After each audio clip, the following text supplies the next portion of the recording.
Hello, everyone. Seen here. I feel like my microphone's a little over to the right.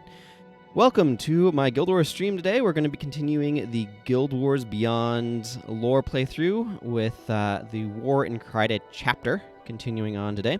I don't know. I decided to call them chapters. Don't know what other delineation to give them. So when last we left off, we had hunted down some Inquisitors and other nasties of the White Mantle. I mean, we started the whole thing, but that's where we ended up. So, I'm going to just hop into things. I'm in my guild hall right now, because that's where I left off. Let's leave. Go to Lion's Arch. Okay, so, a couple of things. I hit the wrong button to bring up my inventory instead of closing the minimap. Ooh, here's a scent bonus. That's nice. Bernadette's still around. Okay, so Queen Salma is hanging out in the keep over that way, which is all well and good. I did pick up a couple of, okay, so our next main thing is to go do Riverside Assassination, but I picked up Insatiable Vicar. Let's go ahead and go into the keep. There should be another bounty today. I do want to do a couple of these bounties. I'm not going to do all of them. They're not super lore heavy. I mean, there's some lore, but the biggest thing is that they switch daily, and trying to get them all daily is not tenable, in my opinion. So what I might do is read some of them out. I'm going to go ahead and grab this, though, and open these. So, Amalek the Unmerciful. We want Amalek the Unmerciful. So, Amalek the Unmerciful is but one of many swaggering bandit leaders who has taken advantage of Kryta's misfortunes for personal gain. This particularly brutal thug thinks nothing of pummeling any who dare look at him askance or question his unreasonable orders. The allies of Kryta who exact lethal justice on Amalek will receive both gratitude and a reward from Queen Salma. This is an interesting choice of name. If I'm remembering things correctly, I think this was one of the tribes that the Israelites had to fight against in the Old Testament, but I might be misremembering. And I think these all have kind of a standard reward. I'll do whatever I can to help restore order to Kryta. Okay, so the Insatiable Vicar, just to read about him. So let's see, what does it say? Reward 10 war supplies if you do it in hard mode. Yeah, do it in hard mode. I'm not planning to, but it gets you an additional 50%, which is a nice bonus. I think no, they don't all have the same rewards. Insatiable Vicar is not worth as much. One of the many common brigands that has joined the White Mantle to drain the livelihood of Kryta, Insatiable Vicar preys upon the commoners of North Kryta province. This feared and despised bandit cannot be allowed to practice his evil trade in Kryta. Queen Salma offers a bounty to the allies of Kryta, who permanently rid the land of Insatiable Vicar. Of course, he does come back because this is how the game works, but... And Justicar Moran is an avid collector of magical tomes. Yeah, we read about him already. And he's off in Keswick's Peak. So, let's start with... let's start with Insatiable Vicar. Yeah, let's start with Insatiable Vicar. So, this is in North Kryta province, so that's just outside of Lion's Arch. So let's just go ahead and leave from LA.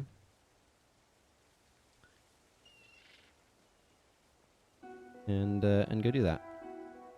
Now, as a bit of information for those who are here at this point, / watching the VODs, I am changing up my streaming schedule next week in so much as what games I'm streaming when. So my plan is to resume streaming this game on Tuesday and Wednesday.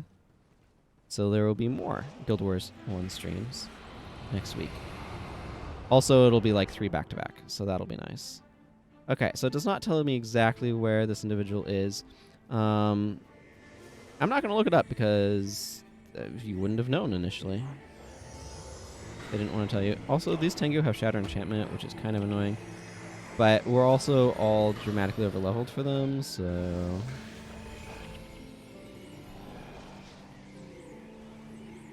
You know. Not a huge deal. I think I want to go up this way. There's a little farming outpost here that I want to go check out to start.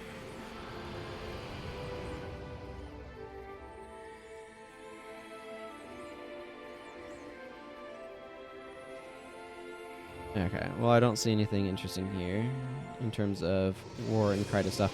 Now, there might be some ambient dialogue, so we'll see. I don't know where all of the ambient dialogue is, nor necessarily the requirements to get it to show up. But this is the Luxon and Kurzik Romeo and Juliet type story that happens back when they were leading up to the release of Factions. There's a whole thing. You can read about it on the wiki. Not relevant to this.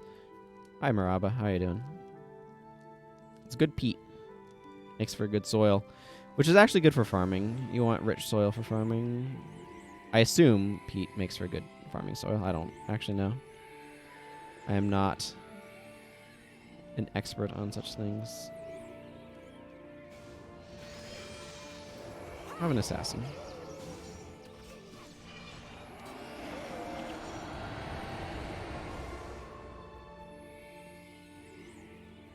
So we're going to follow these directions up to the Ascalonian settlement. I'd call it the Ascalonian settlement. They call it the Ascalon settlement. Again, that's something that's super inconsistent. There, I was looking on that bonus stream the other day when Prince Rurik said Ascalonians and the dialogue, like the subtitle said Ascalons. I prefer Ascalonians. If anybody wants to know my personal preference. Oh man, this inadvertent feather farm is doing well already.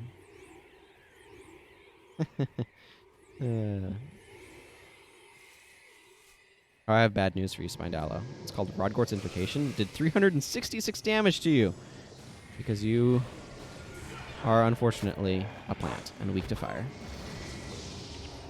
Terrible mistake, really. You should try not being weak to fire, but oh well, here we are.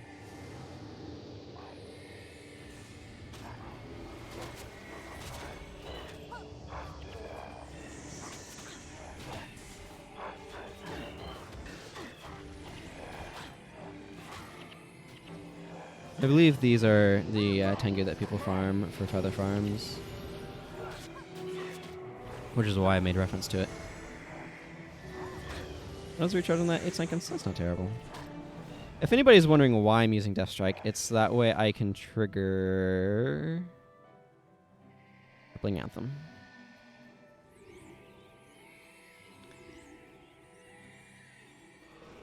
Probably not the best reason, but it's kind of fun to use it too.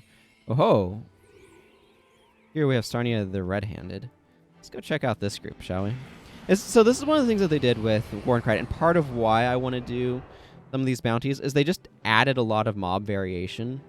And if you're not intentionally actually going out places, it's going to be fairly easy to miss all of the new mobs that they added. So I want to kind of explore around and get a feeling for, oh, they made these places different. Like right here, this is a friggin' White Mantle assassin, right?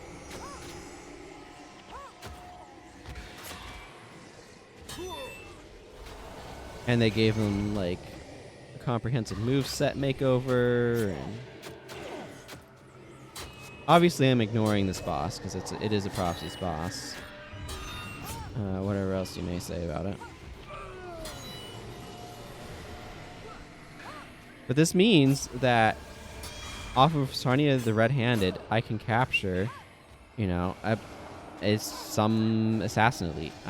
Couldn't tell you which one because I wasn't looking at what she had, but yeah. So that's one of the things that they did that I think is really cool. Is they added all of these additional boss encounters these are bosses with elite skills that present legitimate capture, skill capture opportunities, and that's really, really cool.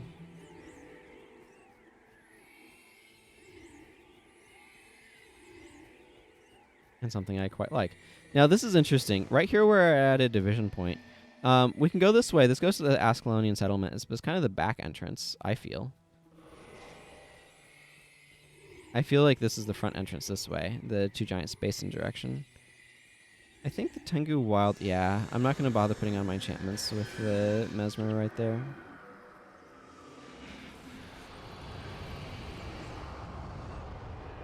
Hope everyone's doing well today, by the way.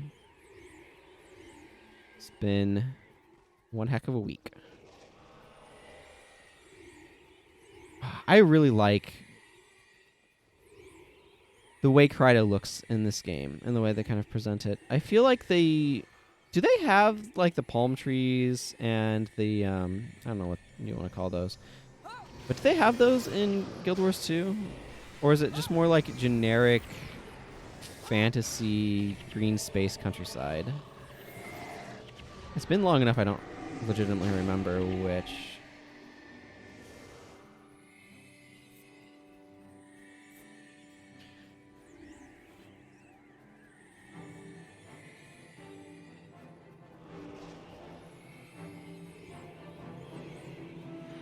See, I have a BIP. Maybe I should swap Revealed Hex to Shatter Hex.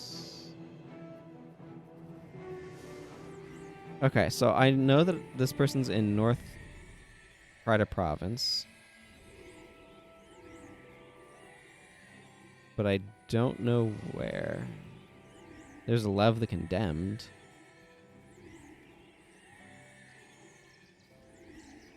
And this looks like a Dervish group. Or a Dervish boss. Yeah, this is an Onslaught boss. So you can capture Onslaught here.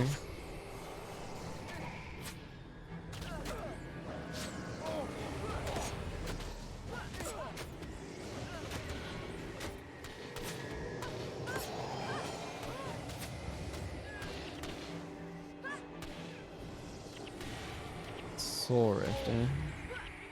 Something that's important to remember is that in Prophecies, bosses have more defensiveness to an extent, particularly because they have half the duration of...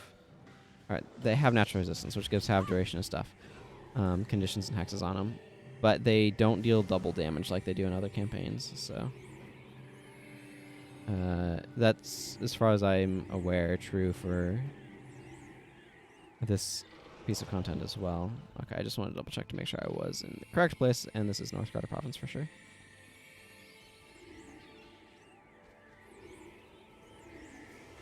The reason why I switched this to Shattered Hex is because he doesn't need the energy management from Revealed Hex.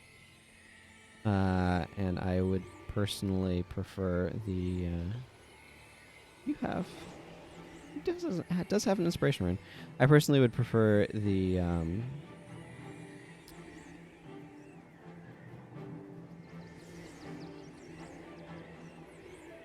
yeah, so this is something else you'll come across. So this is an encounter. The quicker recharge of Shatter Hex. So here we have a Peacekeeper Goon. And just where do you think you're going? To Hakewood. Show me your travel permit. Permit? I have no permit. And then you're hereby under arrest for traveling without a travel permit. Lay down your weapons and come with us peacefully.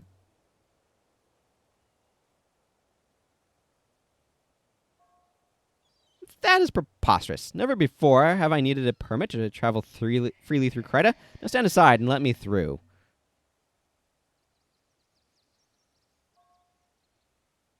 Yeah, well, things change, don't they? And now you need a permit to travel freely, which you don't have. So lay down your weapons, or my men will take them by force.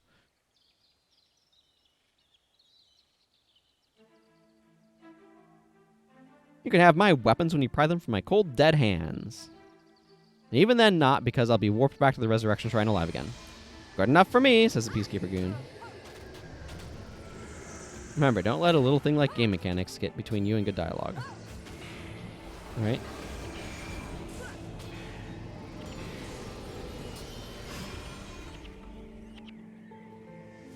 But this is something that you encounter a lot in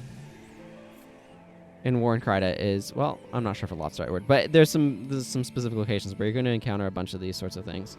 Of these checkpoints where they're like, hey, do you have your travel permit? It's like, no. Oh, well, then you can't come through here.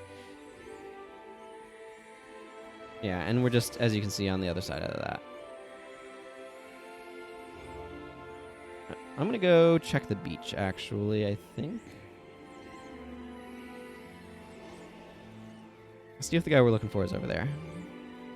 Now, this part of the other reason why I want to do some of these bounties, at least in this session, is because this was an important period of War and Krita was doing bounties. Because remember, these things are doled out over time. I'm really enjoying just the countryside over there.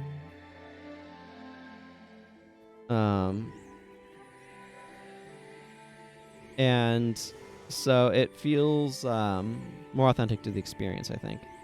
Do some of these.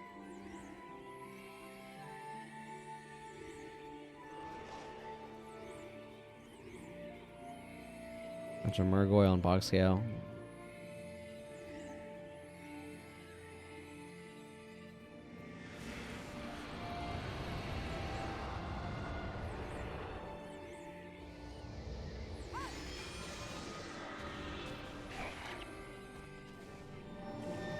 Wish these guys would punch up a little bit more, but...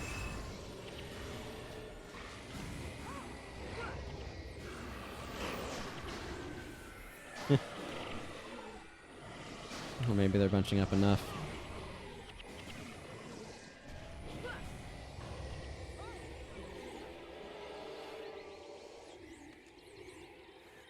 Loot from them is not going to be worth much, but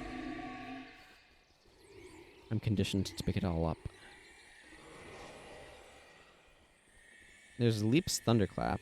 That, I think, is a Murgoyle boss, though. Not anything particularly relevant to the War and Krita experience. Same with Slick Sandhopper over there. Except I think it... No, it is a Murgoyle boss. You can usually find a boss version of any given enemy that has a... like the skill bar and stuff, so you could capture those skills if you wanted to. It is still foggy outside. 11:23 in the morning. There's a lot of Murgoyles out on this beach.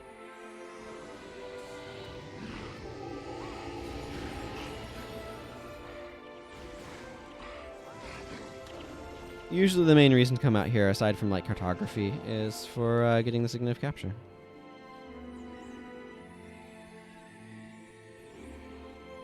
Which you have to go do a quest that takes you up into that area over there. These Crichton beaches are beautiful. Man, I love that view.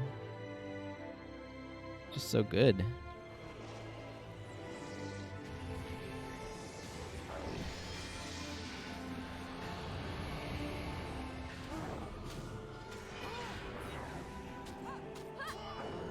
Yeah.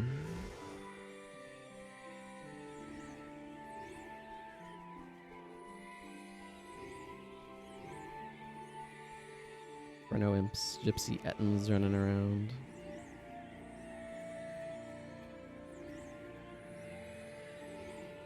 Scoundrel's Rise is through the portal over there, but we don't need to go to Scoundrel's Rise, so...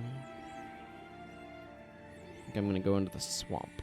This map has a lot of visual variety to it, which I quite enjoy.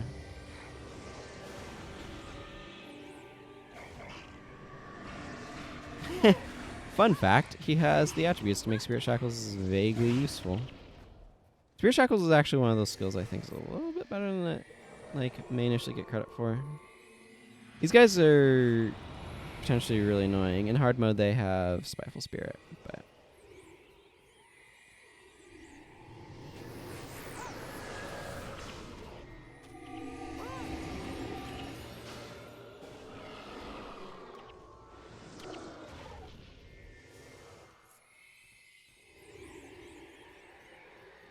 Campfire over here. Not much reason to, but I can come over here and sit by the fire.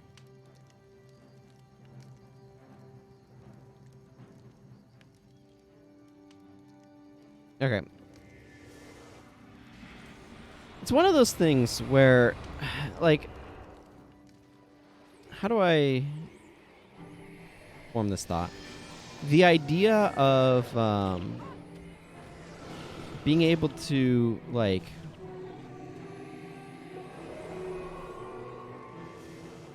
go in and enjoy an environment and just kind of relax in it is something that, like, in real life makes so much sense to me, and in games just doesn't. It's like, yes, this is a really beautiful area, and I can just, like, sit here and look at the scenery. But, like, without the like, feeling the atmosphere on me, I don't really get, like, the full effect of being in the area, if that makes any sense. So it's like, it's just one of those things where,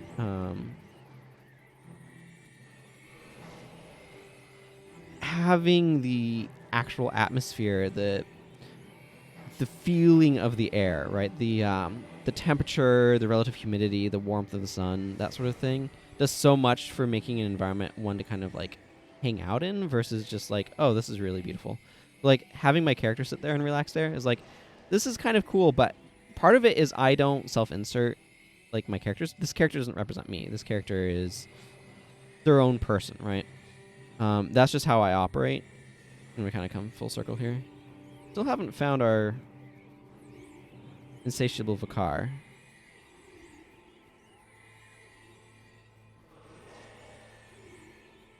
Obviously, it's a lot more efficient to just look up the location of this guy.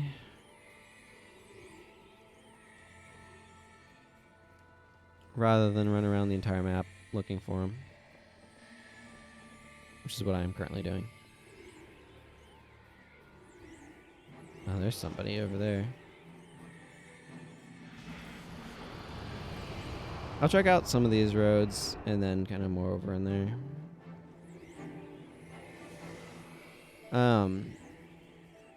But it's one of those things where, like, the idea of being able to be in a video game place and just kind of, like, hang out there and relax is really a cool idea to me.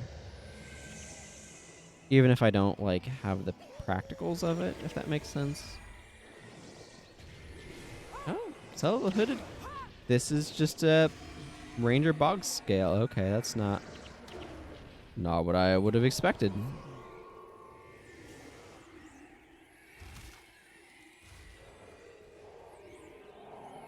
Hey, Sagewind dropped by to join us at some point in there, and I did not notice. She's a member of the Ebon Vanguard, so they start spawning, or the Ebon Falcons specifically. So they start spawning at some point as well, once you've recruited them into it. So she's using, like, the Lady Althea model. Has some of her own unique skills. There's a Mesmer, obviously. So I don't know exactly when she joined us. Was it just now, or was it earlier? But obviously having her join us is helpful.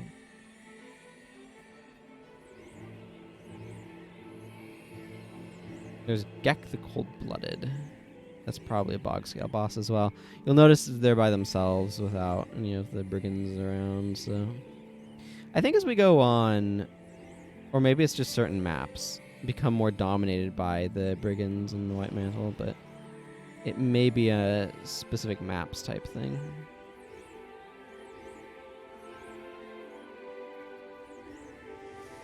I'll look up the locations of the other ones. I don't want too much of this episode to be dominated by running around looking for bandits.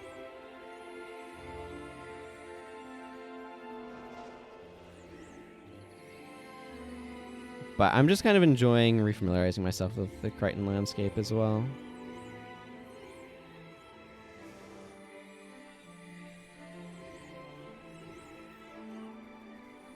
Haida. Oh, yeah, that makes sense.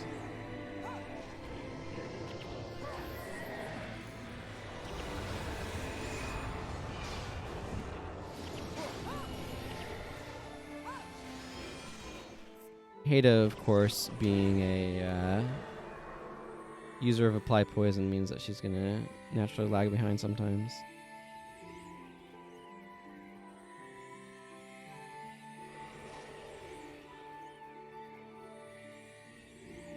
It happens.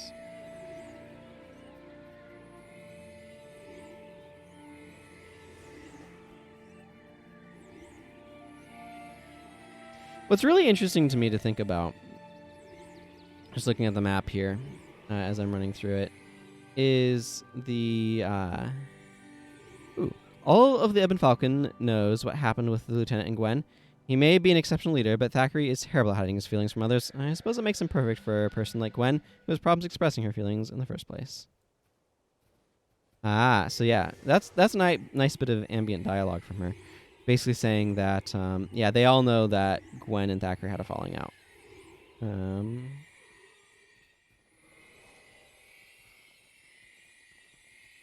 know what Gwen's last name is before she gets married.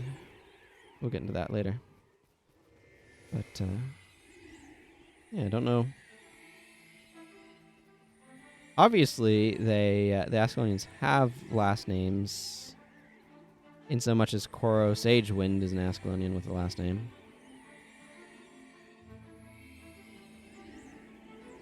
There's a little bit of a nook down here. I'm gonna go poke my nose in. Oh, we see Tengu fighting over there. This is the thing that I absolutely love most in this game. I mean, okay, that's an exaggeration by a long shot, but visually, seeing a firestorm off in the distance is extremely nostalgic for me, and that's something that I absolutely love in this game, is seeing that happen. So I really like it. I have fond memories from when factions had a preview weekend. So for those who don't know, when Guild Wars, before the release of both Guild Wars Factions and Guild Wars Nightfall, I don't remember if there's one for Eye of the North or not, but before those two, they did like preview weekends where you got access to like the professions and the content, some of the content and stuff, for like over a weekend. I forget exactly how long they ran, but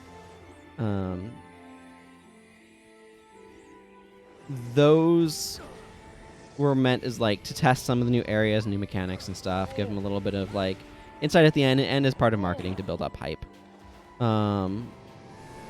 There's stuff that changed from those weekends to actual release and stuff like that. And you can find some of that documented on the wiki, incidentally. But my point here with this is that the Factions preview weekend, which had me super pumped for Factions, let me tell you, had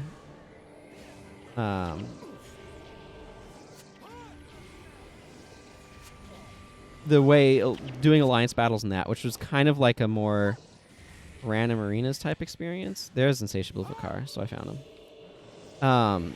Where you would you could just join that experience. Okay, we probably don't need to fight those. Let's see, do you say anything? Nope. It looks like they're over here pillaging stuff, though, which is actually just a really good use of some of this environmental art. Oh, we got some ambush and peacekeepers over here.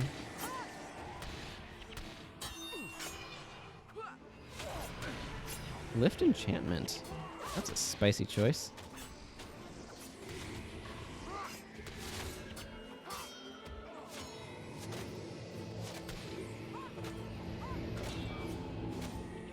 So anyway, I just have memories of seeing firestorms drop during those alliance battles, and thinking that was super sweet. Oh yeah, I want to stop this against a return from happening.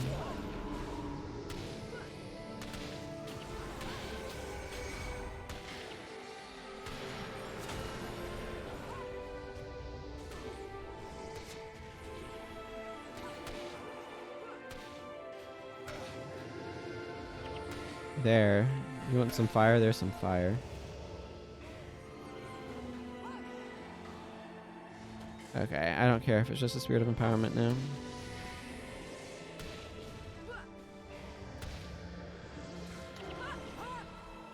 There we go. Took him out. Now, if you knew exactly where he was, obviously that wouldn't take very long, because you wouldn't spend all your time running all over here, and you just go up from Delesio's Seaboard or Lion's Arch. I think it pretty much doesn't matter.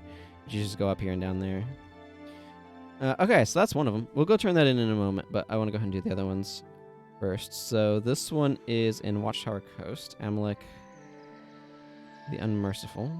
So the first question is it better to go from Divinity Coast or Beetletun? So I'm going to actually take a moment to just look up Amlek the Unmerciful. Interesting. An interesting bar. Okay. Yep. That's where they are. So we're going to actually go from Divinity Coast. Although, before I wander too far from here, I do want to take a moment to process my inventory. Hey, Clean Star. Good to see you. How you doing? You haven't missed a whole lot. Just me wandering around North Kryta Province attempting to find the insatiable Vicar. Doing a couple of the bounties to start things off. Actually, I'm going to run ad break while clearing out my inventory. So, in a moment. Ooh, I like seeing that.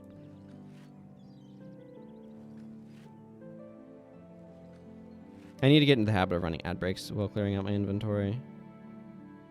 It's just a good idea to do so, because it disables pre-roll ads while I'm doing that.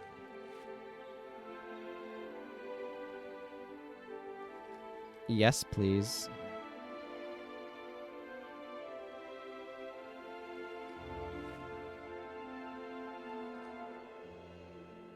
I don't care about what's in Seeker's Vests.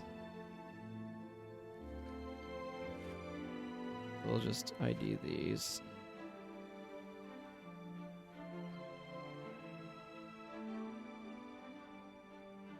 Ooh, that's good news too, actually. I don't think I have a spare spot for them at the moment, but I can manufacture one. There we go, manufactured.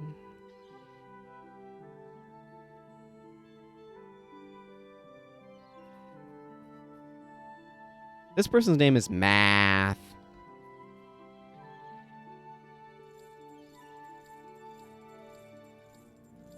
And yes, I got a Prodigy's insignia from one of those Tengu, so that's nice.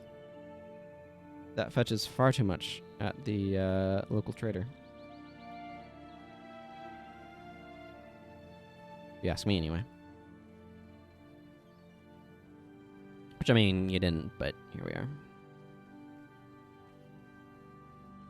Okay, let's go hunt down the Amlek the Unmerciful. I imagine the 90-second ad breaks ended by now.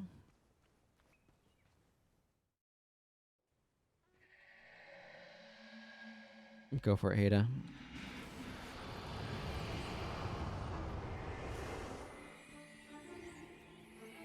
So I need to kind of curl up in that direction, it looks like. We'll be out here later for other stuff, too. It's interesting to me, Kryta... Hey, Snakebite. Scouting for information. Mind if I tag along for a time? Not at all. Scout Melthran. I don't know why I called you Snakebite. I apologize. The Shining Blade have seen a lot of hard times. The Denaravi raid was the worst, but we rally behind Princess Salma and grow ever stronger. But enough chatter. Let's see what's out there. Lead on, Rex Templaris.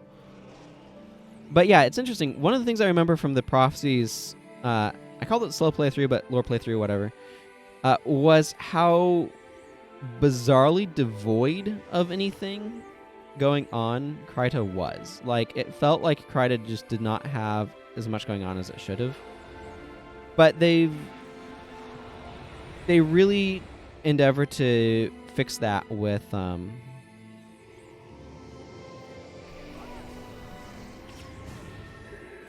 what's going on here. And that's something that I really appreciate, is that War in Kryta adds a bunch of content to Kryta, an area that feels like it's supposed to be important.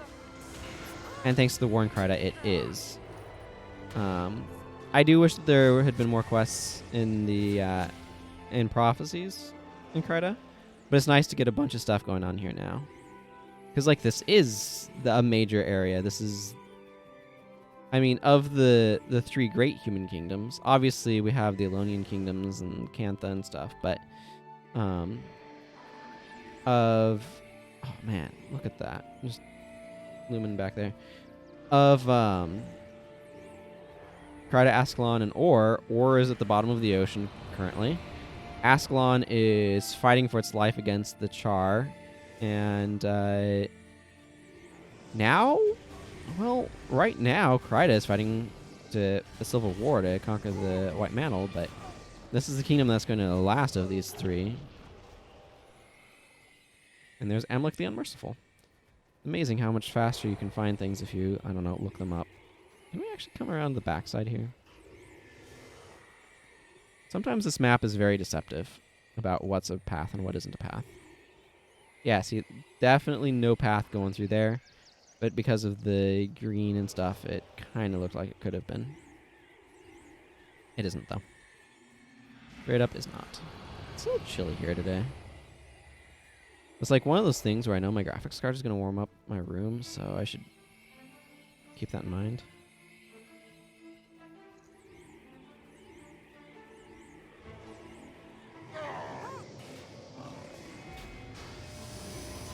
Yeah, and here's a Scythe Ranger.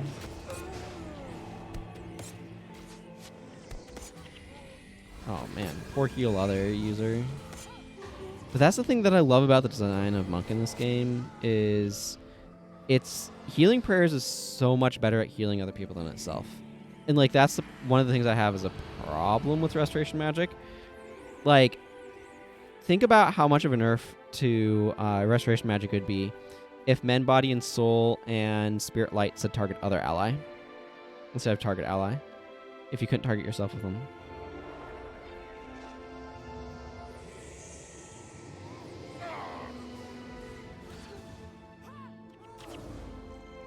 It would fundamentally change the efficacy of those skills.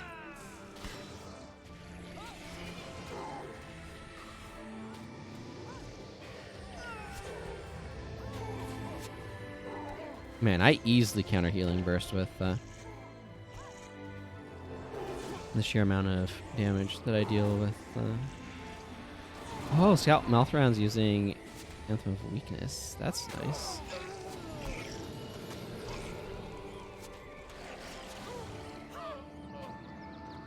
Okay. Grim Peacekeeper. Ogden's under a lot of pressure right now. Okay, Ogden's is under being dead right now, which is not great for us.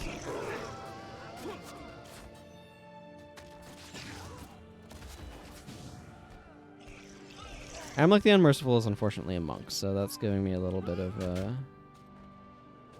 challenge. There, that's gonna help a lot. You can see one of Ogden's problems is that he can't heal himself super well.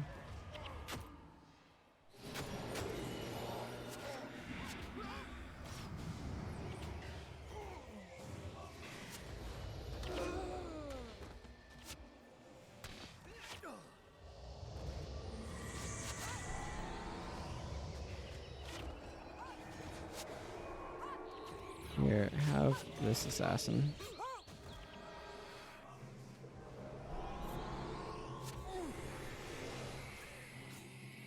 Yeah, and that covers that one. Okay, and then the last one is Justicar in Keswick's Peak. Now this person's going after... so just to kind of go over this one again. I talked about this, or I read this at the end of the, or during the last episode, but that was a while back. So, Justicar Moran is an avid collector of magical artifacts and tomes. He has always been known to use his status among the White Mantle to liberate these prized possessions from the citizens of Kryta, but only recently has his greed cost innocent lives. Those unwilling to turn over their magical artifacts to Moran are tried for treason and executed immediately. The artifacts are naturally confiscated as evidence by Moran. This murderous thief was last seen in Keswick's Peak, hoping to succeed where Galrath failed and gain access to the Wizard's Tower and the riches inside. Queen Salma offers a generous bounty to anyone who can put an end to Justicar Moran. Okay, so let's... I hate it when I do that. So I have a couple keys on my keyboard mapped really close to each other. Specifically, the Look Behind You button and the Map button, which, as you might expect, brings up the map. Heighten fragments, that's not what I want from that at all. Now, because we are going from Temple of the Ages, we do get a slightly larger party for this, which is really nice.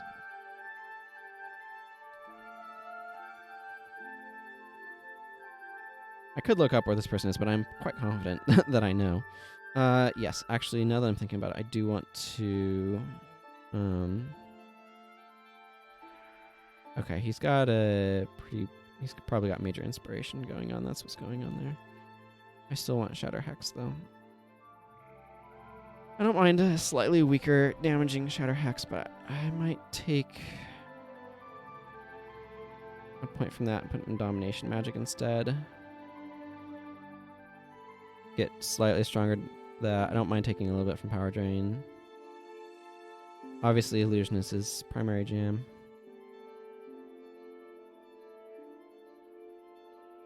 Any tweaks that I want to make to any bars while I'm thinking about it? Let's see. So she's got a little bit of additional condition removal. I actually quite like what she's doing.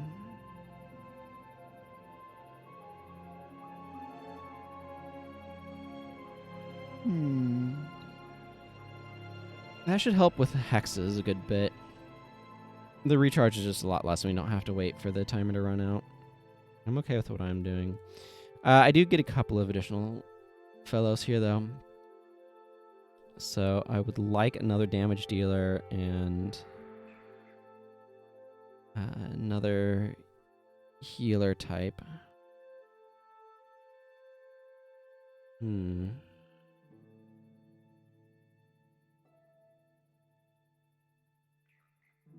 I think...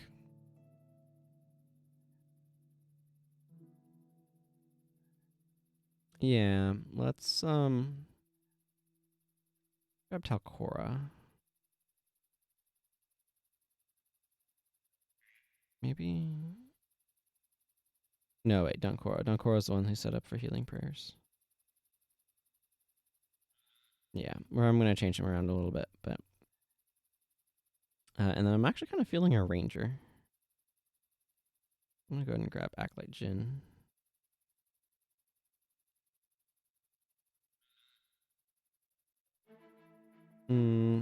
But I don't want this. I mean, that stuff is fine.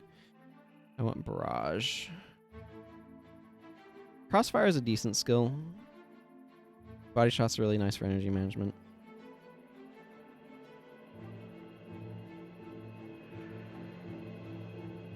I'm going to give her a copy of Remove Hex as well. I'd like a little bit more Hex removal. And then what I actually want here...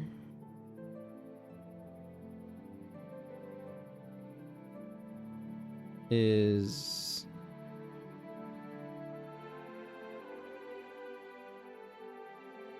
I want... I'll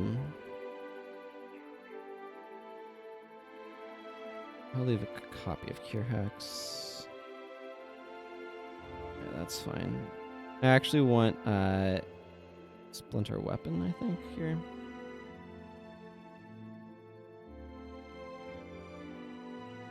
A bit of an odd choice, I suppose, but...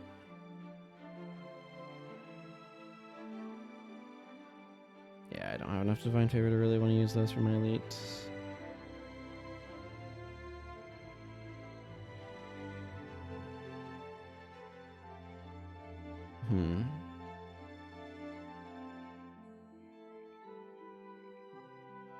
Healing Light's one of those skills. We've talked about this before. If this skill was in Divine Favor, I would love it, but in Healing Prayers, I don't like it very much at all. I think I'm just going to slap on Word of Healing. I don't feel like I need a ton of healing, per se. And I want some additional offense. Ancestor's Rage is probably not the best idea now that I think about it, but I'm not making any spirits, so anything that deals with them is not actually that helpful.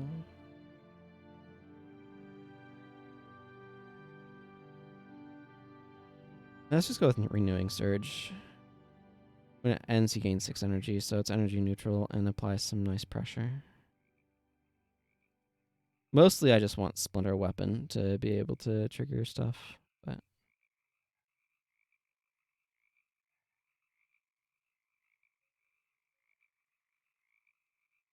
Yeah, I'll roll with this. This should be fine.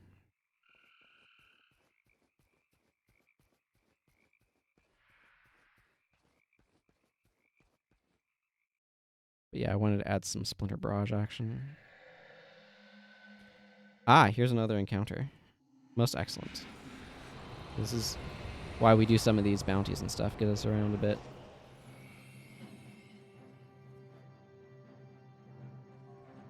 You cannot pass, says Brother Mazar. This land is protected by Crichton law, even from the White Mantle. I am the Crichton law. Hello, Koril Sagewind. You can see she has some dialogue there. Let us pass at once. We know you are hiding spies within your heathen temple. Our priests and priestesses are hardly spies. As for heathens, they are the very people I'm trying to keep out.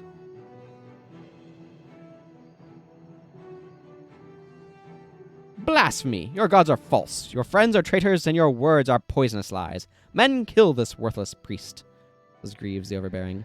You can't do this. We are protected by special edict from Sol D'Alessio himself. Your temple may be protected, but you are just a man, and you look pretty squishy to me.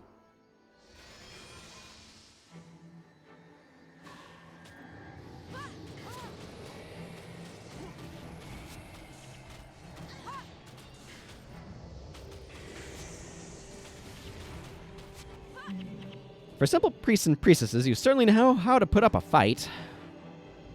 Oh yeah, we had a bunch of Crichtons come out to join us. Our gods give us strength. This isn't over, priest. I'll return, and next time it won't be so easy. Greaves runs off. Hello, Mazar. Cannot help you now, my child. This shepherd needs to deal with some unruly wolves. Ah, here we are. We have seen the true nature of the White Mantle. Soon we shall see the true nature of their supposed gods. How may I further enlighten you? Yeah, he actually is one that gives you, obviously the spawn isn't showing up now. He gives you a quest to get the Litanies of the Unseen and stuff in the main game. He's highly suspicious of the White Mantle. If you do not remember that, that's fine. I don't blame you. And Greaves the Overbearing is over there as a boss now that we can go fight too. That's cool.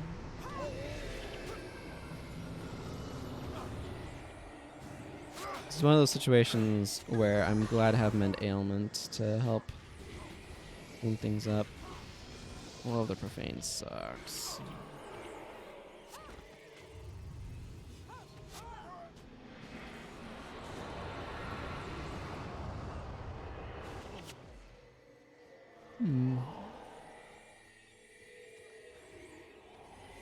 Hello, Greaves.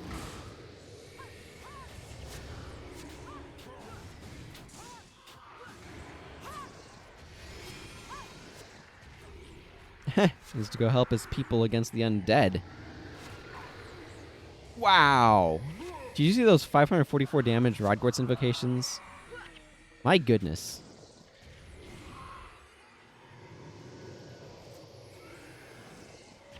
That, by the way, if anybody is wondering, is a consequence of the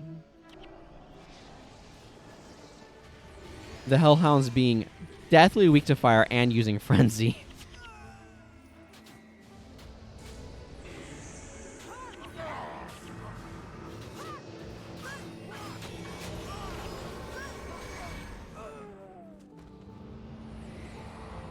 And you can see, like, this is part of the economy is of Wardenkrite, as it were. Is coming out to do these bounties gets you fighting White Mantle, which gets you Confessor's Orders, which gets you, allows you to be able to work up towards Medals of Honor and the whole system.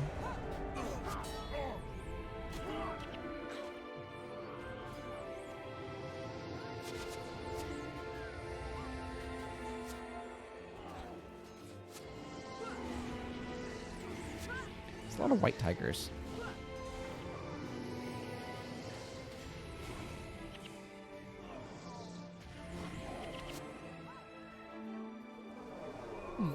Excuse me. Yeah, we got some more peacekeepers over there. Again, we're gonna start finding more and more greater concentrations of these bandits and stuff out in these zones. These are kind of advanced through, at least as far as I recall.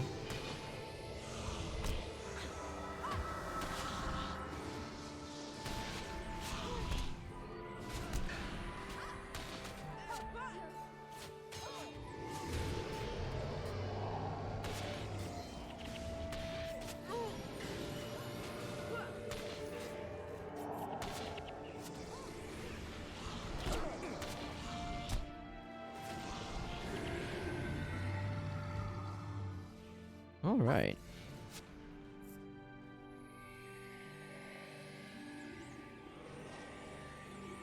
And they're displacing the normal mobs and stuff.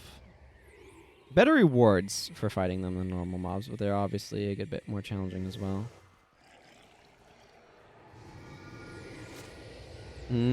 Dark Bond, yeah. Dark Bond adds a lot of durability to the Necromancer, but at the cost of the minions being taking a lot of that damage. So it makes your minions kind of absorb hits for you. Actually, if you were watching the bonus stream on Wednesday, you would have seen me do that. Hey, Dead on Stick, thank you for the resubscription. I really appreciate it, and I'm glad you're able to drop by again. It's been a little while. It's good to see you. Hope you're doing well. I hope you are doing well.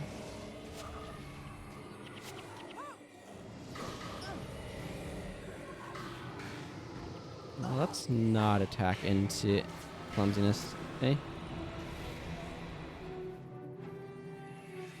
Makes sense.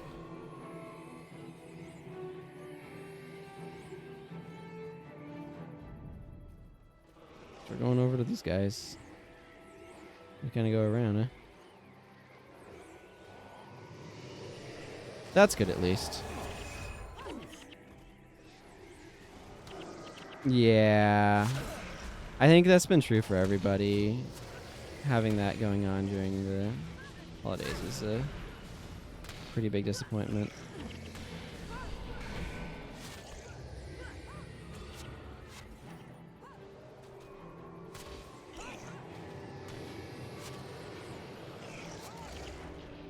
Yeah, we could really use some better distribution of the vaccine over here, unfortunately.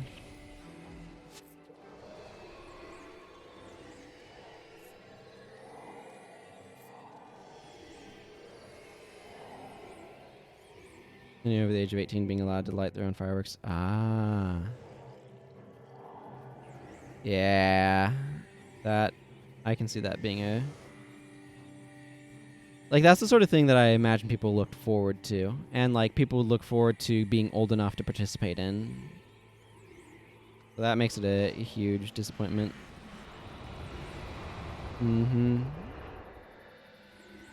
Yeah, I bet.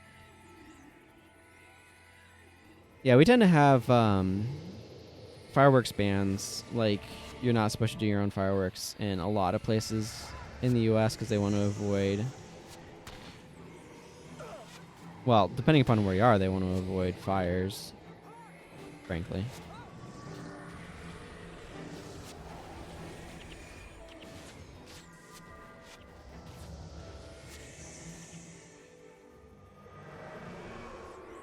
And probably injury and stuff, but... Yeah, but like the thing is, if you have a tradition of it, I'm sure people are injuring themselves to an extent. But I also imagine, like, you have a culture of teaching people how to do it more safely. I like the detail of the peacekeepers fighting the wildlife here. I think that's a neat detail.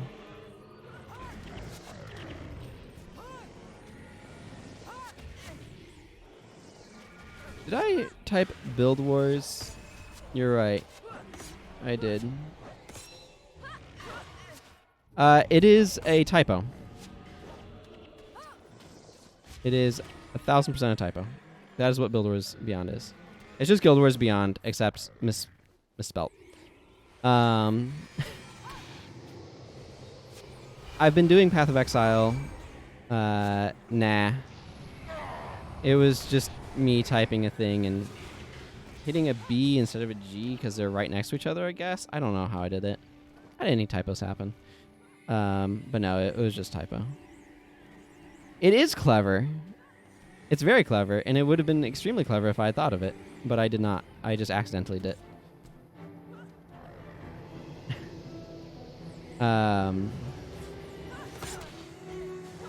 Although, to be fair, I am doing fairly atypical builds, and you do have to Guild Wars Beyond does kind of want you to experiment with your builds a good bit, because they intentionally went after a lot of the things that were popular. You know what, let's take out... I'm right next to Karnak the Hungry. Let's take him out. It is Death Strike on my bar. You are correct. That is skill 6, is Death Strike.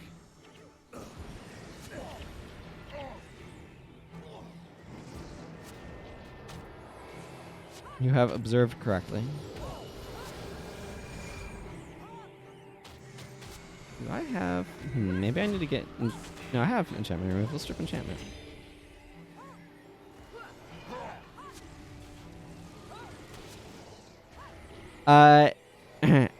Crippling Anthem.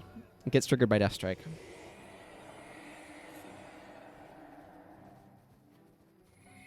That's why. I wanted to be able to trigger Crippling Anthem with it. I guess technically it can also make things start bleeding for a long time. But neither did I until I was doing stuff. But yeah, it is. I can trigger Crippling Anthem with it. Well, I'm not sure about a good way, but it certainly is a way to do it on a caster without having to, like, I don't know, use an actual weapon.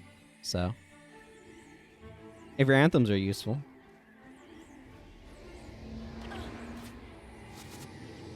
Nolo Shepherd says, hello. Please don't be alarmed. Lieutenant Thackeray sent me to help you with your current task. The Mantle have been sweeping this area more frequently as of late, and you felt you could use the extra help. I hope we can get along well. I don't know if the typing works for orders. I would have to test that. That is something I legitimately do not know. How it interacts with orders. Because I think it just deals fire damage because of my wand. You know what? I'm going to be... Like, I have not done very much testing at all with Death Strike. Probably? Let's go with probably.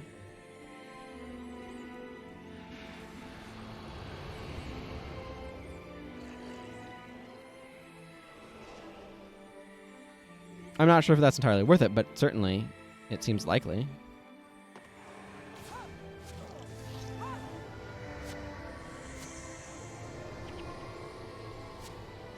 Fever Dreams. These are Fever Dream Assassins. That's interesting. Oh yeah, definitely not worth, but would be interesting to know. For science.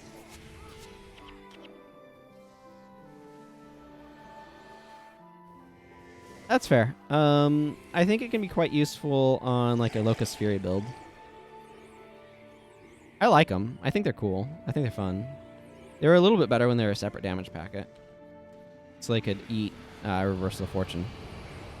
But not so much that it matters that a ton. Oh, Spined Aloe. I have bad news for you.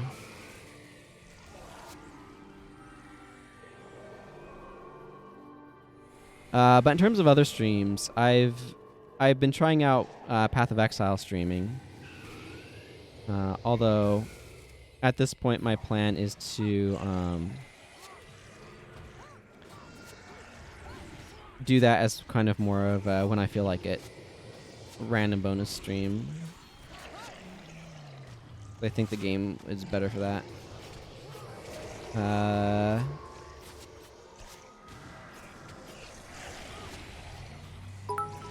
Hey, Woof Ruth. Thank you very much for the cheers and the bits. I appreciate that. Hello.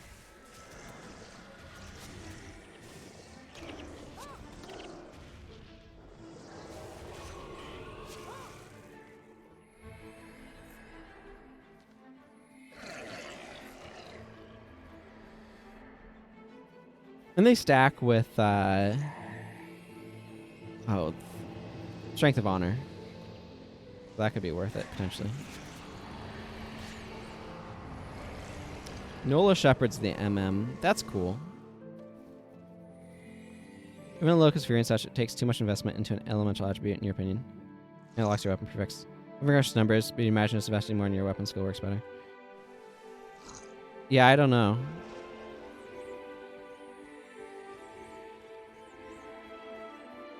Excuse me. That could be. Locust Fury is fun. It's a very specific build, though.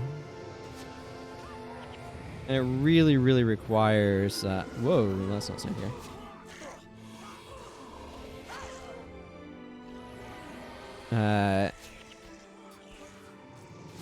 Really requires an environment that does not have a bunch of enchantment stripping. But when you're in that such an environment, it is good times.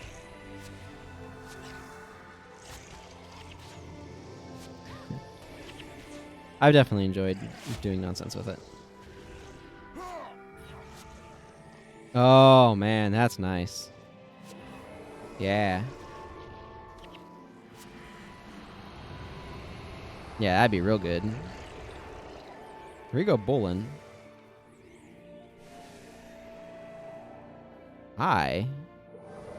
You just here? Did Nola summon you? What's your story? Maybe Nola Shepherd has a special version of Ebon Vanguard Assassin support that summons him? I don't know. That'd be kind of cool.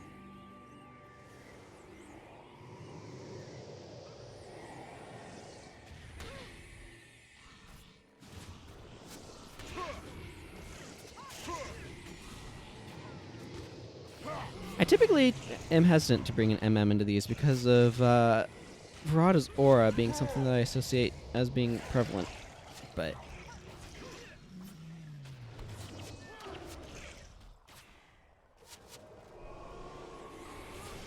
Hey, Katie, it has been a while. How are you doing? Good to see you.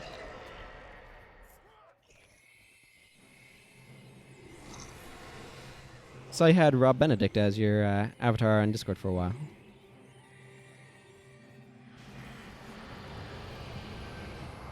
I hope you're doing well.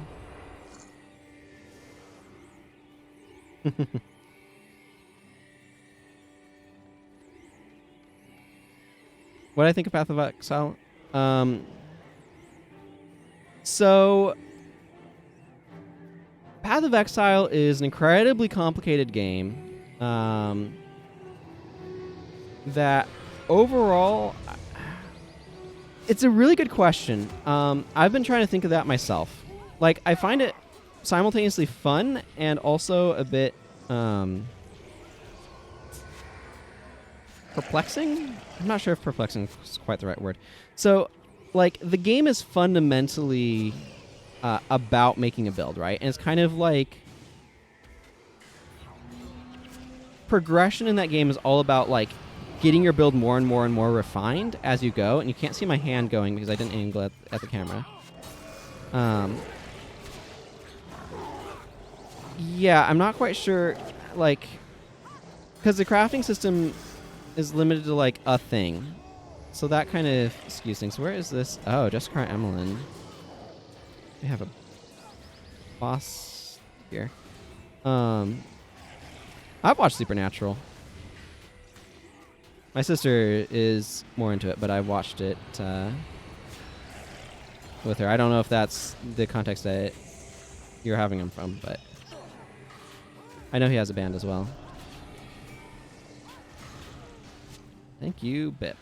Why am I just having a lot of my skills interrupted?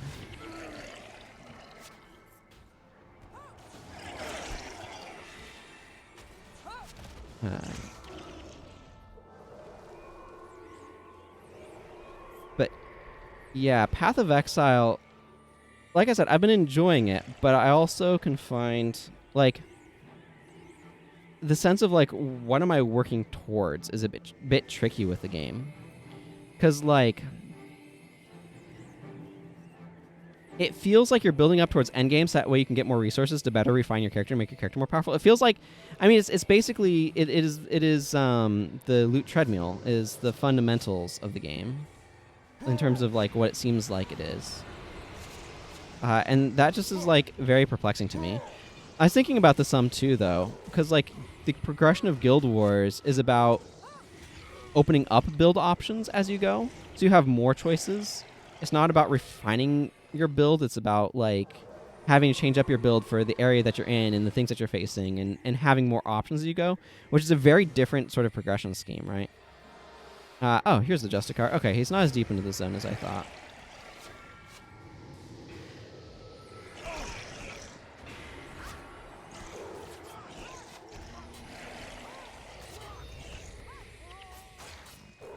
Ah, okay. How has Guild Wars 2 been treating you?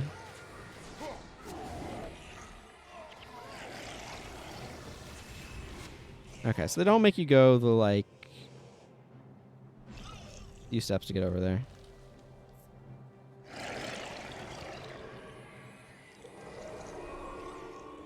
Is it Vrada and everything up there right now? Yeah, Vrada. So right now Vrada is hanging out over there. I really like that what they do with Vrada in this game. Yeah, Guild Wars breadth.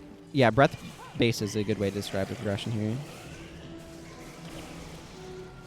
Okay.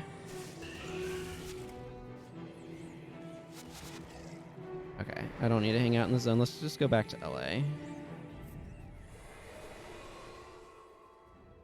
Yes. Yeah, so Path of Exile it's kind of it's a go deep system. Like fundamentally it wants you to like pick a lane and go deeper in it. Yeah, I'm currently doing Ohrenkrita. So it's very much so like a go deep system where you want to like, here's the thing that you are doing and you are getting yourself better and better at doing it. That's kind of like the fundamental structure of its build system. In terms of like, it depends on what you mean by character customization, because that phrase can mean like customizing what your character does versus customizing your character's looks. There's like there's microtransactions for like basically costume type stuff, or it's a very similar concept in Guild Wars too, of like skins, like transmutation charges and stuff, but it's kind of like an overlay thing. You can't like otherwise change your character's appearance, although equipment that they put on you will see on your character's model. But the like skill customization is very strange. I'm not sure if strange is the right word.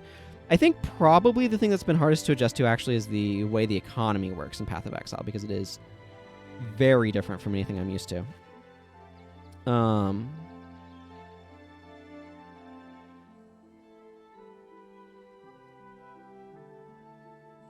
But so the way the skill system works in Path of Exile, and this is the thing that gets really complicated to process, especially early on, because like you look at the passives tree, which is this big huge web of stuff. Yeah, that would definitely be some adjustment amounts would be. But in Path of Exile, the passives tree is this enormous web of like, here's some stuff that kind of like influences your character a little bit, and then here's some stuff that actually has a big impact, and things like that. And it's this big branching thing of like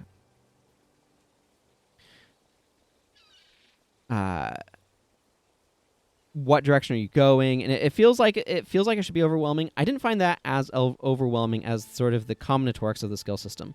So the way the skill system works is you have two types of gems. You have skill gems and you have passive gems, and this is why it gets complicated, right? Is because of the passive gems, or support gems rather, I should say. So you have skill gems and support gems.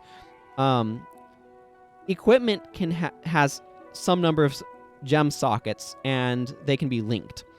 And then there's 3 different colors, plus like white, which is Omni, or Any, or whatever, however you want to word it. But what ends up happening is you're trying to figure out what skill are you using and how are you supporting it. And is it better to like have a couple of skills being supported by these supports and like what supports can support what skills? It just becomes this very complicated process. I'm just going to accept these because she has the same thing to say on all of them. I'm not going to necessarily be doing any more of these bounties, but I wanted to show off a couple of them at least. Where is the... Here we are, Braden. Get myself some more war supplies. Now I can come over here and I'm like, oh yes, give me a Medal of Honor for doing those. So this is a way of getting more Medals of Honor, which is really cool. I read all those on the first of these streams. Actually, just need to drop those off my bank, so... We're going to go do Riverside Assassination, which requires me to go down here to Sanctum K. So the skill system is interesting. It also has the unfortunate side effect that you're kind of pushing towards, this is the weapon that I use with this attack skill, and you're trying to, like, make that as powerful as possible. And a lot of it, build-wise, is centered around getting the stuff you need to be able to make your build work as efficiently as possible, so you can, like, mow through enemies as quickly as possible to kind of, like, complete your goals to get more currency, so that way you can get better gear that allows you to be able to make your build better. Yeah, it definitely is that way. Now, there is an element of, like... Because a lot of it is, what skill are you going for and how can you use your passive tree to support that? Or, like, and what weapon you're going for, how do you get your tree to support that? It's very not Magic the Gathering style like Guild Wars 1 is. It's interesting because there's a lot of stuff that has, like, some superficial resemblance to Guild Wars, where it's like you're choosing which skills you use and where you're putting them on your slots and stuff. But it's a very different style of game overall, with a very different, like, mindset of how it works and what's trying to accomplish. So it definitely is not doing the same things Guild Wars is doing.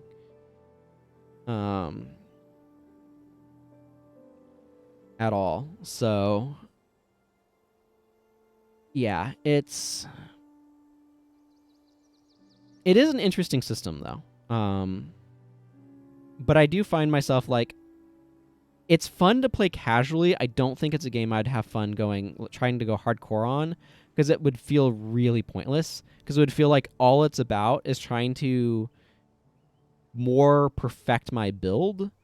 And that, to me, is not what I want from a game, if that makes sense. Like, I enjoy buildcraft and build theory, and it does have that, but then you're, like, heavily investing on, let's try to make this work. It's not experimentation friendly per se. But like I can't deny that I have fun playing the game. I've had quite a lot of fun playing the game. Like, after the first, like, 2 or 3 streams, until I, like, got a sense of how it works. The other thing that I'm still... actually, I need to read this dialogue here. May the gods protect you. But yeah, the Path of Exile economy is also really, really weird, and I think it's worth talking about because it's so divergent from anything else I've ever experienced in a game. But let's focus on what she has to say for the moment, because there'll be time to talk about that in the mission. Okay, so this is something really, really cool that they did in War in Kryta, which is that they reused maps. So right now, our mission is to go kill Willem the Demeaning, currently residing in the Temple of the Unseen, located in Riverside Province. That's over here. This is not an explorable zone.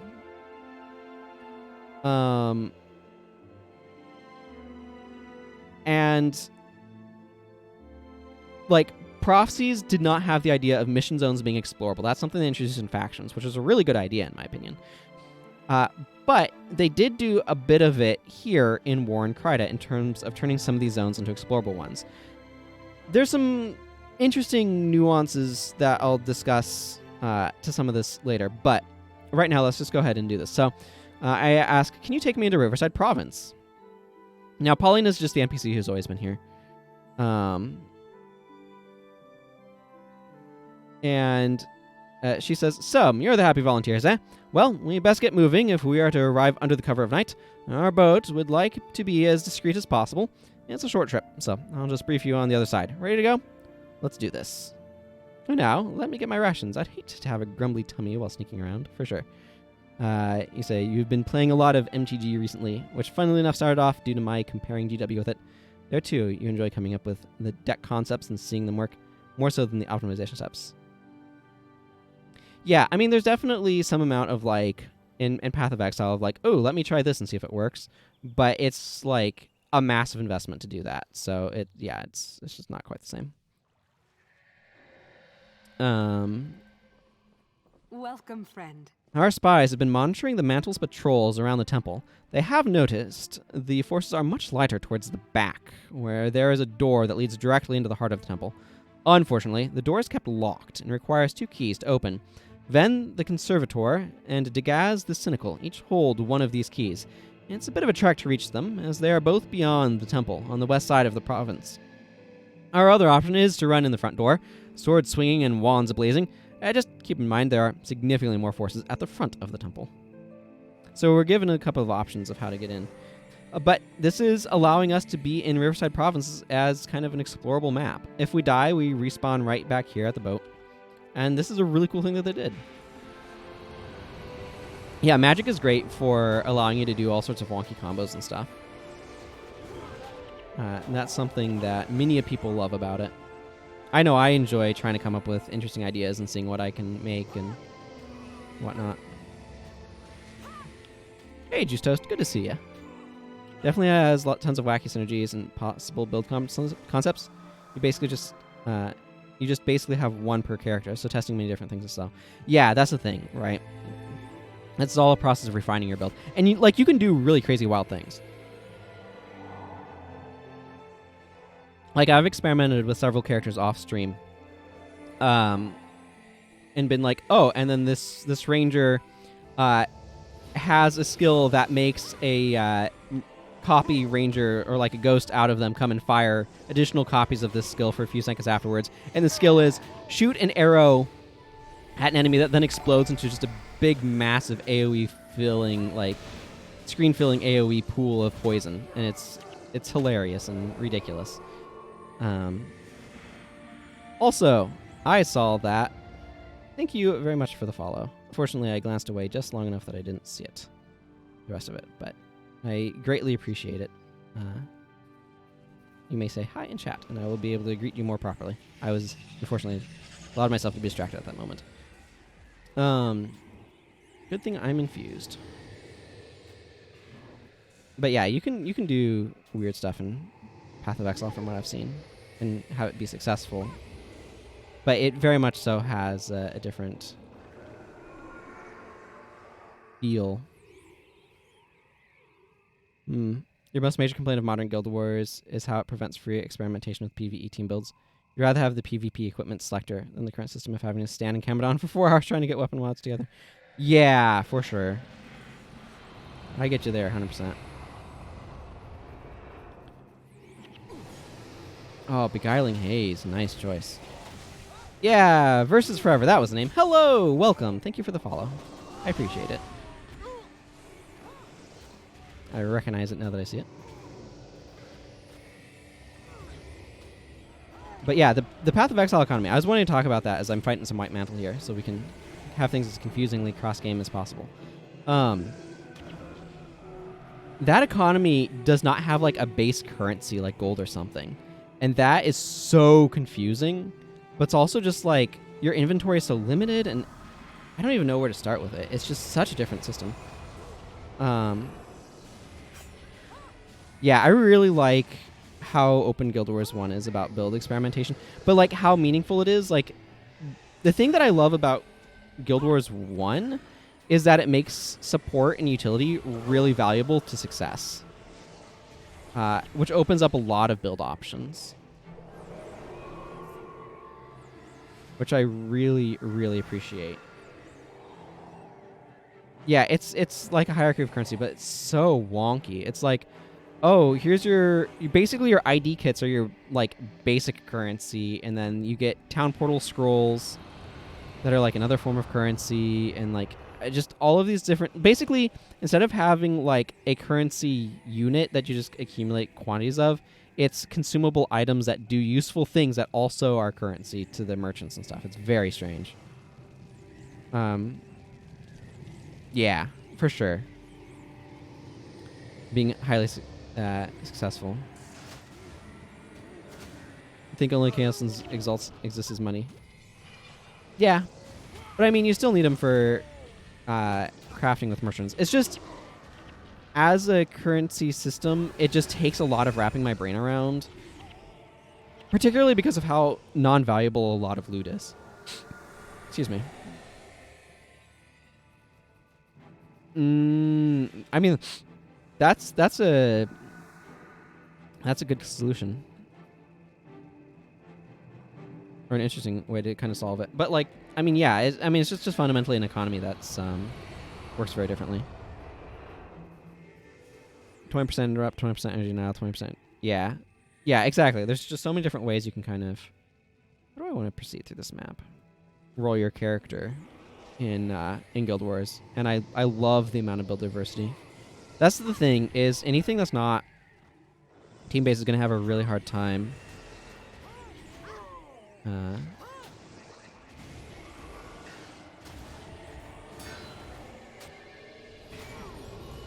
Like having some of the support role stuff. But the thing is, too, you need to make the support roles matter. Like, that's part of the problem with Guild Wars 2 that I have, is the everything's like, when you're playing by yourself, it's all a variation of DPS plus something. So you really need to make sure. Ooh, we'll go with Sogalon. Interesting choice.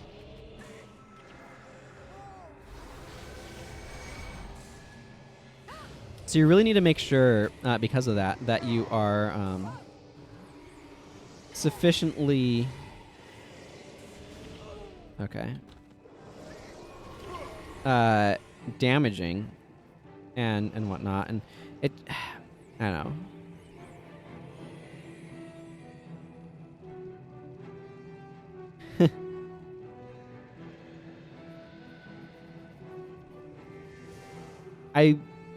There's so much that I like conceptually about Guild Wars 2, and there's some design stuff that they do that I think is some really good ideas. But then it just runs into this problem where everything just kind of feels like it plays the same. And that's something that I have as a little bit of a, like, how well can Path of Exile avoid everything kind of feeling like it plays the same in the end? Whereas you just hold down the button for your DPS skill and kill stuff. But I found that DPS skills are often going to function differently enough so far that that's not exactly a concern just yet, but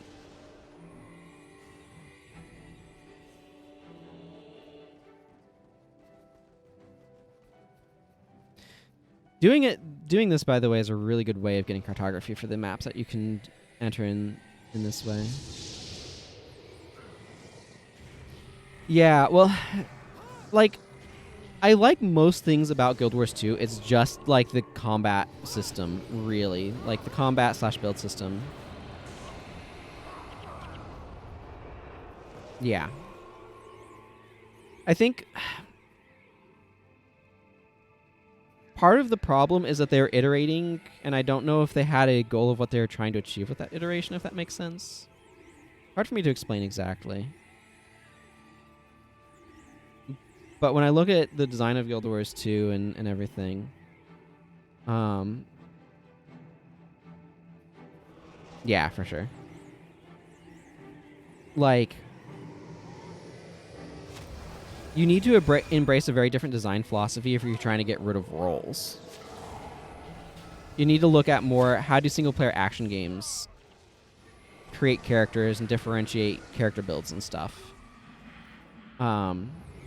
in order to be able to really handle that, right? So like I would look at, for example,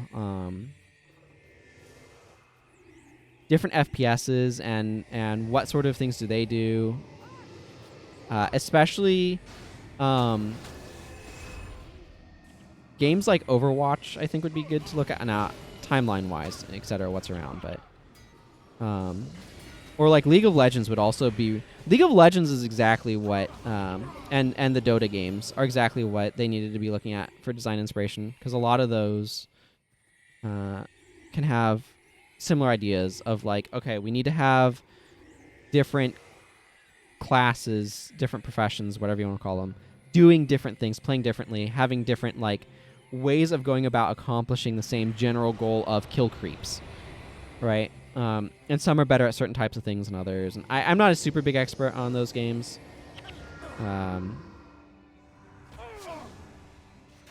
So I'm sure there are many here who would be able to discuss them in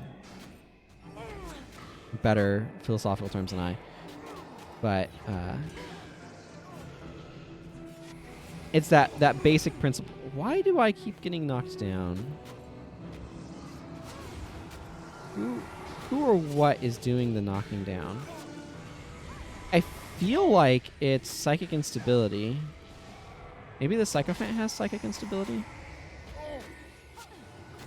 Here's the Dickens ain't clumsiness. Yeah, okay, it is psychic instability off of that Sycophant.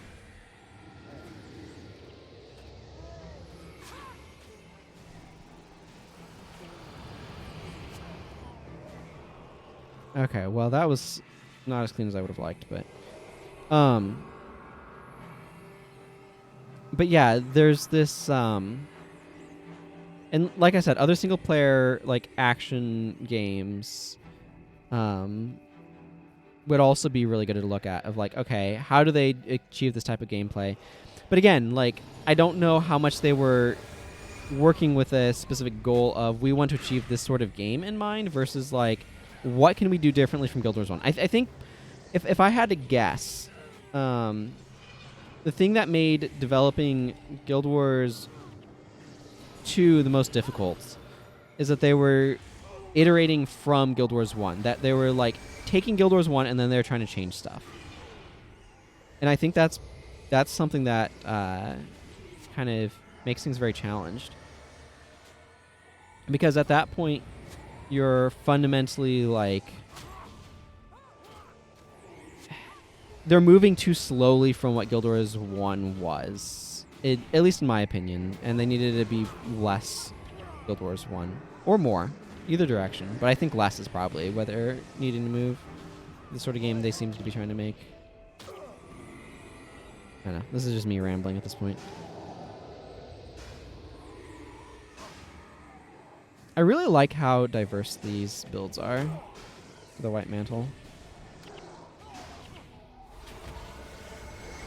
That's something I would have liked more of in Guild Wars 1 is interesting enemy builds and interesting mob composition concepts to build around and try to find counters to. Yeah, they basically put the keys over here in this area where you start and find Saedra respectively for the actual Riverside Province mission.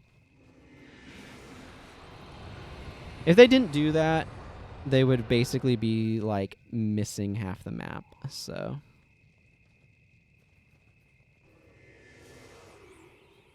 I don't blame them.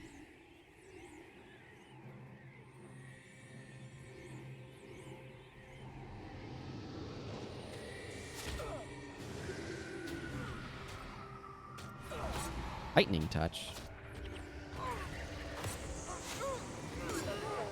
What the heck is that thing's bar? You think GW2 is what they wanted GW1 to be, but the technology simply wasn't there at the time of GW1. I'm guessing GW2 started off as large scale GW1 as... That's not the impression I entirely get. from stuff that I've read and whatnot, it feels to me like Guild Wars 2 is made reacting a lot to decisions that were made in Guild Wars 1. I don't think it's the game they wanted Guild Wars 1 to be. I think Guild Wars 1 was the game that they wanted it to be for the most part, or as much as they could make it that way. I think Guild Wars 2 was the game that they wanted to make in response to the things that they were frustrated with dealing with in Guild Wars 1, if that makes sense. That's kind of the impression that I get more. And also just as they, like, the MMO market had more matured and they were responding to stuff in there as well.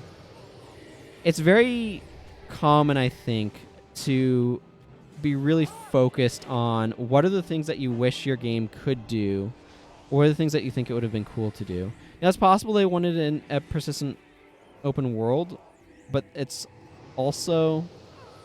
I mean, that could be as well. But it's also possible that they, with Guild Wars 1, it's also possible that they just were like, we love all of the ideas that we have for what we could do with a persistent open world MMO and how that plays. And they got kind of focused up on that. That makes sense? Again, just like based on interviews that I've read and stuff that I've heard and whatnot, it feels very much to me like Guild Wars 2 was made in reaction to Guild Wars 1. In particular, what sort of player base did Guild Wars 1 develop, and what were they interested in, and trying to lean into that aspect more. As well as, yeah, for sure. The market has changed. But also the, just the design constraints that they're working under, and the things that they thought were cool ideas that they wanted to explore, but Guild Wars 1's engine couldn't handle.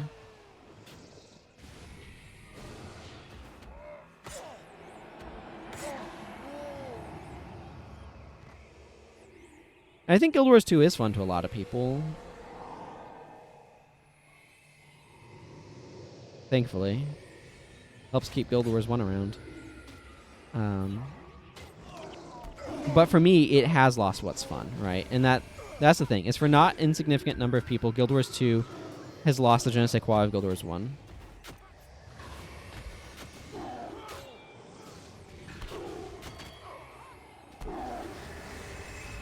If I'm using that phrase at all correctly.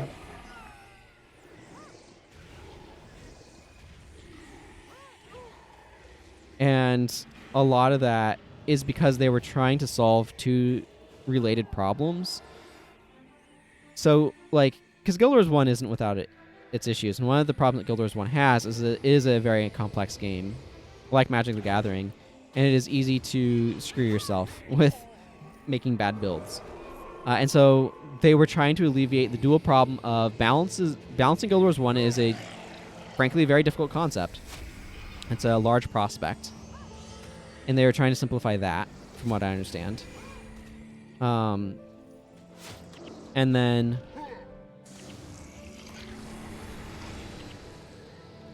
the other thing they were trying to address, as I understand it, was they wanted to make it so that way people couldn't make builds that would cause them to screw themselves.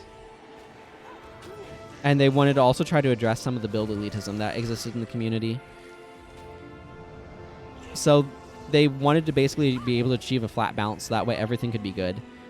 But that comes with the problem that then nothing is good, right? Because everything's kind of the same. There's nothing to work towards with your build, so you might as well just run anything and it doesn't matter.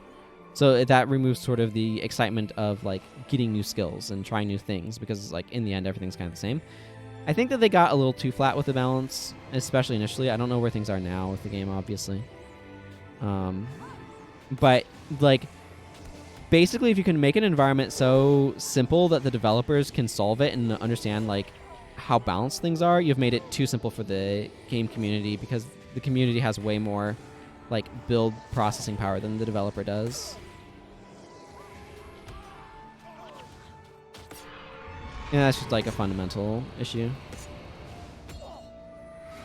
I think we may have over-aggroed slightly. I want to try to pull back some here.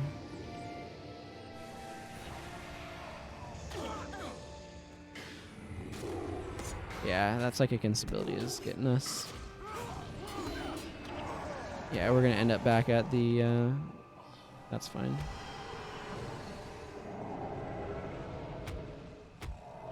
That's fine.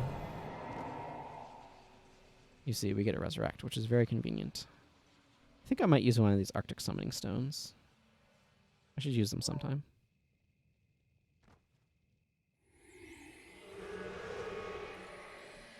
Yeah, I don't have anything to cure DP, but that's fine. These I'm saving for a pair of glasses. I need to be friendlier with the Asura for that.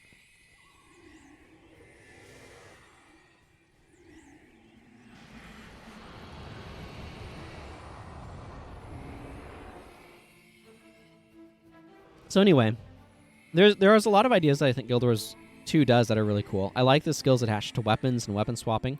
I think that's really interesting. I don't necessarily intrinsically mind the highly structured skill bars, but I kind of wish... I don't like the way that they implemented MOBA-style elites. I think the removal of energy was a really poor decision because it means that they basically made it so that way the game is really hard to balance by not having energy. And I think the biggest failing, in my opinion, of Guild Wars 2 is that normal enemy mobs are just really boring to fight. It's either, like, because a lot of the time it's like, hey, you have your ranged weapon, your melee weapon, and you swap between them, depending upon the proximity of the enemies you're currently fighting. A lot of stuff can kind of come down to that, or whatever, or not even. Yeah, so it's just standard mobs need to be more interesting to fight or to die quicker, one of the two. And when you're solo, if you're not pushing really hard to have a lot of damage, normal mobs later game just don't die quickly enough, and then it gets boring. That's where I end up coming down on the game. And I also think it was a mistake to entirely remove traditional quests. I think that there's a lot that they could have done with them had they kept them. In particular, I think a big area would be to follow up on stuff in the personal story. But they were also just way too ambitious. They're trying to make too many games at once. Between, like, a huge open world, a BioWare level personal story, which is clearly what they're what they're aspiring to. World v World, SPVP. Am I missing something? I feel like I'm missing something. But they were way too many games that they were trying to make in one game. And it was... They bit off more than they could chew.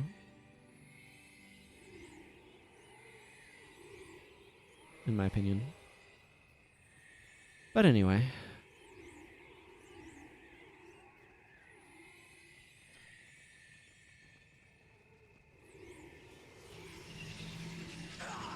Oh, hi, Jade Cloak.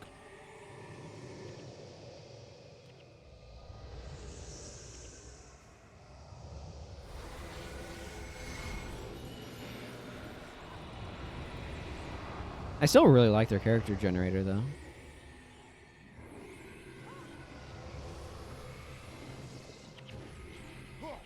Yeah, okay. Get you an assassin friend. Hey, what do you know? Assassin friend did good work.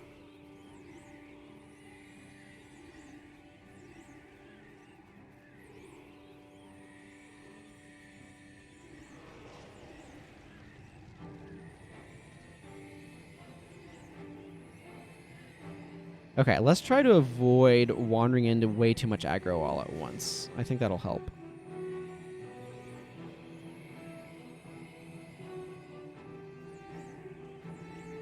Because that's definitely what happened to me. The last run in here is I deeply over aggroed.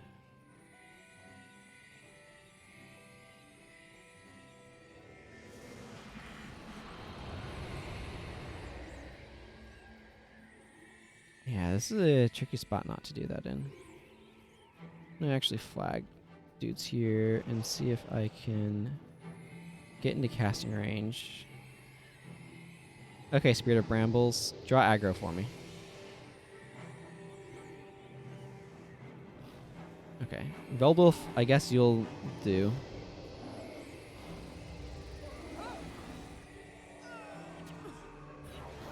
Okay, specifically it's these ones.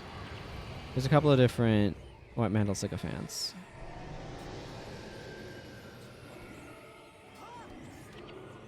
And it's the illusion ones that have psychic instability. Okay, that worked a lot better when I wasn't aggroing 2 groups at once.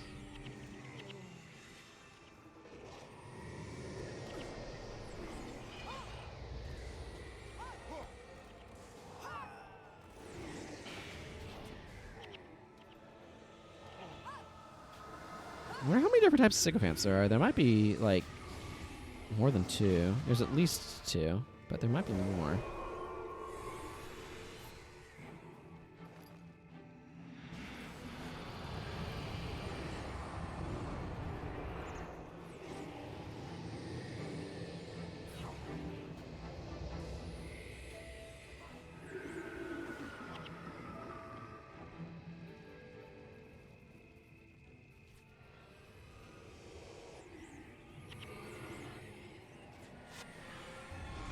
Okay, you.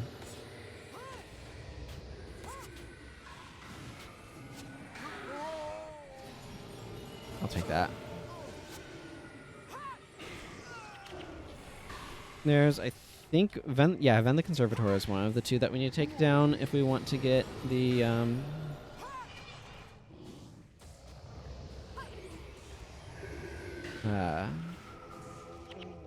yeah, there's one of the keys.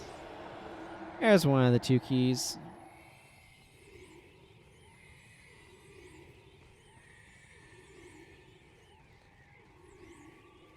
That helped with death penalty a good bit too.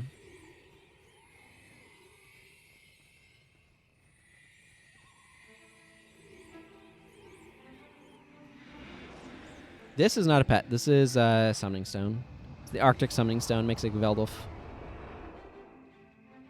Norn territory.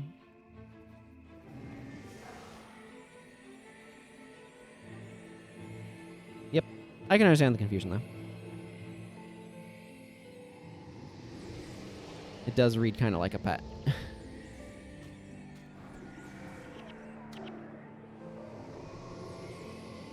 Yeah, they're pretty cool looking.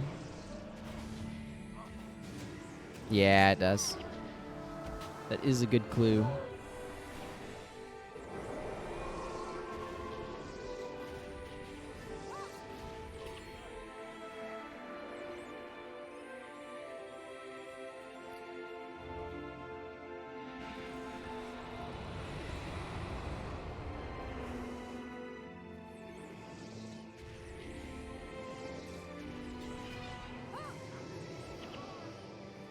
Oh, good. Mantle went down pretty quickly. Yeah, choosing to call them professions instead of classes is just an odd choice in the first place. I'm not quite sure why they went with it.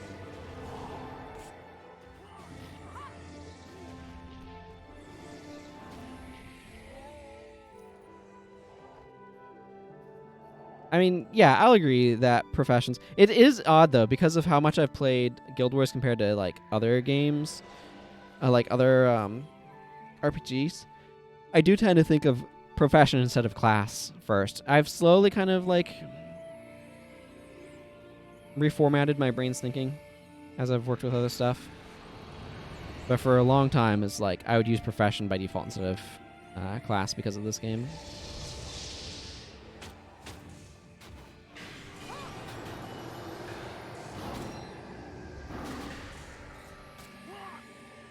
But it is a bit hard for some stuff, for sure.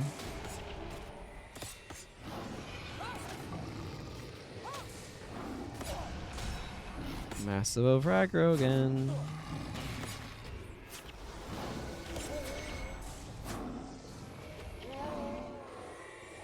If you're shoot up games. Yeah. I have no idea what those games tend to do.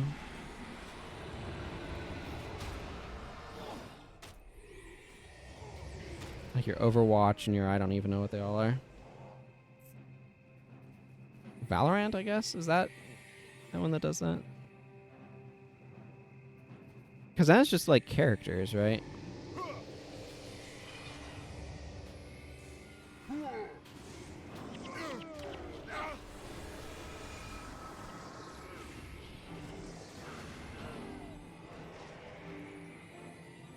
Profession: Overwatch hero, Dota hero, League of Legends champion, Rainbow Six Siege operator, TF2 class, WoW class.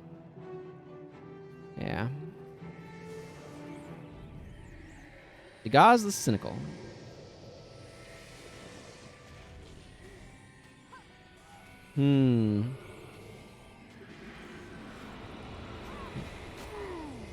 Bunch of stuff will. If you use Battlefield this kit, yeah, of course. If you use okay, let's get these warriors off me.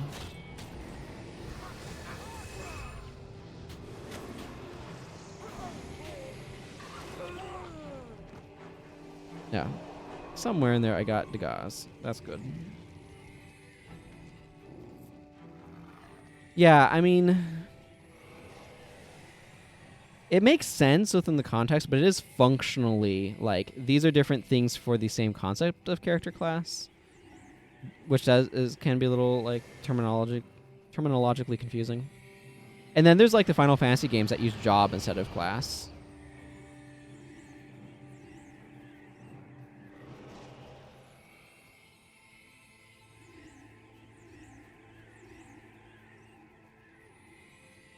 Warcraft 3 spawned an entire genre. That's so interesting to me that the map creator for Warcraft 3 was so strong that an entire genre was born out of it.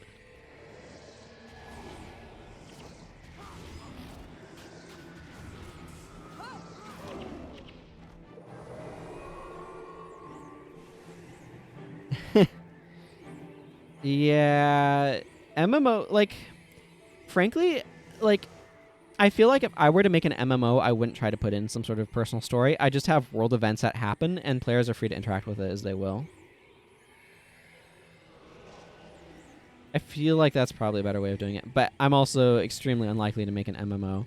Because if I were to make an MMO, character classes would literally just be like different mechanical expressions of like playing things. Like one class would be friggin' you're playing like the thief would just be like, oh yeah, and this one plays like Assassin's Creed. And let's see, I'm just gonna follow this road again. And like I don't know, the warrior would be Devil May Cry or something. I don't know. I'd have to think about it. But basically I'd want to have like different, like just straight up different play styles for different classes on that sort of order of difference. Why is Ogden at 2% death penalty and everybody else is at 1? Maybe just because of the timing in which he died? I guess he might have died a few more times, but then why does Livia have more DP? I'm very confused. Of course, making all that many different control schemes is also just a ridiculously ambitious project. Hada, I know you have applied poison and it's making you very slow, so please catch up.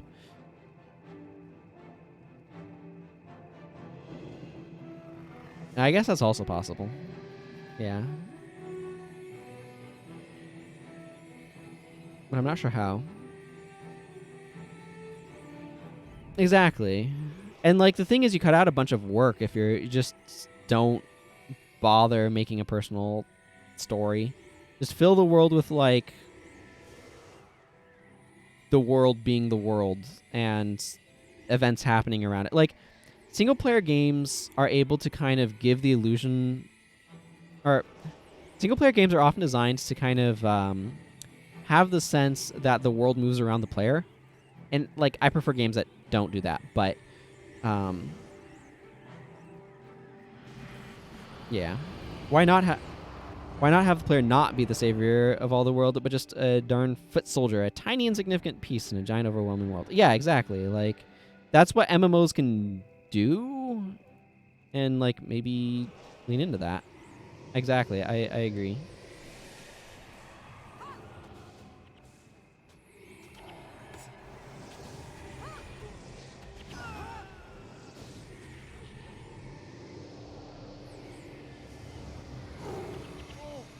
As it is,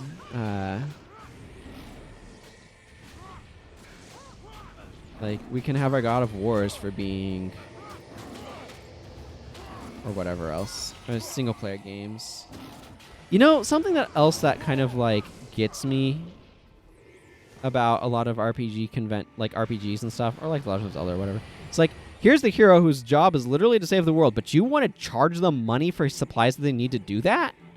Like, what sort of capitalist dystopia is this game?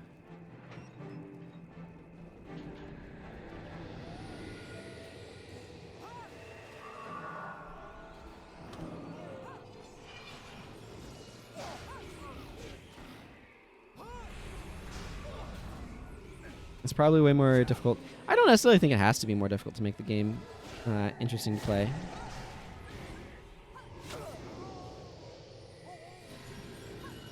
Yeah, it is party focused. Well, the other thing that I like that Guild Wars 1 in particular does, prophecies specifically. Put you in prison. Yeah. Yeah, like that. That's just a huge what? But something that I really like that Prophecies does is you start off with a simple goal of defending your kingdom against an invading army. And you're like, the king is like, we need to make a recruitment campaign to get the bravest heroes in all Ascalon to defend us against the Char. Yes, that's not propaganda. And like the way that it unfolds to stopping the Titan threat and the Undead Lich is something that like builds over the course of Prophecy's story, and that's something that I dearly love about it. Faction story to me personally is a bit like, huh? And to me, Nightfall is just like too quickly like, okay, now we're here to go fight this fallen god. But it still has kind of like, it doesn't feel like Guild Wars Prophecies does have you be like the prophesized ordained saviors of the world, but in a way that kind of like builds to it in a more natural way that I like. Nightfall just feels like you're a group of people who just happens to be at this position. Like, you're the ones, like, you're not the destined ones to save things. You just are the people who happen to be in the area with enough gumption and skill to be able to make it happen. Which I do appreciate about the Nightfall story. Well, like, Velduf is dying. Not dead yet, though. So good with that. Where is this back line? And if the hero's the main characters, then the player just happens to be with them. Yeah, there's a certain amount of that going on, too. I mean, this is the other reason why doing a personal story in MMO is difficult, is because the player characters are so diverse in terms of who they're supposed to be, that you have a hard time, like, doing stuff with them. Or you can start breaking character voice and stuff. So, like, why bother?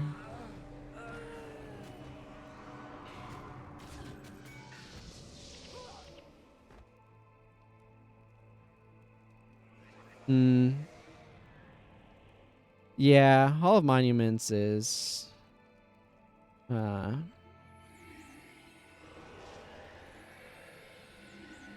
does kind of want you to or like, yeah, but I mean, like, it's just one of those things that's just endemic of a lot of games, is they kind of go heavily into, you're the savior of the world, the one hero who stands against the darkness, the great champion who's able to unravel things. And sure, why not? But like, it does get a little tiresome that all games are that way. I don't know. Eventually I want to make some games that are not that way, but I kind of, it's such a trope that's kind of hard to avoid falling into, because that's just so what you're used to seeing, that then you tend to imitate that. And by you, I mean I'm definitely seeing that I tend to do that too.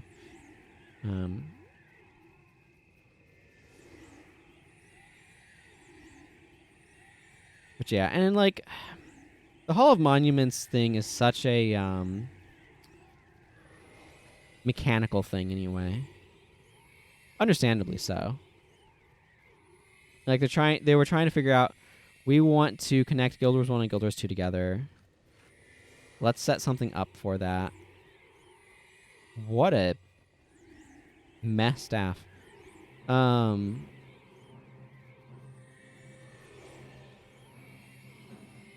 So like, it's just one of those things where sometimes you're like, here's a thing that we mechanically need. How are we going to try to justify this in lore? And then you do, and it's like, well, this has implications. And sometimes you don't, and then that has implications too. Like, resurrection shrines kind of get overlooked in a lot of the narrative in this game.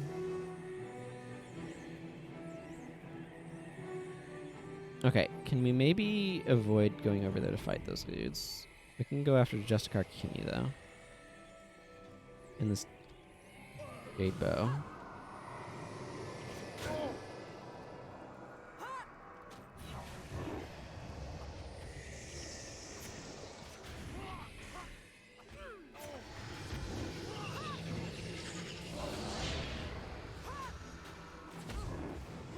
Resurrection in general goes, yeah.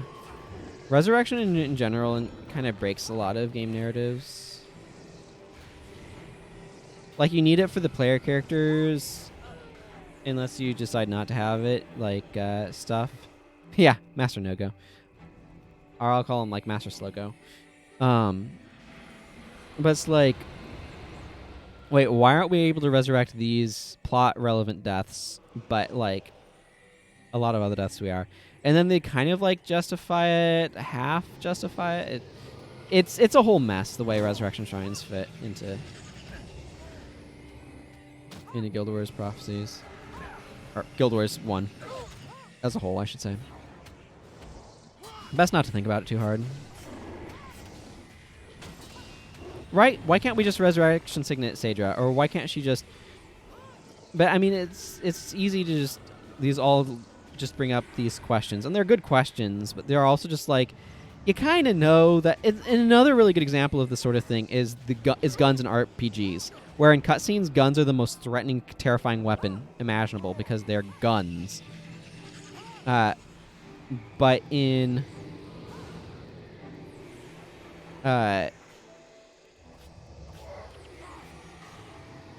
in just the normal combat, they're not. Because otherwise, like, they would be too powerful, right? And you just bring out a gun and just one-shot everything. But then in cutscenes, again, they become really threatening. And okay, you know what? My team needs to be over here where they're not getting obstructed on every other hit.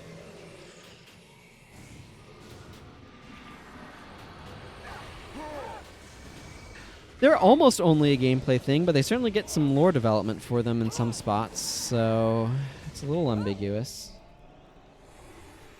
We were victorious.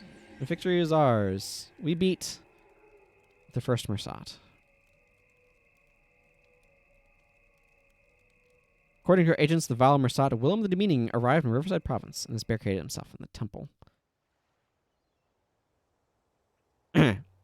In the Temple of the Unseen. Boatloads of Mantle forces have arrived in the area over the past few days, which suggests they are planning something. Our men are tired and battered, and the mere sight of the Mantle's unholy false gods frightens our less valorous soldiers, to the point of desertion.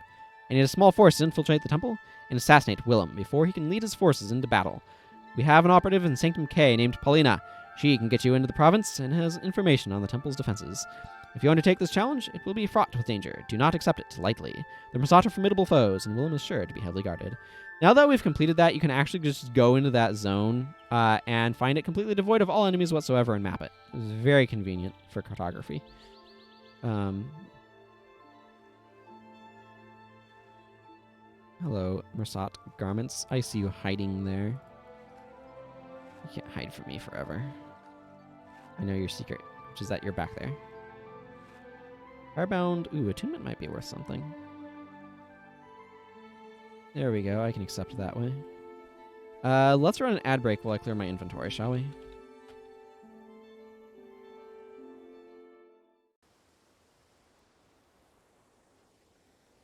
I think it makes sense. Disables pre-roll ads for a while. Nobody wants those going on. Makes joining a stream real annoying.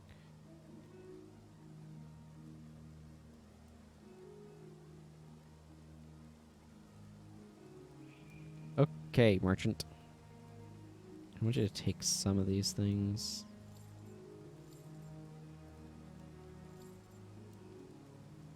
like this cloth armor.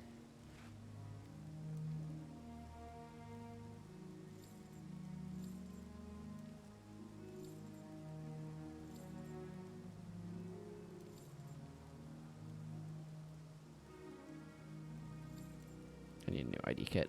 I ran out of ID kit charges.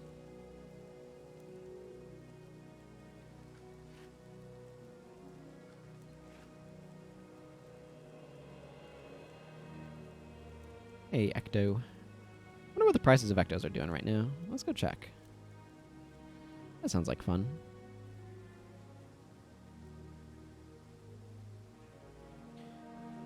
Ecto, down to 13 plat. Let's come down a little bit in value. Rubies and sapphires are down a little bit, I think, as well. Some of the stuff looks like it's kind of decreased a bit in value. That's not a terrible thing to have happen, though.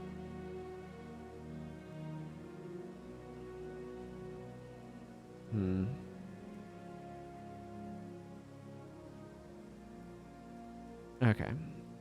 Oh, we lost favor. Let's go check to see if attunement runes have any value right now. They do. Not as much as Vitae, but they definitely do.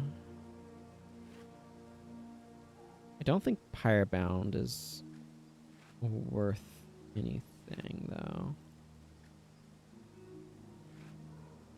Or Wanderers. Wanderers is a monk insignia, yeah. It gives you +1 armor against elemental damage. +15 while affected by a condition. This is not bad. And then there's Anchorites, which is literally prodigies for monks. But because Mesmers are significantly more popular, theirs is worth 11 platinum as opposed to 330 gold. Ay. Such a big difference. And then, yeah, Pyrebound is a ranger one. None of the... Beastmasters has some value. I blame Mana Guy. I don't know where Mana Guy is right now, but I blame him. Okay, let's just sell the rest of this junk. I feel like that's probably going to salvage to wood. Giving a shout out to all 4 monk mains. Exactly. I enjoy playing monk from time to time. It's a very different... Like, playing a healer is a very different way of playing than playing the offensive classes. Okay, let's go back to Lion's Archkeep so we can talk to Queen Salma. Ah, they put us right next to it. How very convenient.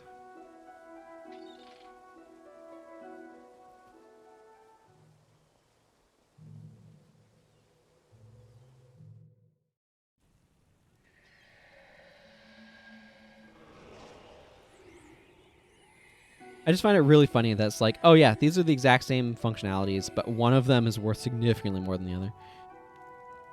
Well done. You have dealt a serious blow to the White Mantle and their false gods. Our intelligence says that there are very few Mursaat left, so each one we're able to eliminate is a huge step towards victory against these oppressors. I wonder how Mursaat reproduce. Not usually something people discuss in, like, world building of, like, how does this alien species reproduce and how does that affect their society? But how we reproduce definitely affects our society. Once we've eradicated them all, those good cretins with misplaced faith in the Mursaat will be freed, and the healing can begin. Thank you, Your Highness. Rumors among the residents of Shaymore suggest that the White Mantle are now sheltering one of their unseen demons inside the town walls. Our agents have concluded that it is most likely the laughably named Aily the Innocent. We must continue chipping away at the White Mantle's leadership. The Mursaat are few in number, and each one we slay is a great blow to our enemies. But this is not a task for the Light of Heart, as the Mursaat will be heavily guarded. If you choose to undertake this challenge, make haste for Divinity Coast via the secret river passage in Talmark Wilderness, and be sure to check in with Livia at the lab. She has been gathering intelligence on White Mantle forces in the area and can help you plan your assault. This is your mission. Do you accept it? For Kryta, this Mursaat will fall. Yes, indeed, I accept it. A little help from above. So we got a Medal of Honor and 5 royal gifts. This is going to be a bunch of, like, consumables and stuff, so I actually kind of don't want to open these on this character, because a lot of them are going to be, like, speed buffs and consumable, like booze and stuff. If I remember correctly, like Crichton brandy and cakes and things. Where we go from TOA. So I actually want to probably open those on a different character. I'll do it on stream, of course, but probably want to do it on a different character so that way I can Acolyte Jin and Dunkoro again. I think I just want these two back.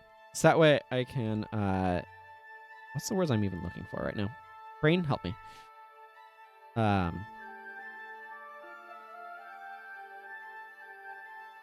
Have them on the character that I would want to consume those on rather than having to shuffle them all through my Shun line. There we go. Got there.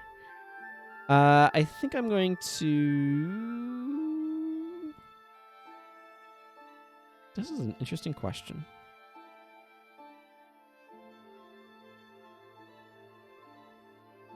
I kind of want condition removal. I like having Splinter Weapon able to go around.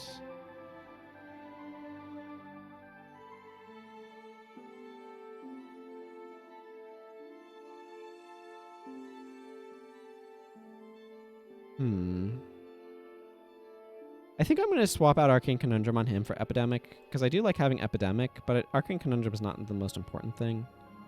Oh, but he doesn't really have room for... Okay, never mind.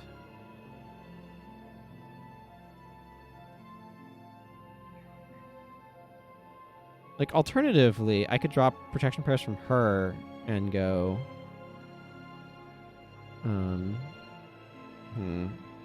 It doesn't feel ideal either.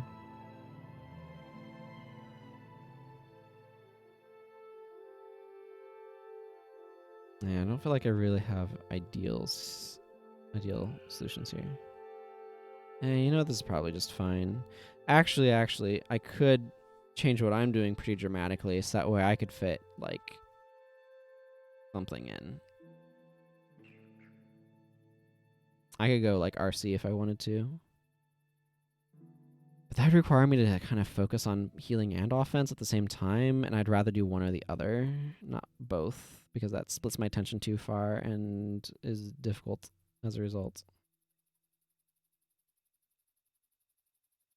This is probably just fine.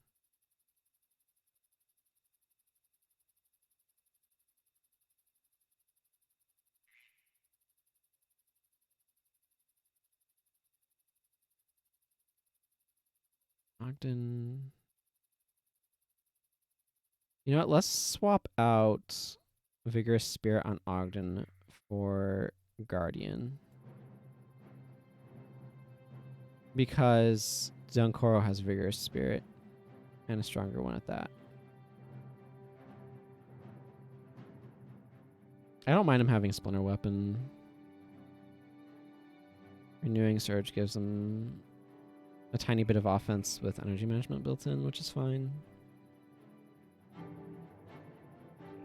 The big consideration that I'm having is I kind of feel like maybe I want a little bit more condition removal, but it's probably okay. I'll go with it's probably okay. Actually, what I probably need more of... Yeah. Let's go ahead and drop Arcane Conundrum after all, but for Drain Enchantment. I like that. I like that plan. Arcane Conundrum is nice, but I feel like Drain Enchantment's probably better. Just in general for what I'm doing. I feel like another piece of enchantment removal is a good idea. Okay, I want to keep throwing random wand strikes at people.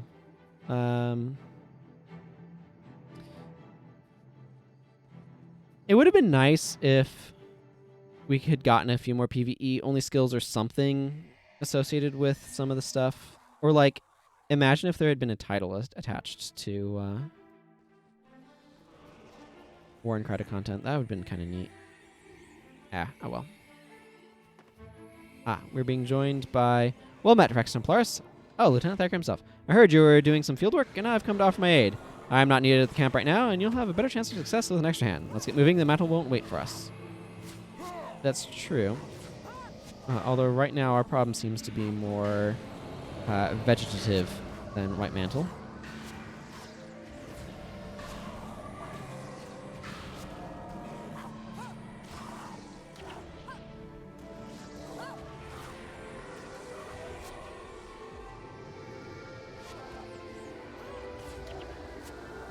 Okay. Problem eliminated.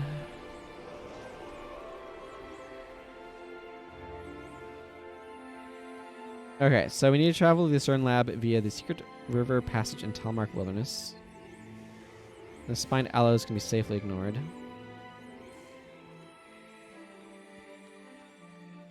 As far as I'm concerned, anyway.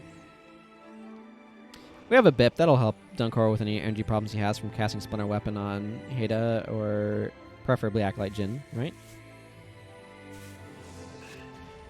176 damage flares. Imagine. So, like, I feel like Elementalists could really have benefited from some skills that specifically lowered armor against specific elements.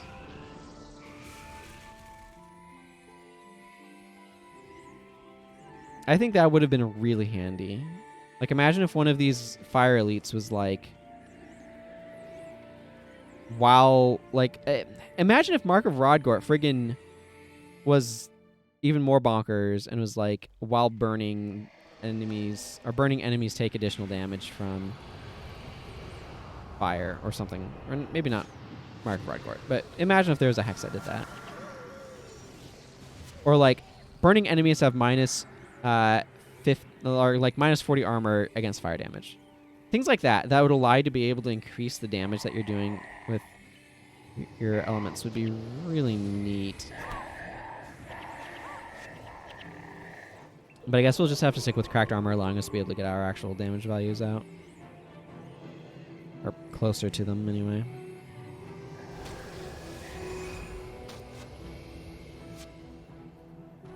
Well, like, what if there was a glyph? Like, what if Glyph of Elemental Power gave your Elementalist spells, like, effectively armor penetration or ignore X armor from enemies or something like that? That could be cool.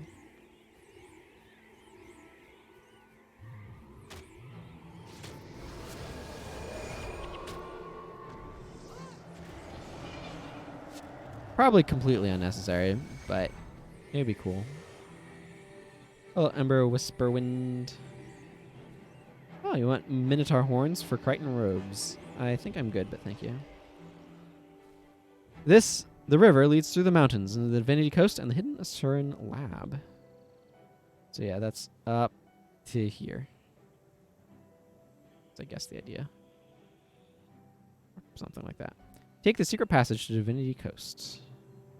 Taking this passage will transport your party into Divinity Coast. Are you sure you want to leave this area? Yes, take us to the Asuran Lab.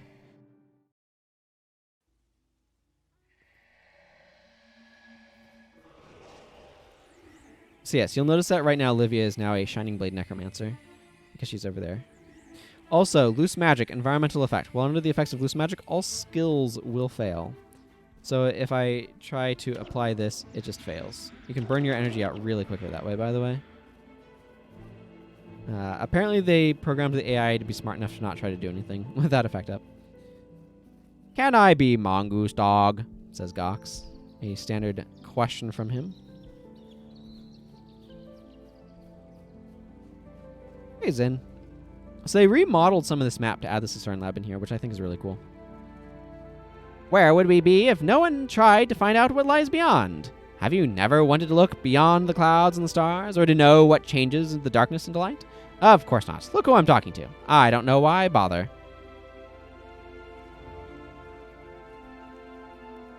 I have no idea. I have heard that you can do stuff with tonics here, though. But yeah, canonically, there should be a Zin and Blim lab here. Blim's back there doing something with the freaking seer. Don't know how well you can see that on stream, but that's that looks to be a seer's corpse that Blim is has a crystal drawing energy from. So that's relevant.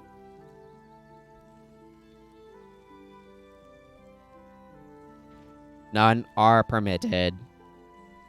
This is the Golem Sentry. Yeah, huh. I never really looked at that in much detail.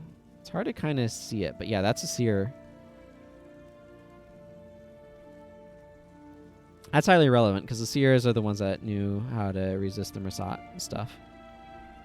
Okay, what do you have for us, Livia? Be careful. Greetings. I hope you are prepared for what is ahead. This task will not be easy. The Mursaat, Aily the Innocent, is hiding behind a locked gate at the entrance to the Fountain of Truth in the hills above Shaymore. The reinforced door is only opened with a key that is held by a particularly fierce jade construct called Cairn the Berserker, who is currently spreading terror in Loamhurst. I've asked Zinn to whip up a little something that will help you penetrate the doors guarding Shaymore, but he demands more time. Go, kill Cairn the Berserker, get the key, and come back for Zinn's weapon. It should be ready by then.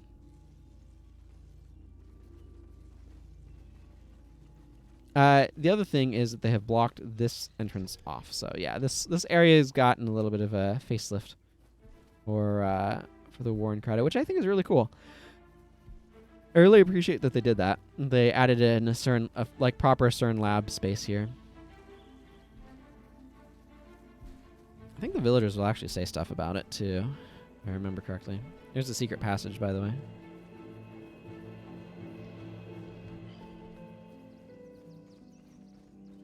These Asura are strange and rude. I couldn't care less that they won't let anyone near their lab. Better for everyone that way. Probably so. What do some of these villagers say? I mean, we're here to talk to people, right? Strange noises come from that lab. Makes me nervous, but I trust the princess, and if she says that they hold the key to defeating the unseen, then I'll defend it with my life.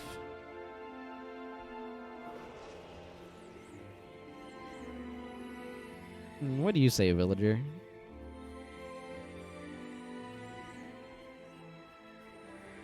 I don't know what Livia is up to with those Asura, but if the princess wishes us to keep them safe from White Mantle, then that's what we'll do. Well, those guys can have a good time. See, and I talked to this fellow, yeah, in that villager already, I think. Yeah, and then that's just a secret passage. Okay, let's continue on a little bit. Talk to some more people. Or leave and then go talk to some people. Not going to do much good just walking in circles around the lab space, am I?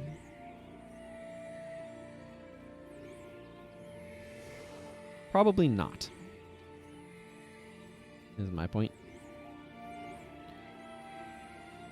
Okay, let's take care of these White Mantle, yeah? So what we ultimately need to do is we need to go over here to Shaymore and take out the White Mantle back there. We don't need to come all the way back down here. But first we need to go up this way and take out the boss that's over there.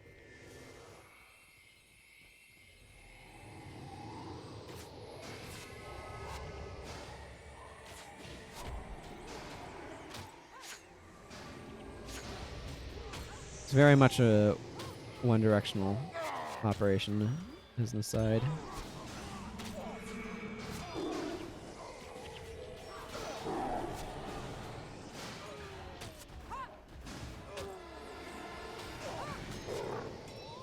Ah. Of course, my enchantments got stripped. The loose magic effects could basically prevented you from using tonics properly, I guess, for lack of a better word. So if you went into the area by the Asura lab, you could spam them to like use them up more quickly for points. But that'll, of course, only be for tonics that you could use in explorable zones, etc. Yeah. My faith lies with the 6 true gods and with the rightful ruler of Kryta. Okay, I imagine all these dudes say more or less the same thing. We're going to need to take out... Oh, let's not get sandwiched between multiple groups.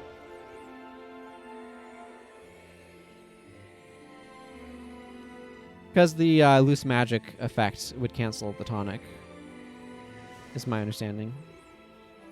Or cancel the thing, anyway. Strange coincidence that I would build this house mere weeks before Livia arrived. It has been the most useful obstruction to protect the lab from prying eyes. Yeah, just pointing out this new building that's here.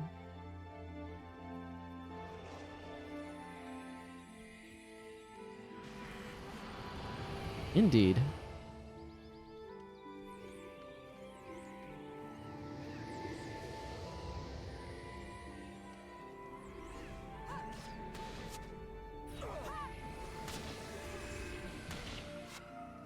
Yeah, let's get these Peacekeeper Enforcers down.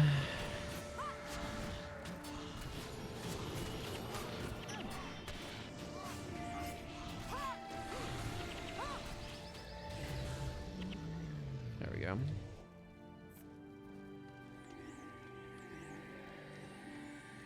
Hey, merchant. May the gods watch over you during these trying times.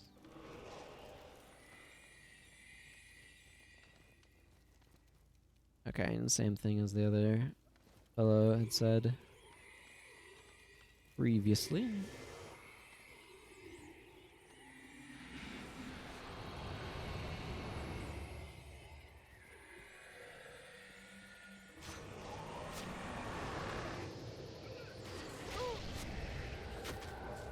I'm going to go ahead and set Jin on aggressive so she can help lead the party into combat. Should be alright. We'll see. If it starts causing me problems, I'll tell her to back up a bit.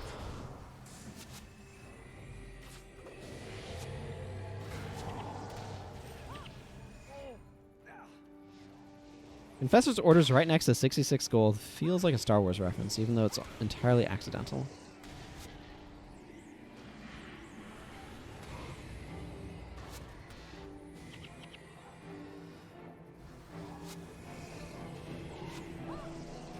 Excuse me. I'm terrible at getting to bed on time. That is all. Let's see. I need to go down this road.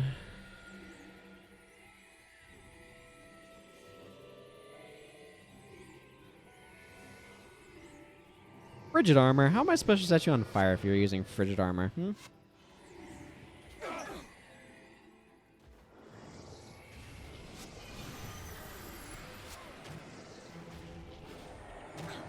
It's nice that this one gets to be...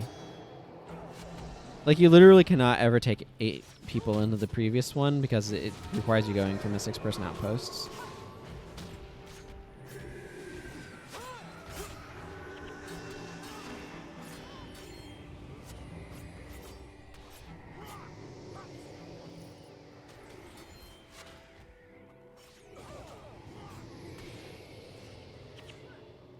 Okay, well, we're doing a pretty good job of taking care of all these guys. Little defile defenses.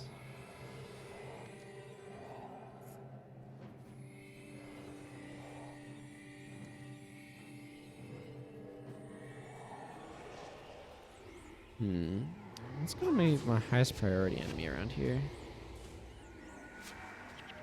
Probably this clairvoyant.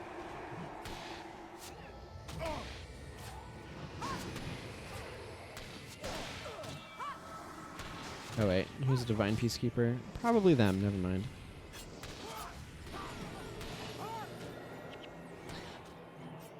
Hey, Livia, I don't suppose you could try working on some of my conditions, do you? Sometimes AI doesn't prioritize things the way you'd like them to. I actually really like the idea of the gambit system from Final Fantasy 12. I've seen some of Wooden Potatoes. I've seen all of Wooden Potatoes Let's Play of it thus far. So some of the game. And it would be amazing if Guild Wars...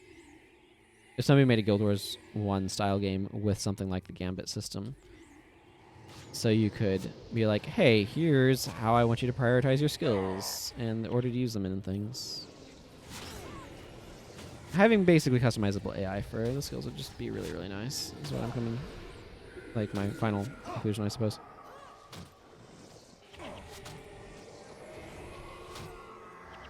Yeah, could you stop attacking my face, please? It's very important to me, my face.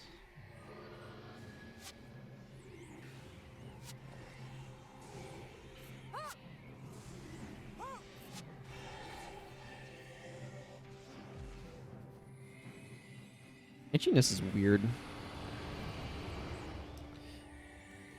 He has a lot of drakes. They're using drakes as pets, which is kind of neat.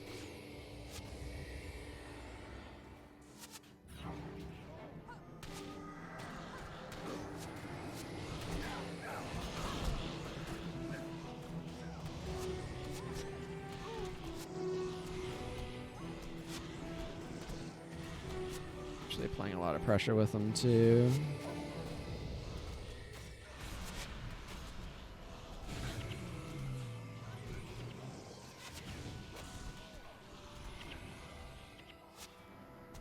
Wow, look at how many drakes are over there.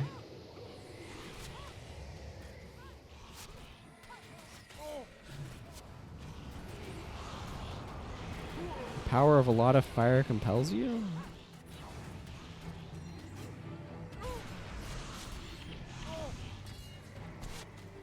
This is why I have an ineptitude. Hello, Redrum Davis. Welcome. If I've streaming GW just got the game because you remember how much you loved the storyline. Currently in Pre. Cool. Pre is an awesome place. I have so much nostalgia for it.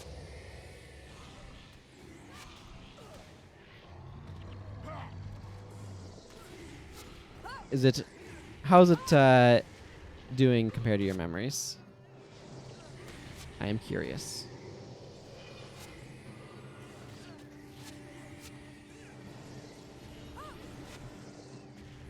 Huzzah. It's always nice when a game that you remember loving and you come back to it and you discover, oh yeah, that game was as good as I remember. Yeah. I mean, Ascalon City, if you're in American districts, you'll definitely find people. I don't know what districts you're playing in. I know I tend to play at a time that is good for European viewers. Yeah, I gotcha. Yeah, from kind of the window before Guild Wars 2 came along.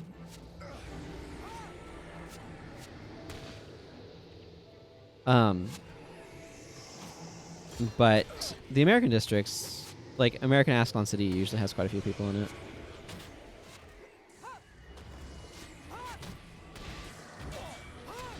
I don't really care about either of those spirits over there.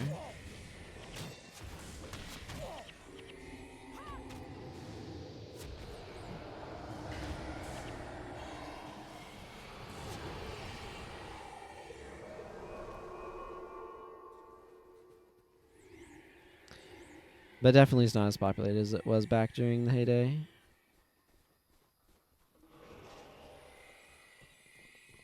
I did play Guild Wars 2. And a bit of Heart of Thorns. There's a lot that I liked about it, but I did not like the combat and build systems particularly much. Largely because the build system felt inconsequential. It felt like everything just kind of played the same regardless of what I did with my build. And the combat ended up being very boring for me after a while.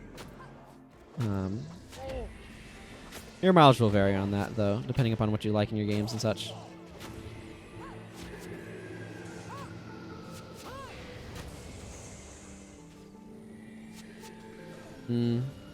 Yeah, I played it for several months. I don't remember how long. I think it was less than a year, but it was before Living World Season 1 that I kind of quit. I don't remember exactly how long before. I just know Living World Season 1 hadn't come out when I quit. Because I just realized I was not having fun playing the game, and I was just forcing myself to play it because I felt like I was supposed to like it. You know? So I'm not quite sure how that sits on the timeline. Like, I've tried every profession. I got Heart of Thorns when it came out, and I tried Revenant as well. And I like Revenant best of the professions, I think. But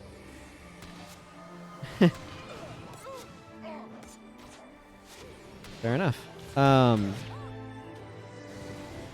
yeah, it for me is like there's a lot of things I think it does that are really cool. I like the environment art is gorgeous in the game, generally speaking, and I really liked what they did with the character creator. I think that the races that they had are like that are their custom fantasy species are all really fairly inventive. I think that's really cool, and have some neat looks. The Slavari are really neat.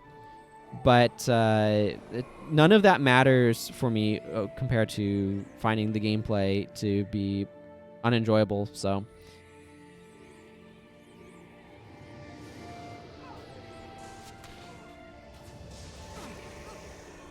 that's just unfortunately where it ended up.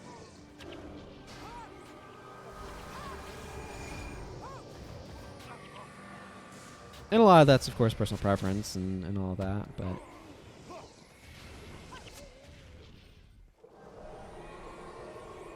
Guild Wars 1 has gotten a few updates over the years.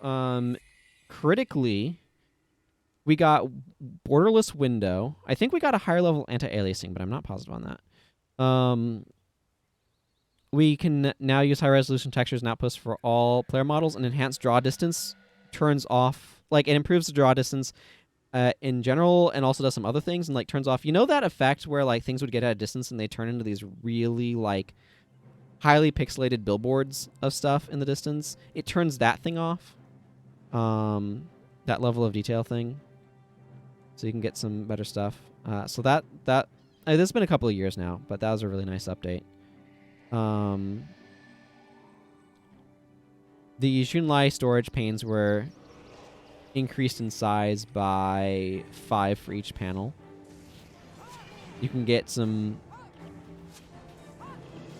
improved space for bags with the new Runes of Holding, but they're very expensive in Z coins, which is a little meh. And then there was an update for the 15th anniversary of the game that added a new set of weapons. I can't show you any of them because this character doesn't have any of them, as this character was made after that event. But it added a new set of weapons that are using unusual attributes. So, for example, the Elementalist gets an axe that scales off of energy storage. The usefulness of them varies a bit. But also notably, as you'll see right here, we got a new set of elite skills that are PvE-only elite skills, one for each profession in its primary attribute. And that comes with a set of new bosses. So there's an item that you have to get from that event, but as long as somebody in your party has that item, it will make the boss spawn. And there's like 4 bosses that were added, each with some, like 2 or 3 of the elites. So that was really, really cool. So the game, it's mostly in maintenance mode of like making sure it just stays running. But there have been like a handful of things over the years. They got rid of the requirement to enter in a character name for logging into your account. I think they probably did that because they kept having to answer support emails of people that are like, I don't remember a character name for my account. I'm logging in after 10 years. And I like still have login information because it's linked from Guild Wars 1 to Guild Wars 2, so it uses the same login credentials, but I don't remember a character name. And so they got rid of that requirement for logging in, which I think is fine. They added proper like 2-factor authentication at some point to the whole login system anyway. So, anything else stand out in my memory? There's a whole thing on the wiki for like what's new in Guild Wars that you can check out if you go to the official wiki. Does this villager say anything? The White Mantle are the scourge of Tyria. We should have known the White Mantle were not what they seemed to be. My faith lies in the 6 true gods and with the rightful ruler of Kryta. Okay, seems to be the main thing he says. I don't think these villagers are going to have a whole lot to say. It's so beautiful out here. I don't know. I still find this game to be quite beautiful. Yeah, there's a lot of that too. Just like, what even was your account? May the gods watch over you during these trying times.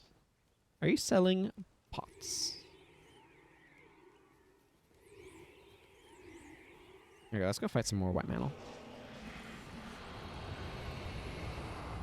So they don't really have a whole lot of spare developer time. Unfortunately, there had been some developers that were working on the game in their spare time. Unfortunately, some of them were let go in a large cleaning out of ArenaNet, I guess, for lack of a better word.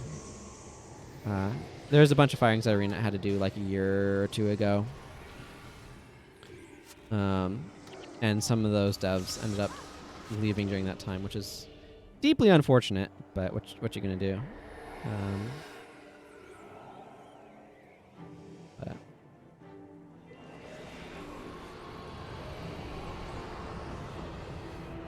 I appreciate that they at least keep the game going still.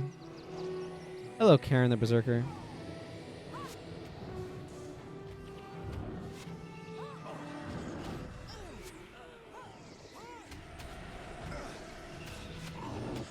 You know what? I'm gonna go ahead and grab another Geldolf. Because why not?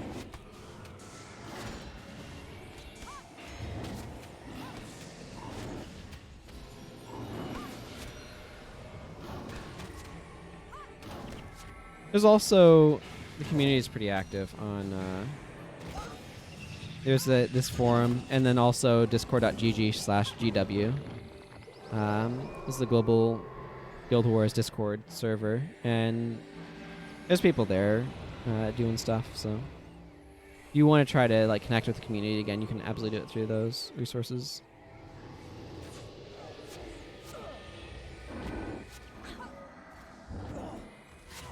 I don't think I, strictly speaking, need to take these guys out, but I kind of want to.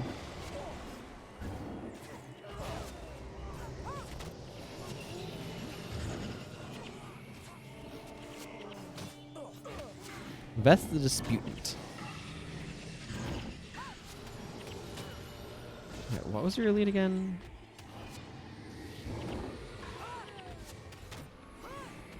I didn't see. Discord.gg/GW. I believe that is their the Guild Wars Global Discord. They have a link on guildwarslegacy.com as well.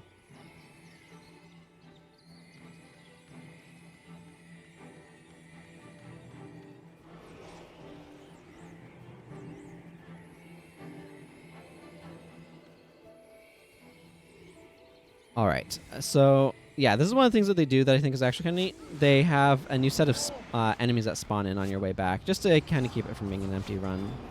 But it also makes it longer, obviously.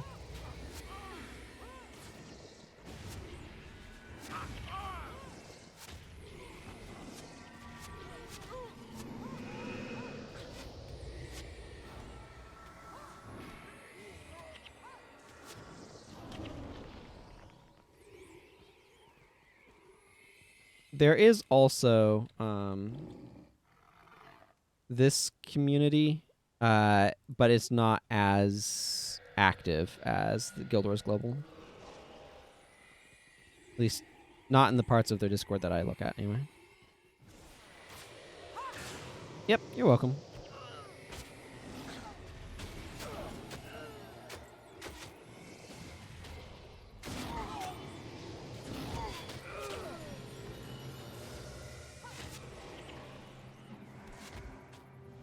Okay, now that Tranquility is down, I'm okay with reapplying my enchantments. I don't want to reapply my enchantments while Tranquility is up, because that makes enchantments end more quickly.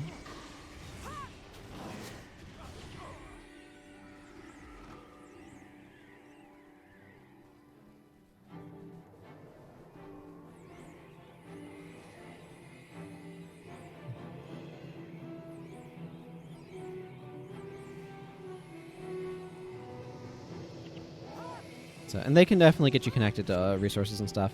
And then don't forget, in-game, F10 will, by default, bring up the a bunch of links to the wiki, which is very handy for looking stuff up. As well, if you did not know.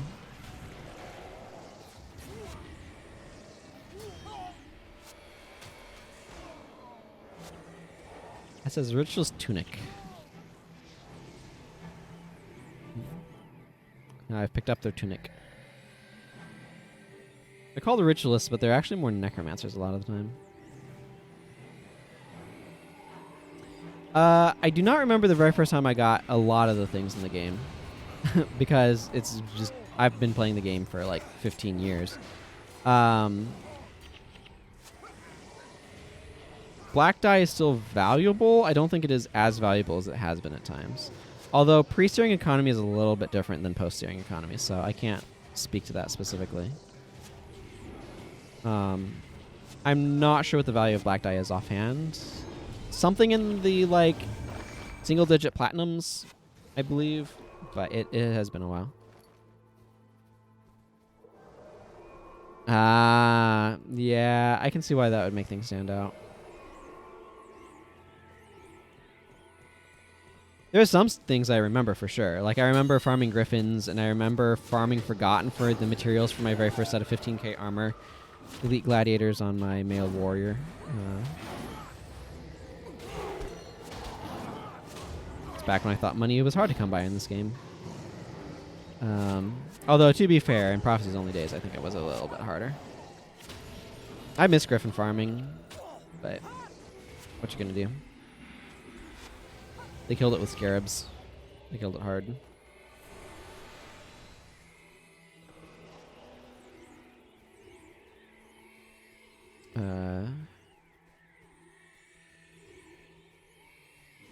Yeah. I have a lot of nostalgia for different things, but some of like the events. I mean, some amount of it is I look at my screenshots and I see, yes, here's screenshots from that one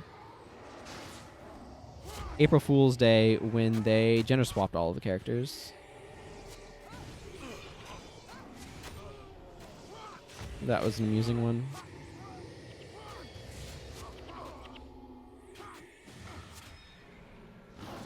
Can't remember. There's a ranger and used a lot of traps. Yeah, it might have been underworld trapping. That's definitely a farm that exists and that people do, which is where you go to the underworld and place a bunch of traps in order to try to get ectoplasm, which is about 13k right now to buy from the trader. I'm not sure what it is to sell.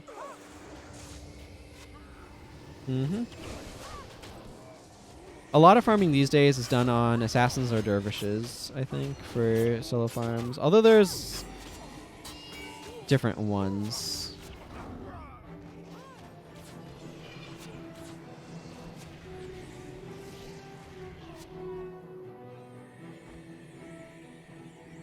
I don't tend to do a lot of farming personally, though.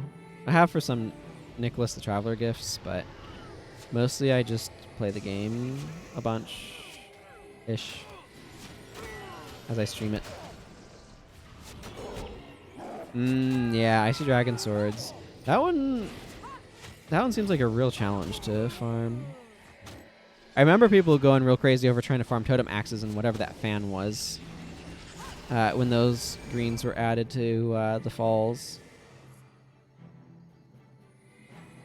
Totem axe, of course, people were super psyched over because caster axe. I still have like one or two floating around my account. I didn't farm them, I don't think. I haven't really seen one lately as a drop. Been in the falls a couple of times, but did see something. Maybe it was a fan drop though. When I was doing something with somebody, with Manic Guy, I think maybe. I don't know. Part of it is like you just see a lot less loot in general when you're playing with heroes or henchmen because they absorb it. So.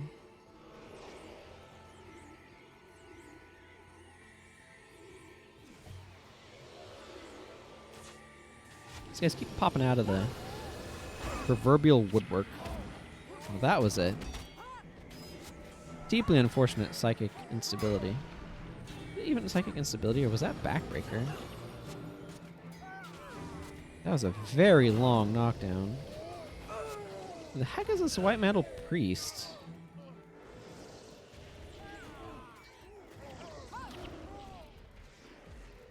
Cool. Can we please stop standing in a meteor shower? Thank you.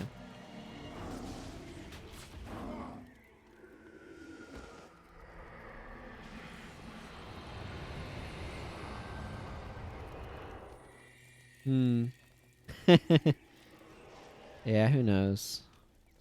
I was back before the days where voice comm was super common.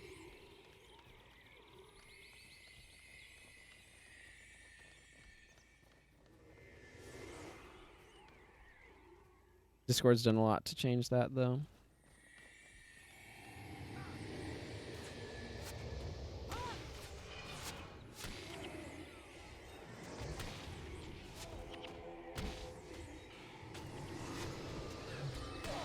Oh. Just mid-cast of Rod. Of course, my energy looks really low because I haven't gotten the refund from it, but I paid for it.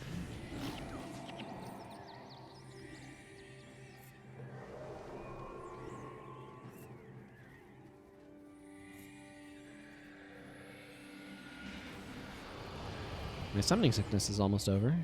That's nice. This is kind of a long map.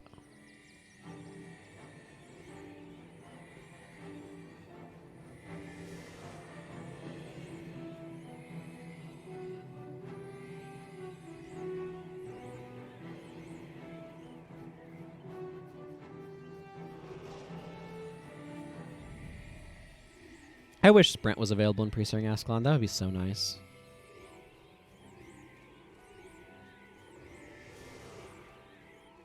Oh yeah, I need to take a moment to clean up my inventory a little bit. I really should have dropped something off.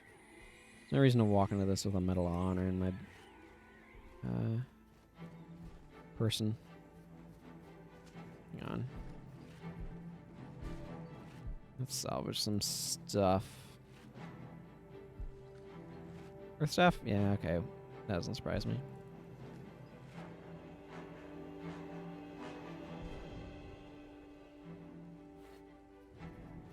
What does it say about this? Instructions from Confessor Isaiah. These commands will never be executed now, but the document may reveal useful information to the right person. Like one of the spy masters.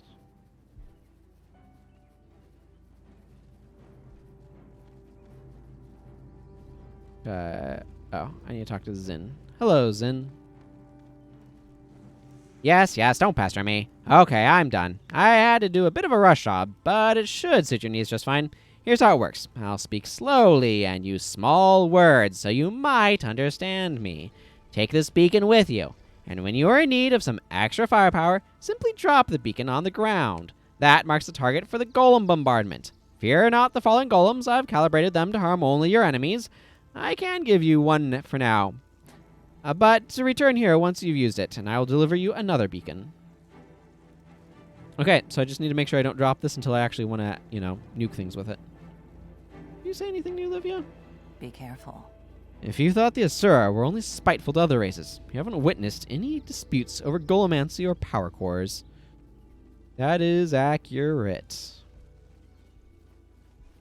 Oh no, I can't use Death Strike right now. Whatever will I do? My build is clearly ruined. I am joking so much right now. Okay, let's... I'll just inscribed chakram. Haha. What do you know? The inscribed chakram was full of iron ingots. Looking to see if any of these are highly salvageable, but they are not. Either of them. That bow is... I know I'm trying to walk through a physical object that I can't pass through.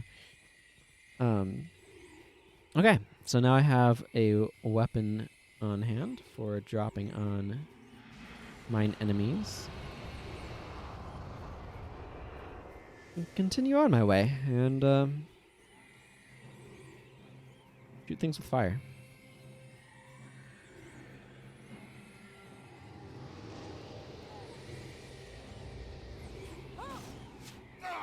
Body shot is an odd choice to open with. Just calling it, Acolyte Jin. Just calling it as I see it.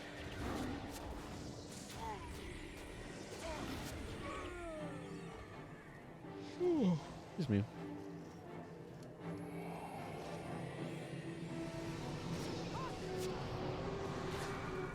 They have a union going on over there. Or shelter, excuse me. Hey, thank you very much for the subscription. I appreciate that. Red Rum Davis. Or is it Red Rum or Redrum?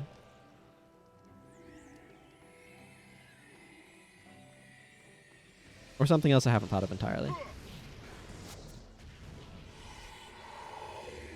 Red Rum? Okay. I haven't seen The Shining.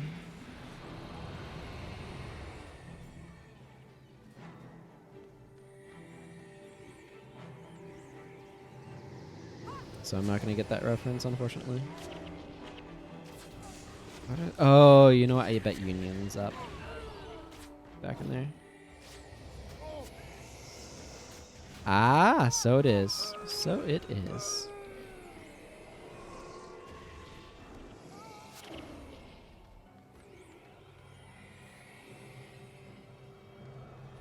It's amazing how many things end up getting named based upon stuff like that. anagrams and just mashing up concepts. Okay. Trying to get away from there too quickly, and my mouse did not like me.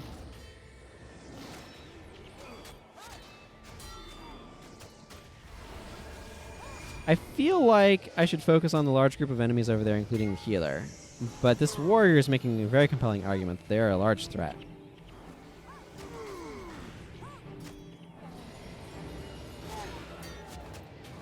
The Assassin Guild, Veldolf did a good job of taking care of that stuff back there anyway.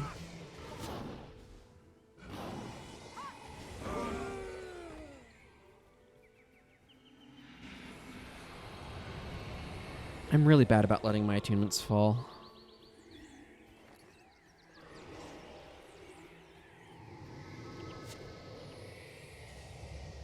It's not good for my energy at all.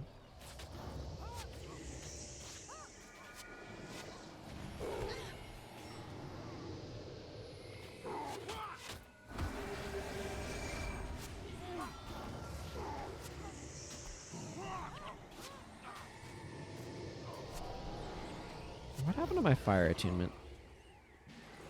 Probably Rip Enchantment, if I had to guess. I've been seeing them use that, which I actually appreciate because I get a little tired of Chillblains and Strip Enchantment, which feel like they're everywhere. This game really likes to stick those on Necromancer enemies for some reason. Oh, poor Inferno Imps. Here, let me help make up for your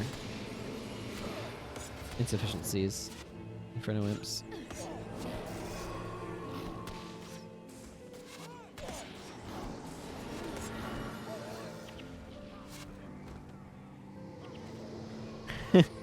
They blinded my Ebon Vanguard support assassin. Of course, that just means they weren't blinding my backline, which is good. By my backline, I mean Acolyte Jin, Heda, or General Morgan. I'm fairly physically heavy, which is, I suppose, a bit unusual, but means I make good use for all my Go for the Eyes. I kind of want to save this Golem Bombardment for the boss. Running back to get another one is a gigantic pain in the rear end, so I'd rather not.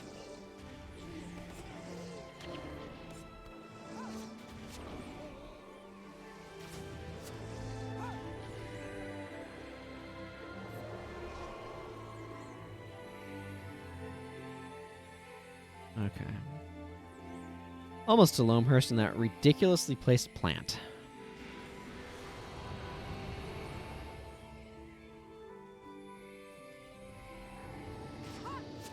If you're not familiar with the plant, don't worry, I'll point it out. I do every time. It bothers me so much.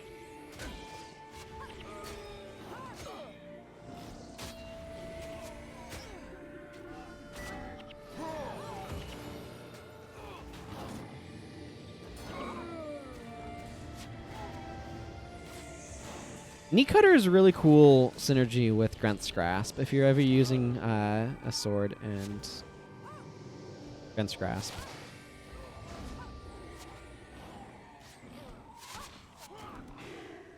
It turns out Knee Cutter will, if I remember correctly, trigger the cripple and then check for an enemy being crippled. So it works super well.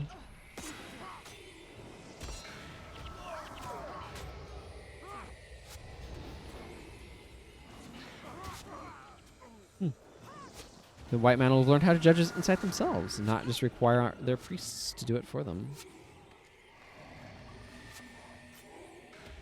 There's a lot of White Mantle we need to clear out here. Oh, man. Okay, you know what? Here, whatever. Just have a Golem Bombardment. See what I care.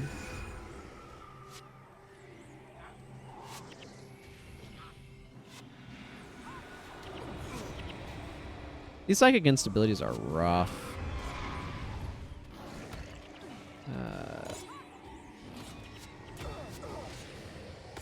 You.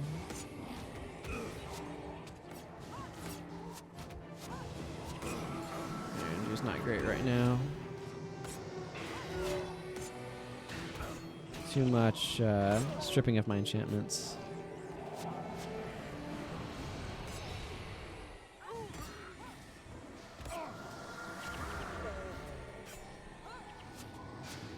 I think this is a better place to use it than to try to save it for later, though. Yep, let's not stand in those.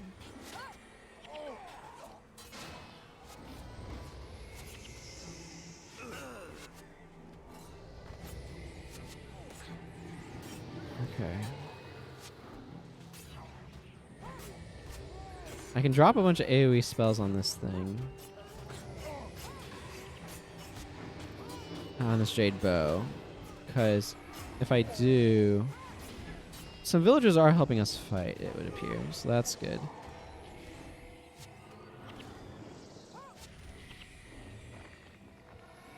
No, don't just run in recklessly. Run in purposefully and with poise.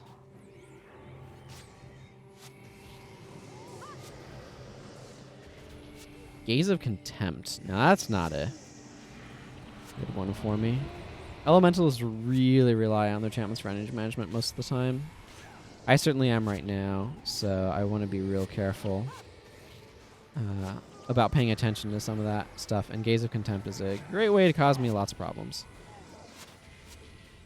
If you have more than 50% HP, it strips all of your enchantments. So, obviously losing all my enchantments and therefore my energy management. Not good. Not good at all.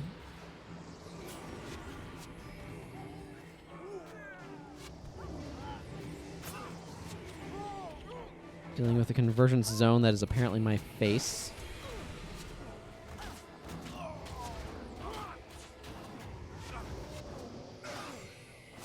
Oh, we have a... 7 of 10 groups remain. So we have to clear out all of the groups in Shaymore. It appears as part of our objective. Okay, have we taken care of the principal attackingness going on? Okay, it looks like there's some spirits hanging around that we can take care of, but...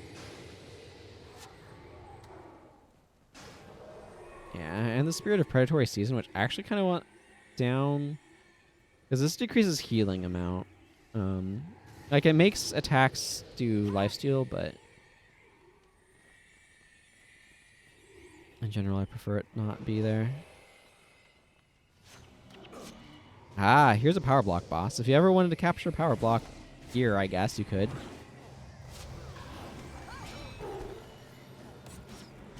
Scenario Bond looking less good against all of these guys with their hex removal.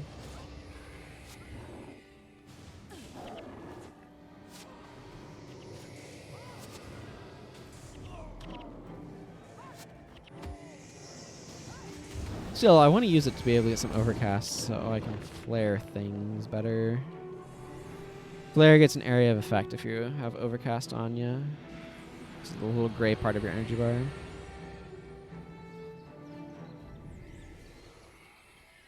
Yeah, that's where I need to get to. I need to open that lever. Wait, am I just not seeing the plant from this perspective, or did they remove it in this version of the map? I don't know why they would.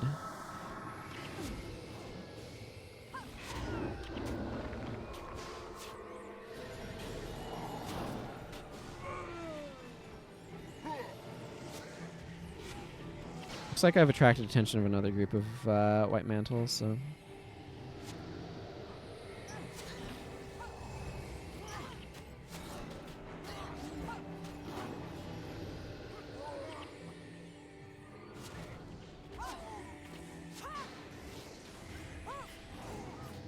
Pinging is really important for getting your AI to pay attention to things.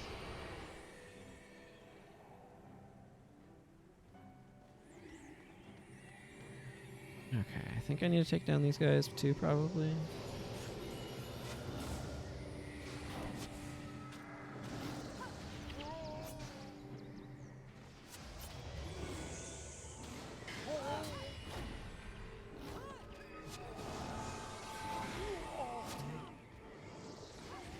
You transferred my crippled back to me.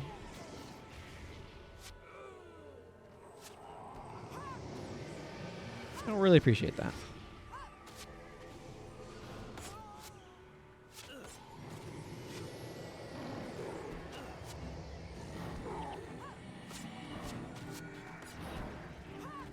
Glad you said that you had no idea, never before played with them before, since back then you played with people. Hmm.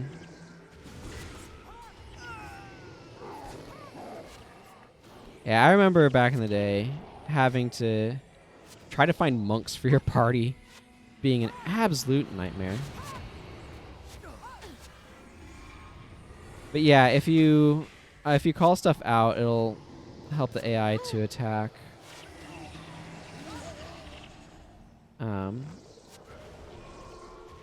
Because what ends up happening is like either they'll just kind of, like if you have them on guard, they will, and you're a caster, sometimes they'll just like stand there and do their thing. Like if you actually physically attack things, that will grab their attention.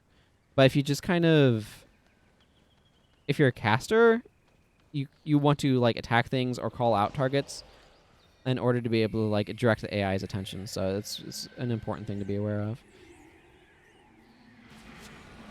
If you set AI to aggressive, they will start attacking things as well. Is the plant not here? Nope, there it is. There's a dumb plant. That plant right there has collision on it, and it's really annoying because you can't just like walk through it. And it's just occupying the middle of this gate for no freaking obvious reason.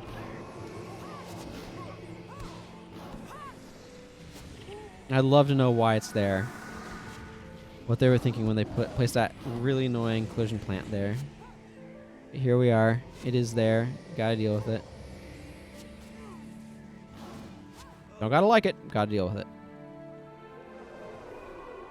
How do I have... Oh, you know what? Yeah, I'm gonna need to make sure I clear those out. When we get back to town after this. What's Hada using? Is she just using her standard? Yeah, it's just her standard spear. See, right now they're not doing anything, and if I ping the enemy, then they start attacking. It's kind of annoying, but you get used to it. It's really important if you're playing like a monk or something to be up on telling the AI to do their thing. Because otherwise they don't, and that's bad.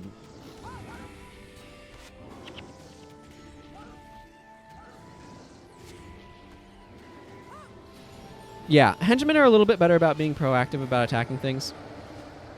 They're functionally like set to aggressive, which sometimes you don't want them to be that proactive, to be clear.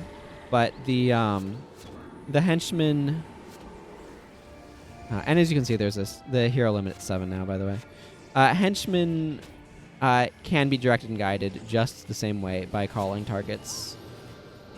So that's really important to do.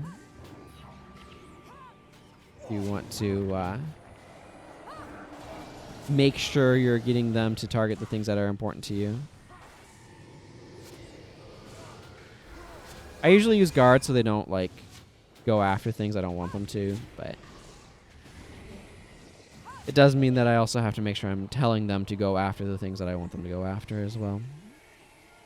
Victory with this fountain. Fort Rannick and Priestring is not new. It's been around since the old times. You would actually go out, just outside of it is Mary Malone, who needs your help getting a basket of apples. Yeah, it is obviously a mission post-searing, but yeah, Regent Valley and Fort Rannick are absolutely a thing in pre-searing as well, and have been for as long as I can remember. Yes.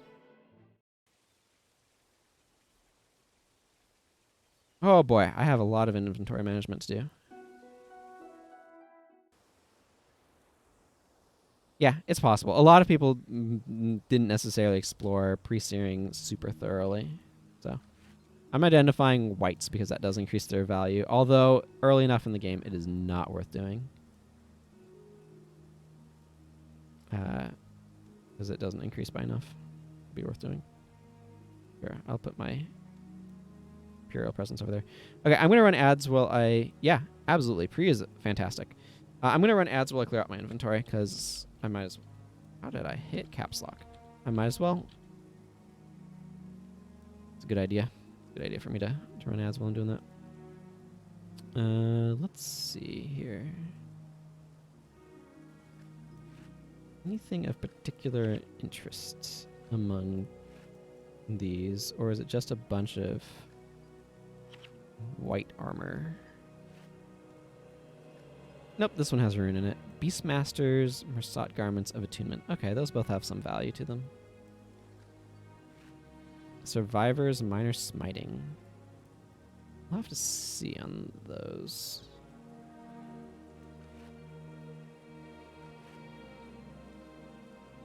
Let's see. Bone might have value right now.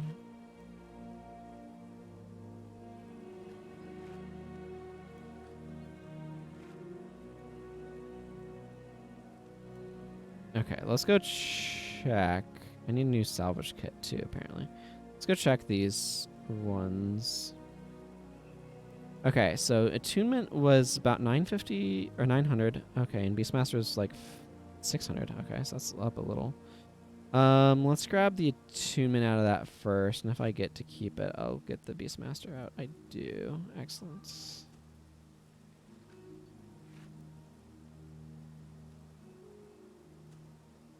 Survivor is Survivor worth 650, so that's not bad. Minor smiting, I don't expect to be worth anything. It is not. Minor divine favors at 3.6. The heck? The heck happened that monk runes are starting to gain a little bit of value at all? Like, monks were super meta unpopular. Something changed that made people change their minds? Anyway, let's grab the Survivor out here. Maybe I want to stick it on one of my monks, actually. Ogden. You have Survivor in your chest piece. There you go. Okay, let's just go ahead and sell the rest of this junk to the merchant then. Dear merchant, I would like to, for your consideration, sell you this stuff I don't need.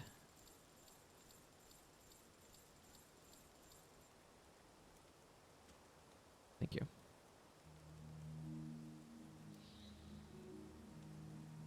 Okay, let's go talk to the princess, or queen, or I guess princess. I don't know. When does she get coronated in this? I don't remember. Maybe it's more at the end. All right. Yep, we need access. Thank you.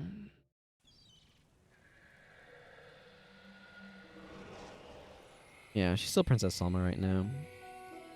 Princess Salma, I come bearing news?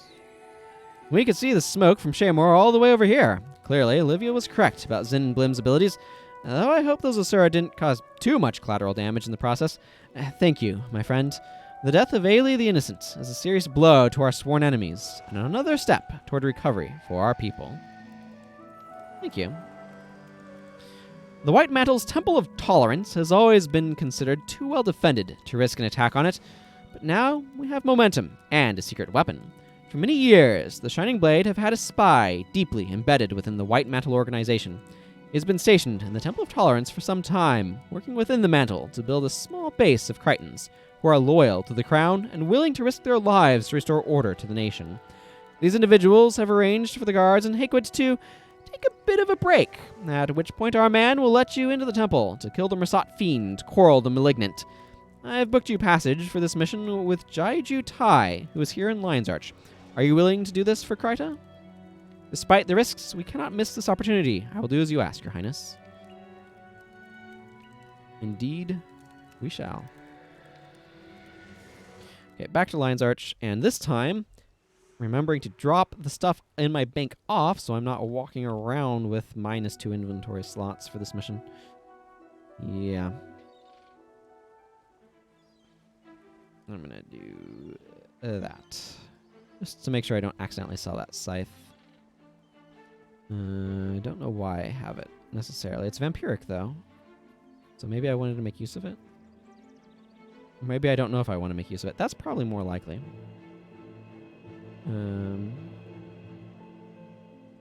There we go. And the 2 platinum she gave me as well.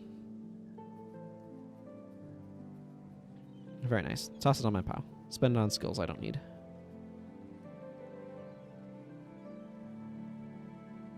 Jaiju Tai is over this way and is a Crichton merchant. Incidentally.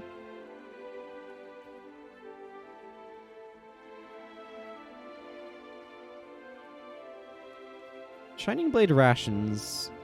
Maybe I should carry some of those with me. They just removed my death penalty, though, which is less exciting. I forgot about these. You know what? I'm just going to salvage both of them so I don't have to worry about trying to do anything more with them. No, get in my bank. Hello, Jaiju.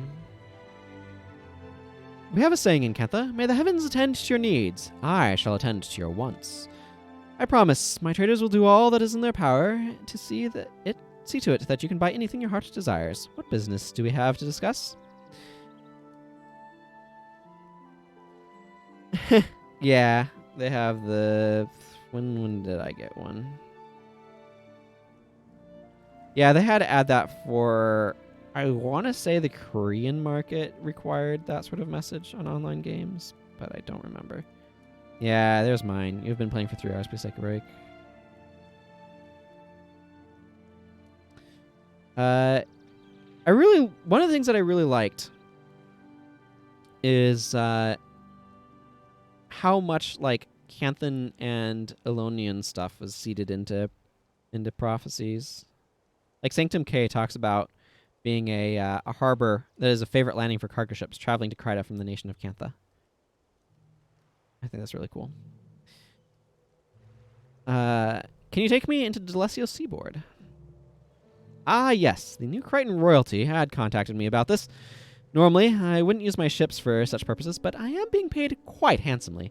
We should be able to drop you off in an isolated location, so you can do whatever it is you need to do without being noticed by any White Mantle in the area.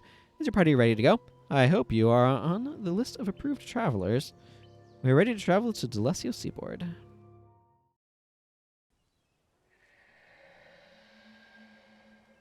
Mm-hmm. Yeah, there's a lot of really cool, like, lore and world-building stuff in this game. Yeah, there's Delesio Seaboard right here. I've been doing playthroughs that are lore-focused of all of them. So Guild Wars Beyond is the content that they released after the release of Eye of the North. But if you actually... Just to link it here for people who might be interested. Mubot, please come through. Thank you. On my YouTube channel, I've done lore-oriented playthroughs of all of the other parts of it as well. Prophecies, Factions, Nightfall, and Eye of the North. So.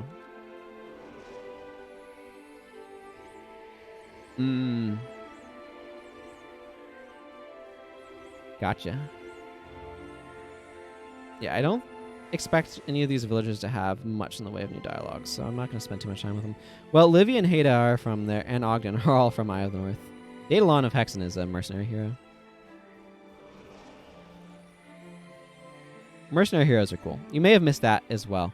You can buy mercenary hero slots that give you the ability to make your own characters into heroes with their primary profession and their armor set that they're wearing at the time. This guy. Right here. His weapons, of course, you have to equip from your own character, etc. But hello, Dinas. I fancy seeing you here. Finally, I was starting to get nervous. The Mantle think that we left hours ago, and if they saw us still lurking around, it could be trouble. Now, before I open this door, I have information to add to your report for the princess. Listen carefully. The White Mantle are getting scared. Torimo flew into an uncontrollable rage when he heard that his pet inquisitors had been taken out. Now they are sending men every day to Demetra in the north. That's where we're headed as well. Something is happening up there. I'm not sure what, but I'll be in touch. Now go. Koril is in the center of the temple. He should be hard to miss. Good luck. Thank you, Dinas. Remember, that's why early I was asking if the normal henchmen do all that stuff too. Yeah.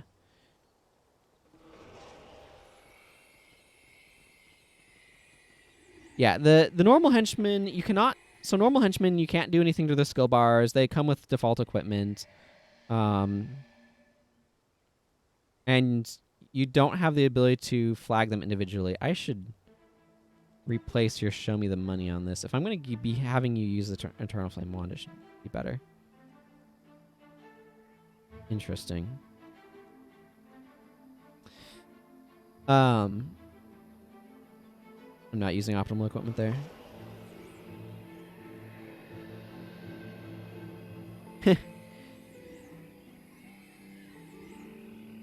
Yeah, it's...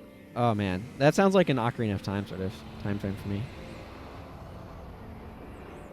Ocarina of Time is great. But a very different game.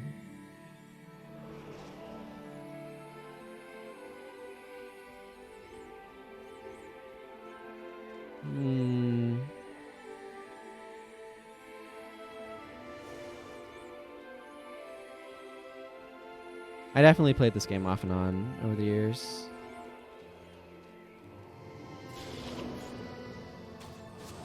That was a really unfortunate timing for that.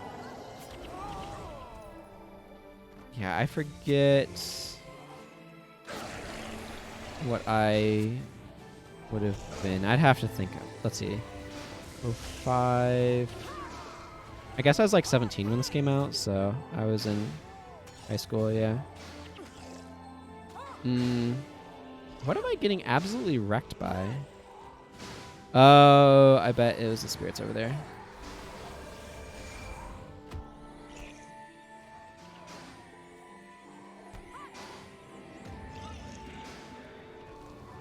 So yeah, it would have been like late high school for me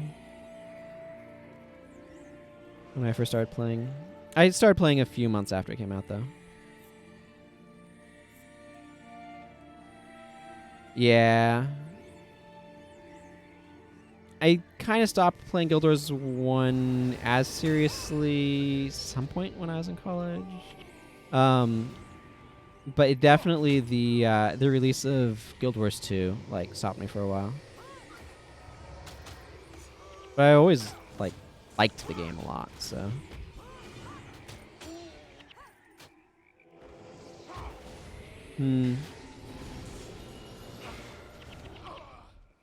I personally am kind of glad to have missed the heady days of having to spend points to unallocate your attributes. That seemed like a terrible idea, and I'm glad to have missed that. But I was playing early enough that the AI still didn't know that it maybe shouldn't stand under meteor showers and firestorms casted from spell range. So those were the days. Yeah. There's always some element of that going on, too. People didn't really know how to make good builds in the game back then. Yeah. And, you'd have people playing monks that were constantly out of energy because they didn't know that maybe you shouldn't spam heal other all the time. And all that sort of stuff, but... People didn't like to make monks. Everybody needed them in their party, though. Which meant that monks kind of set their own... pick and choose their parties pretty well.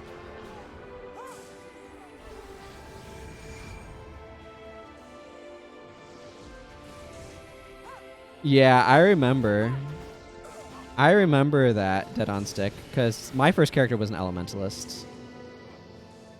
This character is a reference to my very first character, who was just named King Templar, because that was the username I was going by at the time. I think Rex Templaris is a little bit better of a name, but I deleted him after a while because I wanted the character space for another character and stuff. Because I want to try out different professions, or different primaries. But I remember those times. I have distinct memories of on King Templar going into the Riverside Province mission and having 2 party members lag out or something, but basically disconnect. And, this is back before reconnecting was a thing, obviously. Then another person was like, well, we're down to 4 people. We're not going to beat this, and just left. And the remaining 3 of us, it's something like that. But the remaining 3 of us were like, well, let's stick it out. And we slowly but surely pushed our way through with me doing a lot of nuking towers and stuff because the AI would just sit at a distance and you could arcane echo them meteor showers, I remember it took forever, but we got through it in the end. I have fond memories of that. Well, fond is maybe a bit of a strong word, but I have distinct memories of that.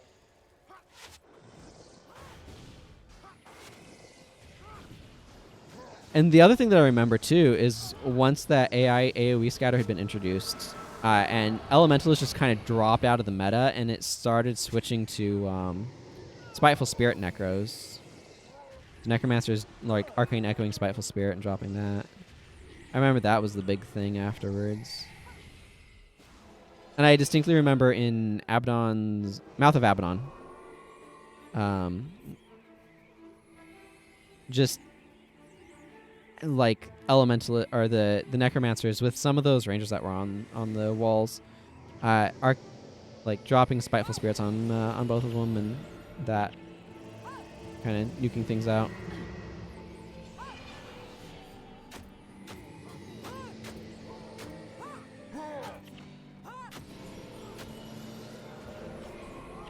Okay, good. Those guys are no longer obstructed. And then Thunderhead Keep was just such like a test for people to pass.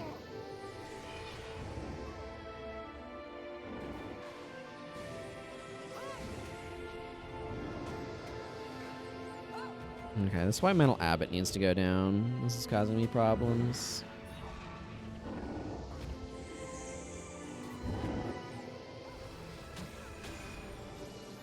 Yeah, now Thunderhead Keep is a serious patience test.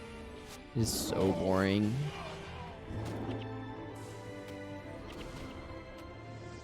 In one of the more recent times I played through it, I actually just went off and ended up finding the spawn point and just kind of sitting there and taking things out. Better experience.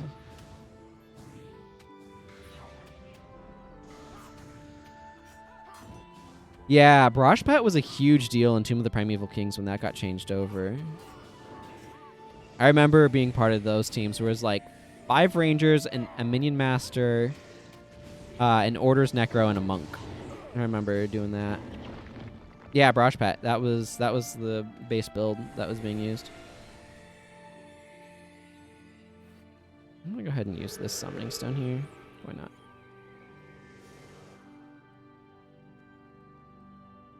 I mean, it's basically just like, here's a pet, and also I use Barrage.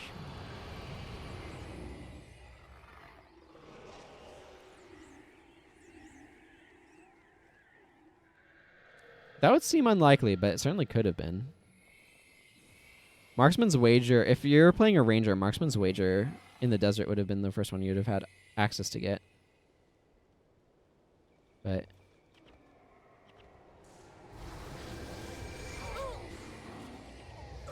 you also might not have known how to capture. I think there's a lot of people who are like, I want Barrage, and that was the first one that they really wanted that was any good. Because otherwise you're looking at Marksman's Wager, which is like kind of meh. Yeah, we are gonna... Oh, well, that will extend things for a moment, I guess. Long enough for us to all get more death penalty. Hooray. But otherwise, you're looking at... Oh, yeah. Ivex Trapper. For sure. Not a great build, that one.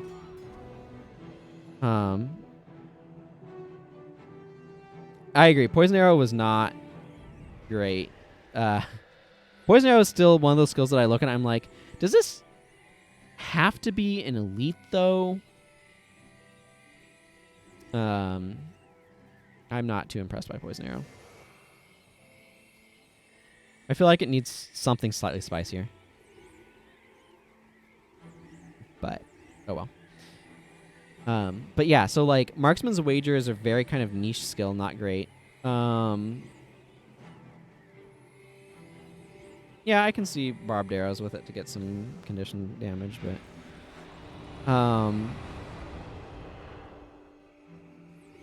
it's not like a useless skill, it just kind of underwhelms me a little bit. I see.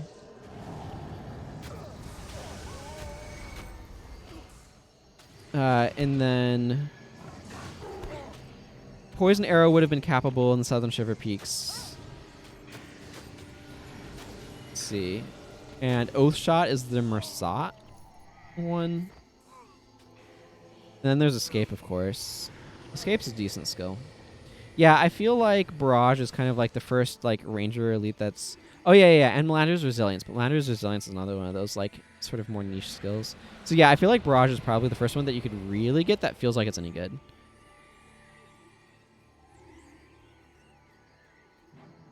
Yeah, I'll grant you that. Although, these days you can use Poison Tip Signet with it and save your elite for something else. If you want to. Although it's not quite as rapid of a spread.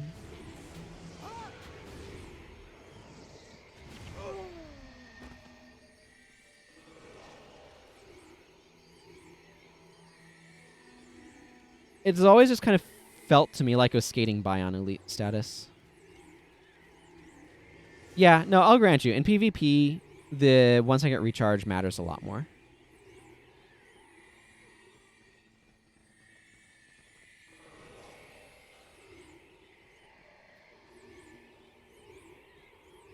Yeah, I can see that. I mean, apply poison as well. But yeah, like apply poison, like Crypt Shot builds with apply poison and stuff, or always kind of more my speed. But good old Paladin. Yeah, because RC is Restore Condition is very common in PvP, and I mean, yeah, there are different ways of trying to go about accomplishing that goal, but frankly, Hada's Bar with Barbed Spear and Apply Poison allows her to spread a lot of bleed and poison around that way.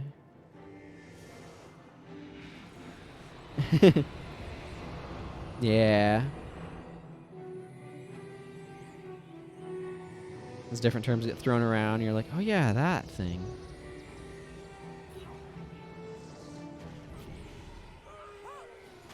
That's an interesting elementalist bar.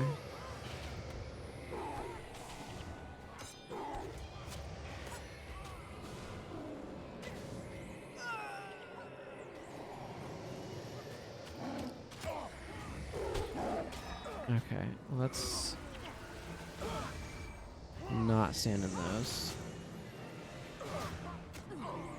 Okay, these Ellies are causing us a lot of pain and suffering.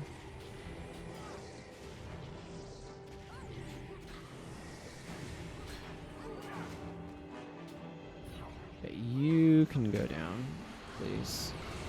This is one of those areas where it's really easy to get overwhelmed on enemies.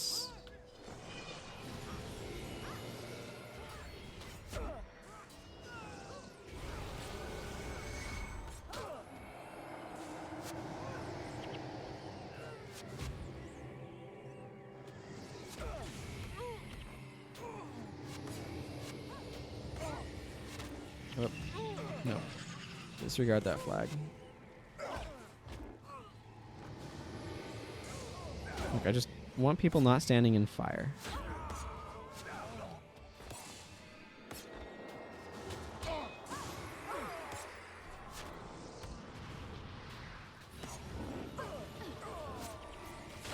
Okay, I'm accumulating death penalty like crazy. Not great. Oh my goodness, this spot is really, really nasty because there's a lot of like spawns that keep coming. Yeah, I kind of want to get Cassandra down though before I consider doing that, but obviously that's not happening right now. The problem is I don't have any power stones with me, so DP is kind of rough. I do remember kind of rushing into Koril's area and being able to kind of avoid them, but it's been a while since I've done this.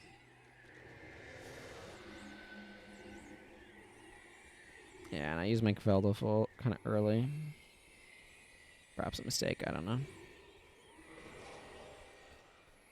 Maybe this miniature Scourge Manta will help. somehow. Some unknown ephemeral way.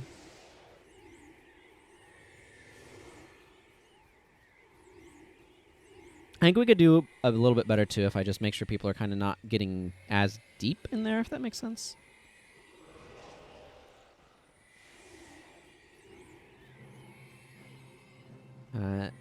It definitely feels like they're getting a little bit too far into the enemy line.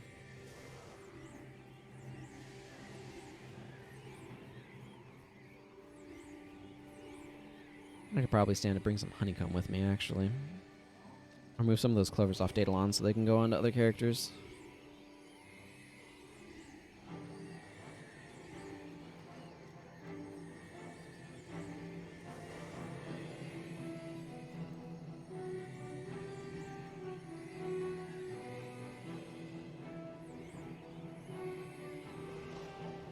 No, at least I have an incoming fallback, so it doesn't take as long to get back.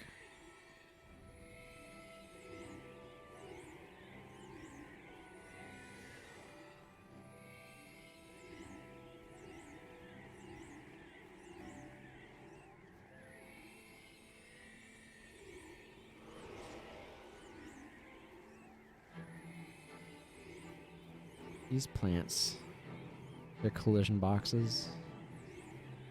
It's usually not a problem because they're usually out of the way, but I still don't know why they put that one in the middle of the friggin' gate. Most perplexing thing, I tell you.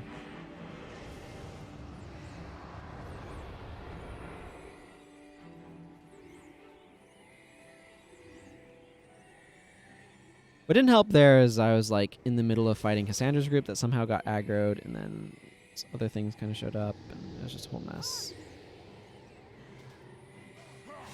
Okay, pull back down the stairs, please.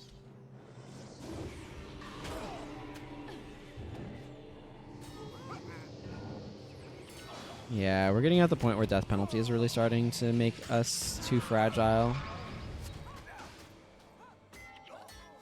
And I don't have shelter on me right now, so we can't like weather it super well. Yeah, I need to back out. I have too much DP at this point.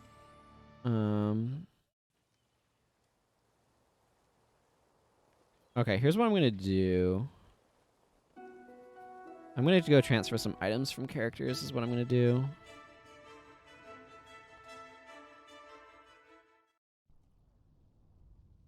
I want to grab some of the stuff out of here. I saw I had a pie slice, so I want to grab that pie slice. And these sinister automatonics. Okay. Then I can hop over to Daedalon, who's sporting a fresh look. Because he has clovers. I'm going to just drop these clover stacks off. So that way I can grab them. I think I could do fine. The problem is I was at the point where I had too much death penalty. And without something to remove the death penalty, which is what I'm grabbing right now, I was running into not surviving type problems. So this feels like it would be iron ingots. It is not.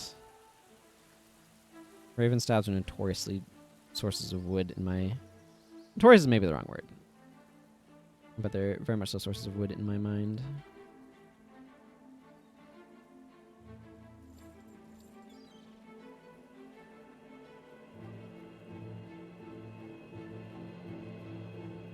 This is the part where I need to casually walk around town, collecting the things I need.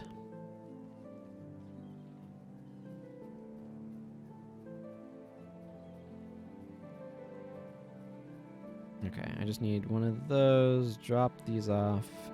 Drop those off. There we go. And we're good. But I still have too much chitin, and I don't know what I'm doing with it.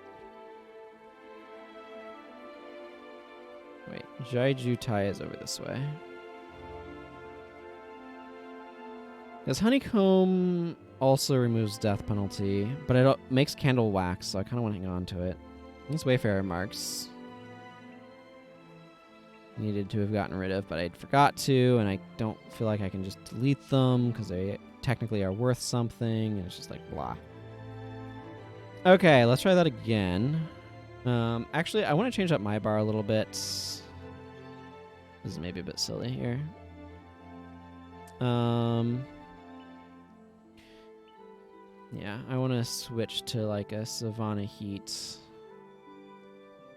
Maybe I'll drop Glowing Gaze and just bring Glyph of Lesser. I want some of this damage over time. Shenaniganry. Okay, you know what? It's too funny not to. I'm just going to bring some Mursaat because it's really funny. Hey, Dune fan. Good to see ya. Welcome. I should probably realistically bring Ebon Battle Standard of Honor as well. Do I just drop? You know what? Let's drop the Glyph of Lesser because we have Bip.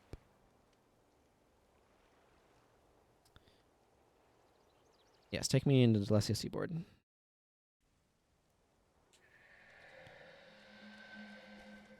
Hope things are going well with you.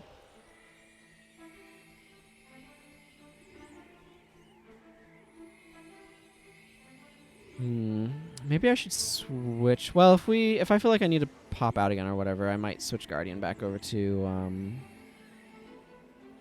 something. Okay, Dinas, let me in, please. Thank you.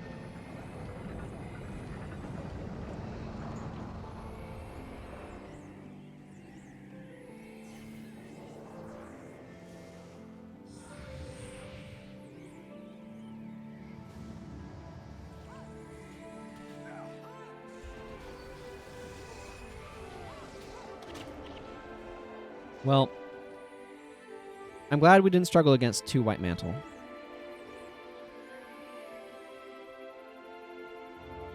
Like Glimmer Heal builds over the although energy hungry healers boon best elite. There's just different advantages to them. I'm choosing Healing Burst because it's a fairly strong single target heal with additional party healing benefits. And also, this character is trying to branch out a little bit and not just do healing prayers. So there's Dismiss Condition and Guardian going on. I like Glimmer of Light as well. I like Glimmer of Light because of its quick recharge. Although I tend to want to be a little bit more healing prayers focused for that. Healer's Boon is a good skill, though. Yeah. Yeah, I can understand. Healing Burst and Glimmer of Light are not dissimilar.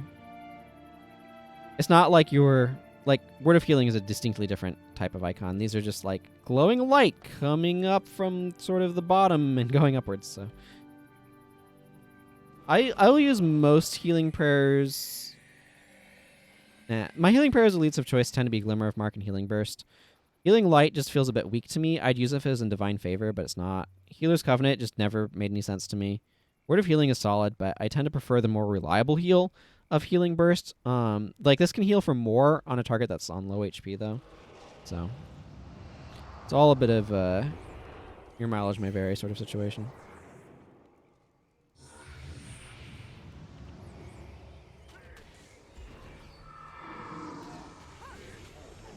Woo! That is some meaty damage by the time you get to the end of Savannah Heat there.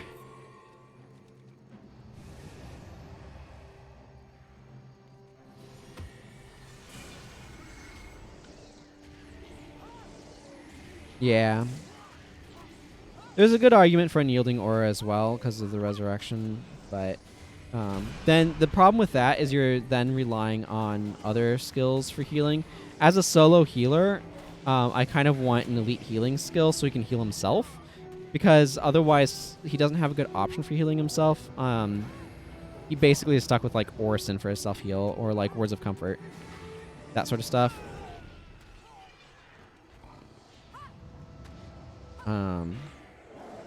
Just because most of them don't target well otherwise.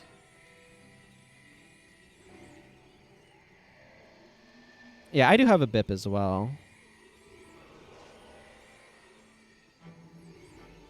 Part of it too is I just like having a little bit of variety in what I have my dudes doing. So.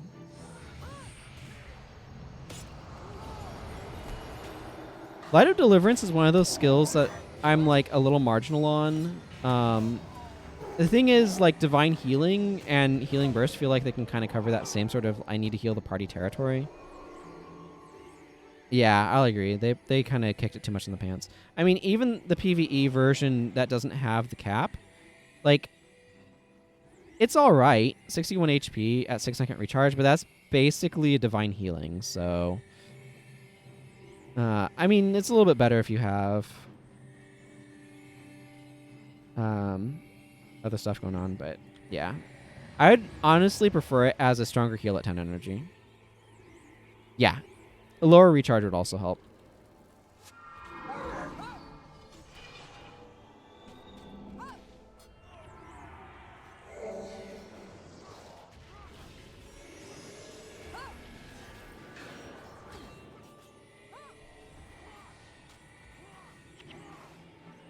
Yeah, I mean, the thing is, like, HB heal party under a healer's boon is just going to be better than Light of Deliverance.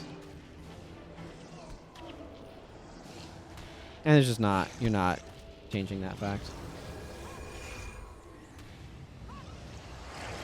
I'm surprised I haven't been bipped yet, but that's okay. This bar is actually much lower energy cost-wise than the other one. I know, right? Yep, half cast time, 50% increased healing. You can get 100 health off of it. If you use Arcane Mimicry to get Unyielding Aura and stack that with HP, where is this Ritualist?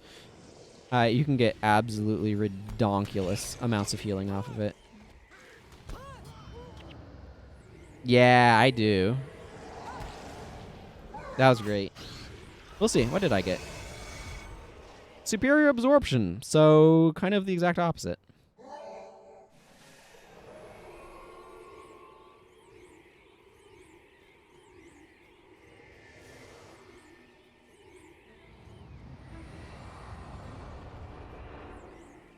We're super biggers.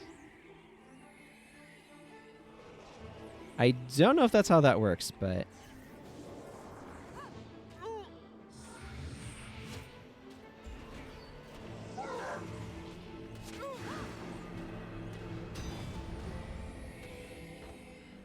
there's a lot of superstitions around farming in this game.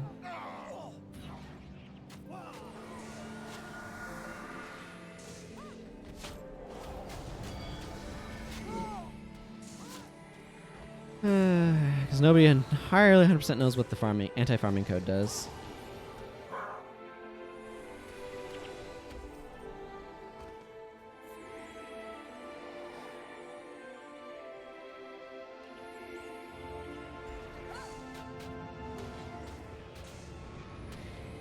Okay, but like if you're going to be in our back line, you're also going to be under a lot of fire. And I mean that literally. Huh. Now I got a gold forked sword. Interesting. Oh yeah, for sure. Yeah, except this is not Delesio the normal mission. This is Delesio the Mursaat are here mission.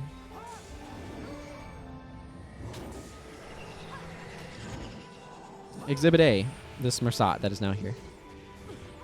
Okay, maybe that one doesn't count, but you know what I mean. Aha!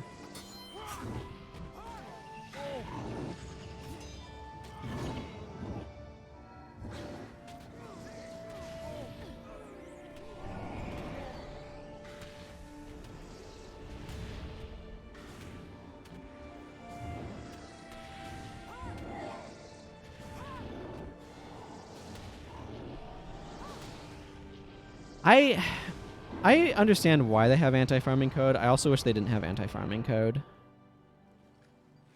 The same sort, or at least the sort of way they have it. Wow, what a garbage sword. I guess I might be able to use the defense for a hero's weapon. Mm-hmm.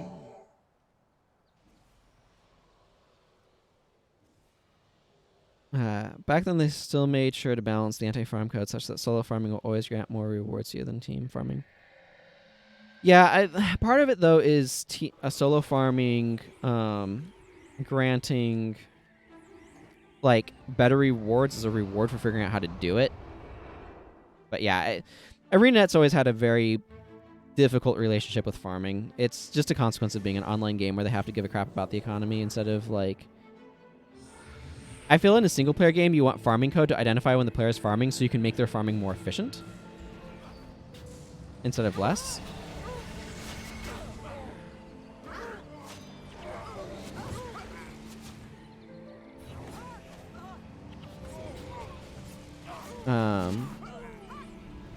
But...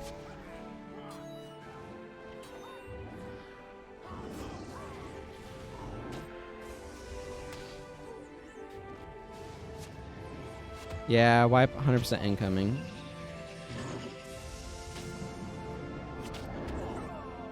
At least I got a few down that time with my firestorms and stuff. It's build diversity allowed for people to solo farm top tier areas. Yeah, it is absolutely the case. I think that's something that is part of what inspired Guild Wars 2 to be very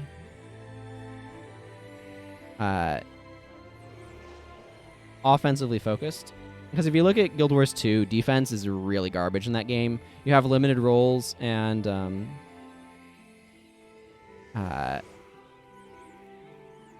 like your healing skill. You have a healing skill slot. You have to bring a healing skill, so you can't screw yourself out of not having a healing skill. But you also can only bring one and stuff like that because of how effective the defensive abilities in this game were to allow you to be able to like survive through stuff. There's a lot of stuff that they did to Guild Wars 2 to try to simplify systems that, like, I get the reasons why, even if I don't agree with them. It does help accessibility, though, when things aren't too complicated. It's a tough balance. I missed a lot of loot out here.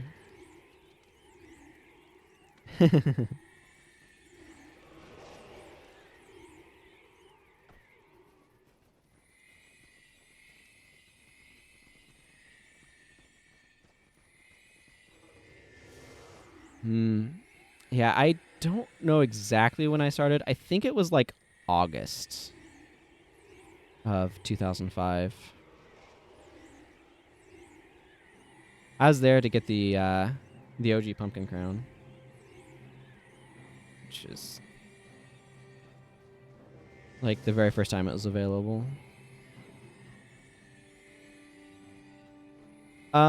Yeah, you need to go find a tamer. I forget where they are. But there should be out in the world somewhere a tamer that if you talk to them can take your pet off of your hands, as it were.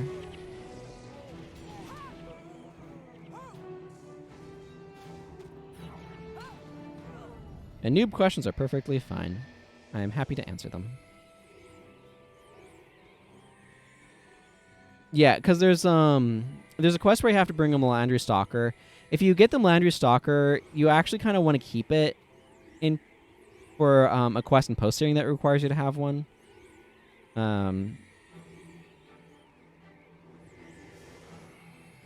So it's kind of a good idea to hang on to the Melandria Stalker you have to charm. But if you charm something other than the Melandria Stalker, then you need to lose it for the quests. In order to be able to get a Melandria Stalker.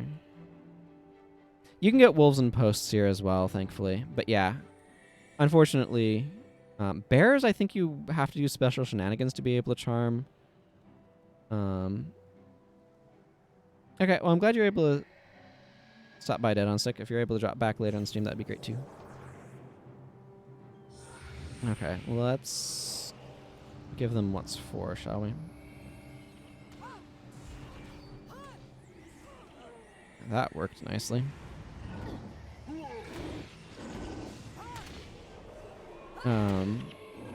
Yeah, I would generally recommend trying to get the pet that you actually want in post-searing. Because you, like I said, there's a quest in post where you need a Melandru Stalker. So if you don't already have one, you have to go lose your current pet and get a Melandru Stalker.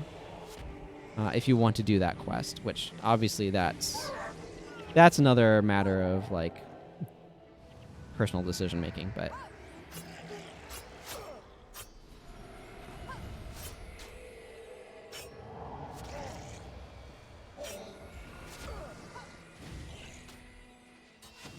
yep, you're welcome. Basically, one of the ranger chambers is like, I miss Melandru Stalkers. Oh man, you have one. That's awesome. Thank you for showing me this Melandru Stalker.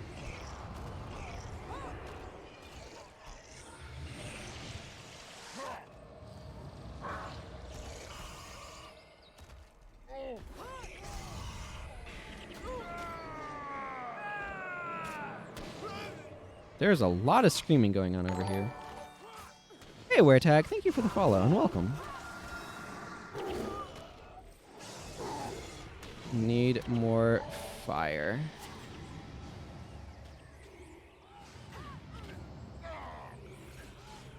These half-duration bips are not good for my party.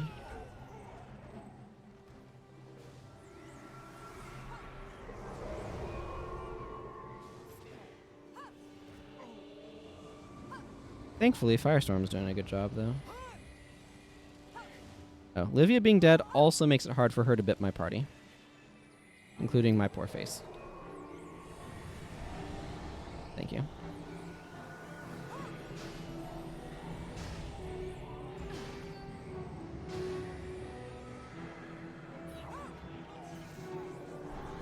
I'm gonna hold off on Breath of Fire for a little bit, recover my energy, maybe.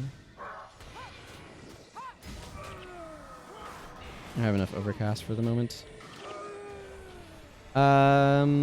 Yeah, those would be moas, the ostrich-like things. Apparently based off of a real bird. From, like, New Zealand or something.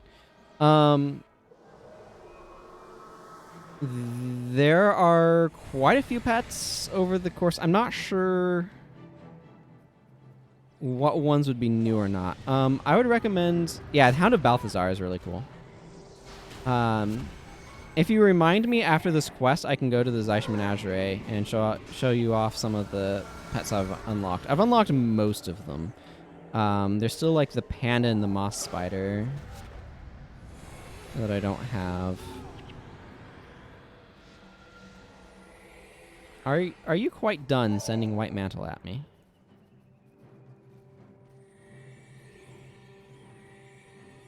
Oh my goodness, it is an absolute mess over here. Yeah, roller beetles. If you go to the battle aisles in post-searing, you can see the Zeich Menagerie where you can, like... It makes pet stuff a lot more convenient.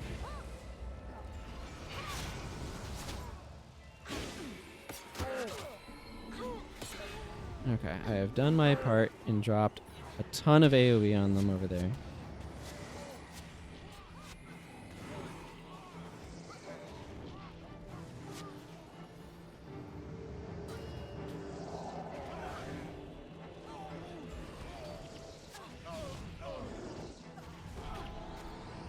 Okay, we're probably wiping again. Oh, that was an unfortunate shock, but I can drop a Firestorm, maybe get a little bit of damage off.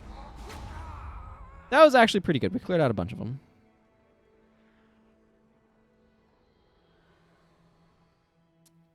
Yeah, Hounds of Balthazar. Yeah, the difference is the roller beetles have slightly less damage but a quicker attack speed, but I don't think they have the move speed buff that other pets get. I'm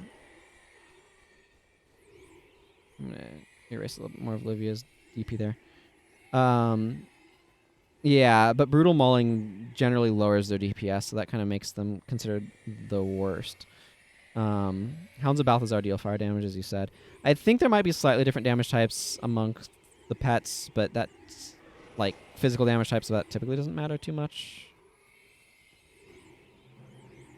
There's some enemies that are weaker to certain damage types than others, but that tends to be a very subtle mechanic a lot of the time. I kind of wish it was a little bit more prevalent, but... Well, used up that ID kit.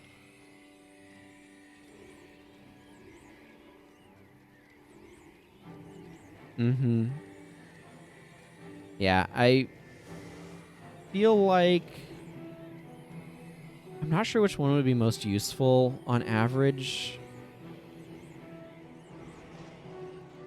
You'd have to look at armors, and you could do some weird stuff of like, ah yes, because I wield a bow and deal piercing damage, I want a pet that deals slashing or striking damage or bludgeoning or whatever the heck they call it.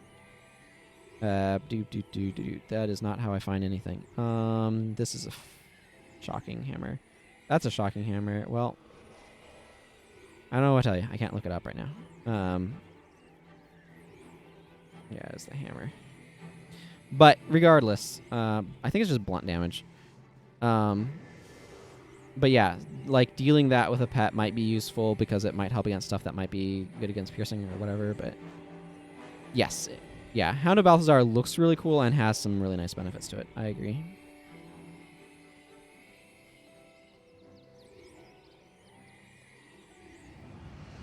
Well, that was a slight mistake, but it'll be fine.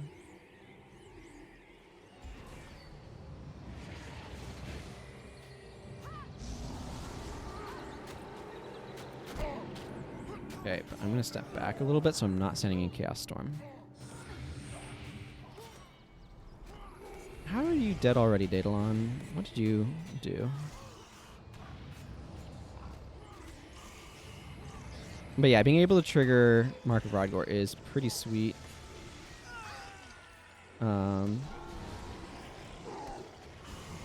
Although not like super critical or anything. It just gives you some build options. Hello, Marley Ivy. Welcome. Where the heck is this freaking White Mantle minion maker extraordinaire who is just inundating me with bone minions? Is it this adherent? No, that adherent's like a mile away. I'm very confused at the moment.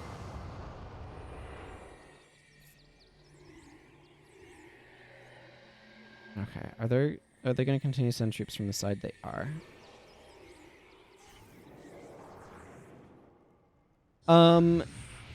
So you can definitely find groups. Your best bet for that, though, is to join a guild or to go to like Guild Wars, the Guild Wars global Discord server, discord.gg/GW.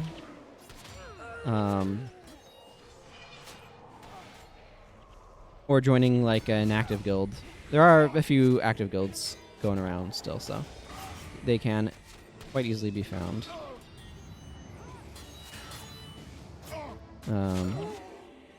Yeah, Commandant is the place where you're going to find like the most people sort of like hanging out.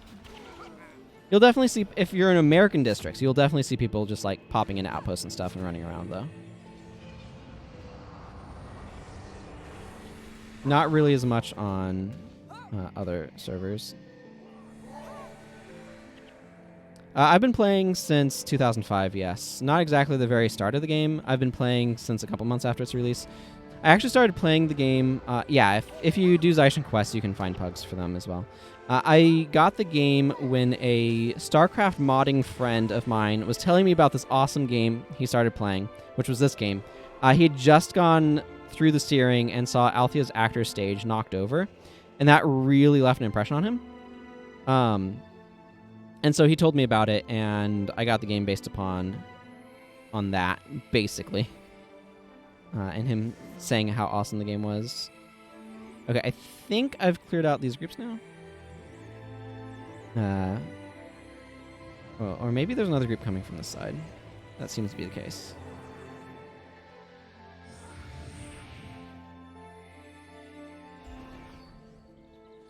Yeah. For sure.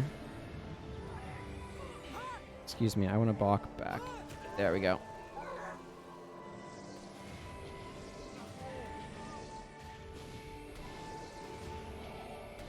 That's true. She was kind of the face of the mesmer profession, wasn't she? Is it her? Or is it someone else? I don't know.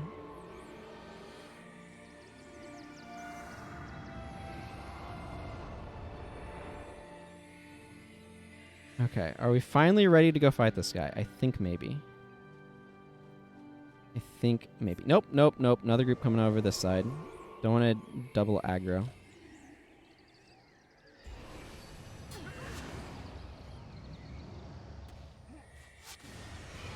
Definitely not done him. I'll agree with that. Guild Wars 2 is definitely a very different game. WoW will offer something Ghibli can't, and vice versa. Yeah, for sure.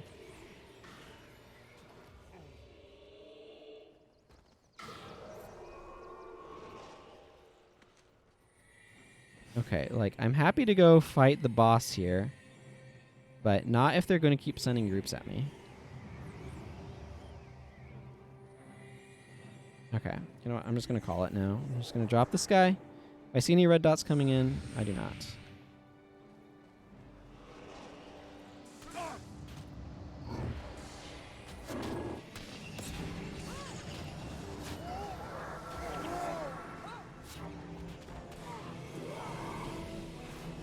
Yeah.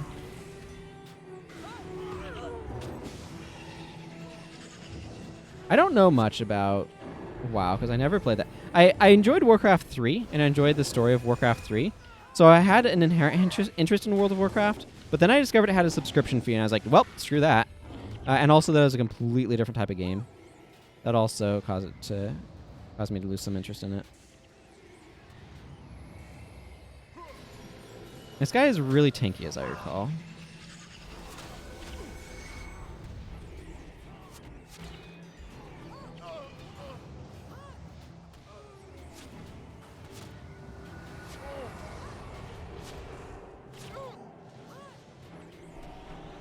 Let's actually step forward a little bit. I want to make sure my next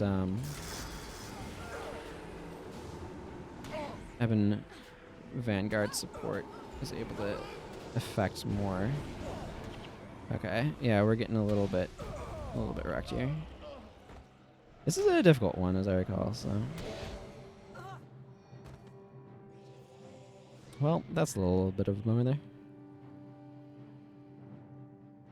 Mm-hmm.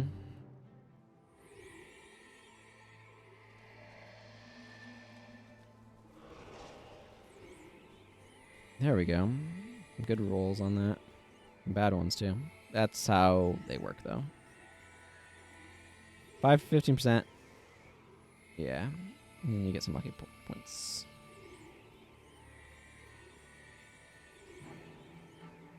I enjoyed what Guild Wars 2 did at first, but it definitely, like... It's a game that whenever I play Guild Wars 2... Like, it's really exciting for about, like, anymore, or at least, I don't know, the last time I played it, I was like, this is really exciting for all of about 30 minutes, and then I'm like, okay, now I'm bored. I'm not looking for a platformer MMO either. I don't know, it's gone in a very different direction than what I personally enjoy, but... Yeah.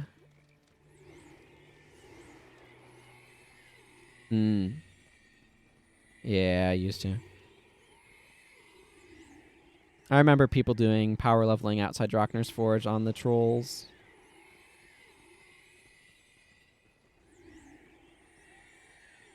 Yeah, see, that's exactly my problem, Dead on Stick. Is the Guild Wars 2... Because Guild Wars 2 skills do not have any inherent linking to each other, they're all independent of each other, and you're just trying to pump out as much damage as quickly as you can, you just spam everything on cooldown. And because skills are arranged in cooldown order on, like, your weapon skills, I also find the situation where it's just like, I'm just spamming these as soon as they come up, and it feels very samey from profession to profession. the energy system that Guild Wars 1 has allows you to like have skills interact with each other and gives you another axis to like compare them. It's just an inherent thing that you get when things cost a shared resource, right? But yeah, just cooldown based is just non-interesting to me. I think that they could have done, because they were talking about it being like an opportunity cost system, and I think they could have executed on that if they had done things differently. Thank you for the follow, Marley Ivy. I appreciate it. But like, they needed to actually think about what that meant and build their entire system around it. Yeah, I'm sure PvP is very, very different. I just don't have any experience with Guild Wars 2 PvP, or like almost none. I still appreciate it.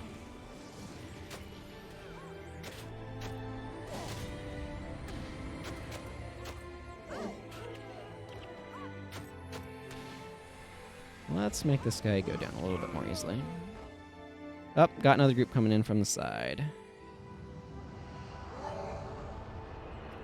Yeah, frankly, I would love to see what would happen to VW, World v World. Yeah, I loved Guild Wars 1 PvP, and I miss the full glory of it. But I would love to see what would happen to World v World if they removed capping on AoE skills. So you know how all the skills like Meteor Shower are like 5 enemies in the area of effect get hit for damage every second or whatever it is. If they made it so that way AoE skills didn't have that cap and it was just like, here's your area of effect, you just hit all enemies inside this area of effect, how would that affect World v World? Because suddenly Zerging up would be defendable by a couple of elementalists, right? Like, oh, here comes the Zerg. Well, just drop friggin' like 3 meteor showers on them and watch as they melt or whatever.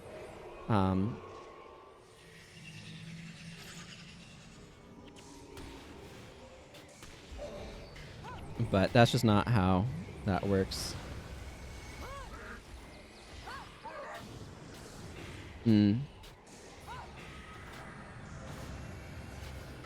Let's get a Mursaat buddy to help fight Koril the Malignant, eh?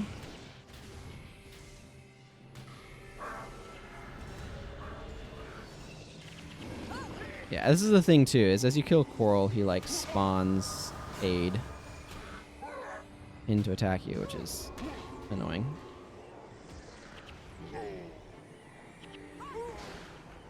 I mean, that's fair, but you can calibrate the AoE healing to not be as good.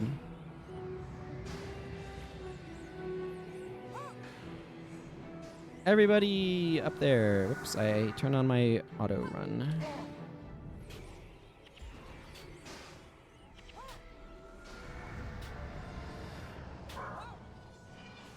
You guys need to be up here. When I tell you to come up here, it's so that we're not getting obstructed on everything, hopefully.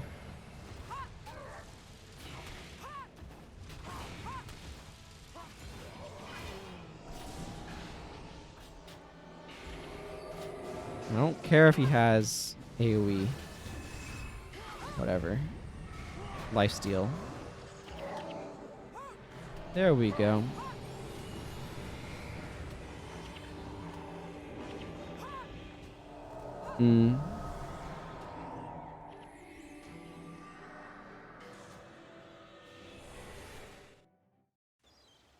Yeah. I know. The thing is, for me to enjoy Guild Wars 2, I just need the standard PvE to be a lot more, like, engagingly crafted in how it plays. I'm going to run an ad break while I clear out my inventory, so people know. Removes pre-roll ads for half an hour. I think that's worth not having. Let's see, I'm just going to sell this junk off, I think. Take a quick peek. Warding is fine, though. Yeah, maybe I'll pull this defense mod off. I don't know if that was worth it or not, but I can put it on one of these swords for a hero's use at a future date.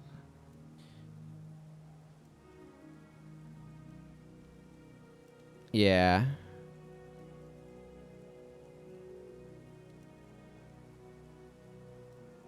Yeah, it's Zergs in those seem like they'd be.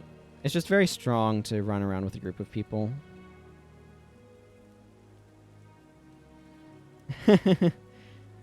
I know. I haven't really thought of much. I'm not really interested in a lot because like a lot of people do like hydration checks and things like that for just like standard stuff, and it's just like that's not doesn't seem appealing to me to do. So I don't know what to do with them.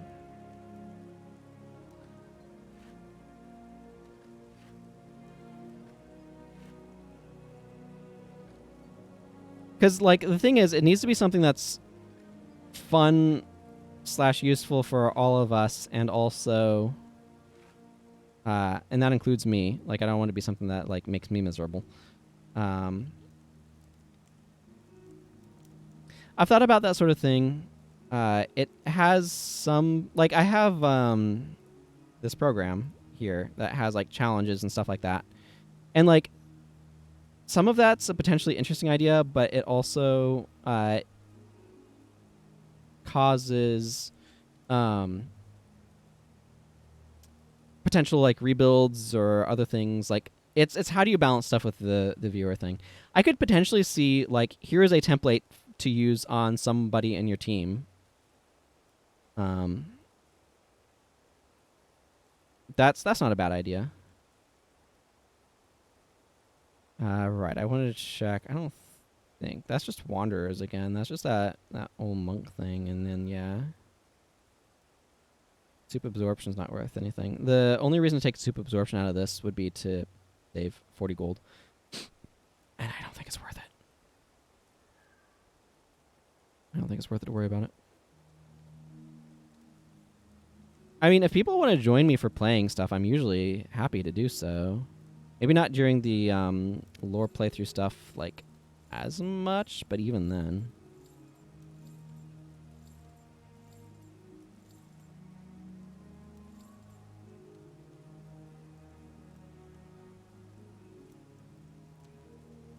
I've done stuff with viewers before, and I'm happy to do so again. See, that's the thing, is it's like, what's worth locking behind channel points that also doesn't also just make the channel worse? And so it's like, it's difficult to try to figure out what I want to do with them. Eventually, they should add the ability to, like, for viewers to help promote my channel with channel points in the thing that they're beta testing right now. But, I mean, that requires them to, like, finish it and start distributing it.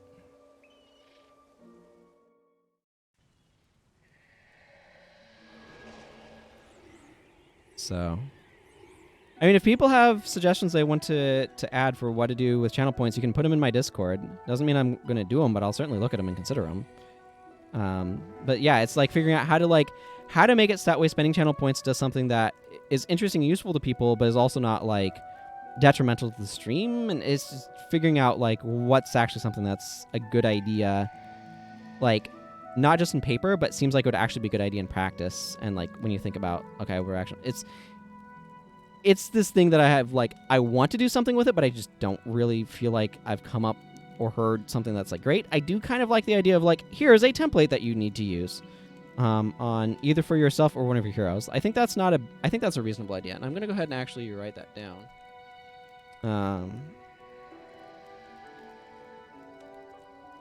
Channel points idea. Here is a template for you or a hero to use.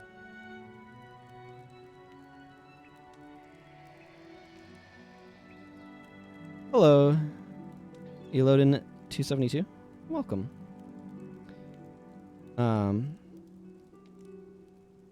Yeah, for sure that. In GW2, you felt lost and useless, like a drop in the ocean. In Guild Wars 1, you were one of 8, and your specific role and every skill you used had an immediate and visible effect. Yeah, for sure. And that's part of like how open world works. Guild Wars 2 has shown me that I don't like persistent open world MMOs. I prefer instanced zones for exploration, like what this game does, or like what Path of Exile does as well.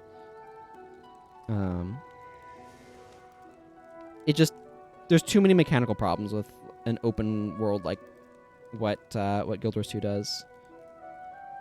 Anyway, Princess Salma says, "Excellent news, Rex Templaris. Now 3 Mursaat have been eliminated, and 4 remain, if our intelligence is accurate.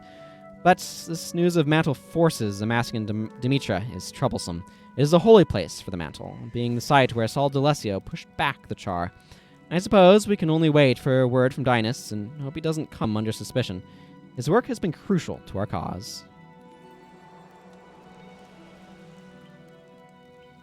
I believe at this point I need a rezone, if I remember correctly.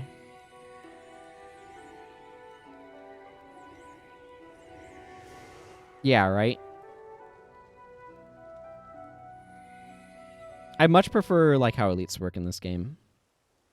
I don't necessarily hate the ultimate idea, but then they need to design them to feel more like ultimates.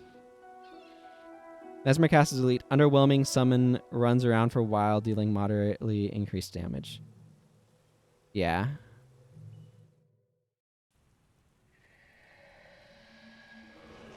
I'm gonna send my heroes to go chill with those guys. Here's Dinas. Hello, Dinas. Your Highness! Your Highness!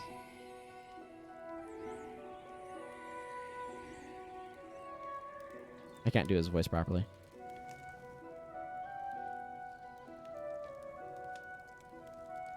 Great bloody Balthazar, Dinas! What are you doing here? Wearing a ridiculous outfit. I have urgent news, Your Highness. Please, hear me.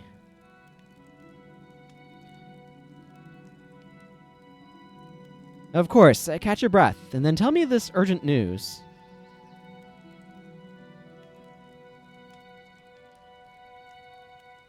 I have come straight from Dimitra, and things are far worse than I had expected.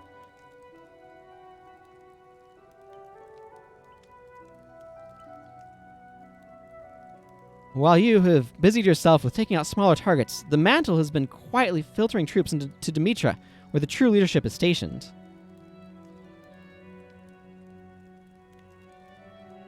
Yeah, I don't care. We can talk about it once this cutscene's over, but now that Willem, Koril, and Aily have been defeated, the remaining Mursaat are determined to end this conflict.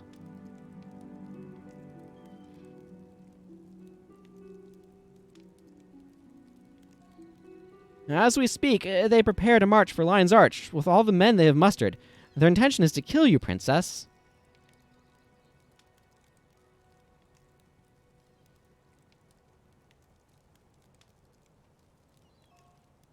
Sweet Dueno, we do not have the troops here to repel that kind of an attack. Highness, you must send word to Bartholos at once. We'll need every able-bodied soul from the Dakutu camp to defend Lion's Arch. Dinas, real hero of the war in Creta.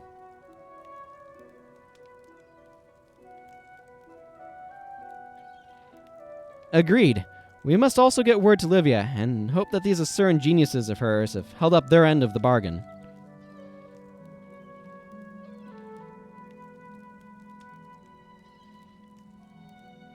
Dinas, thank you for risking your life to bring us this news. With this, your work within the White Mantle is complete. Creta thanks you for your tireless service.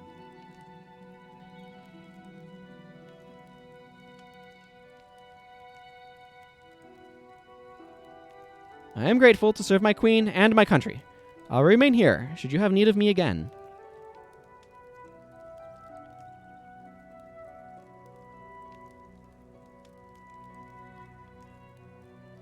Thank you. I am sure we will have questions for you about the Mantle's defenses soon.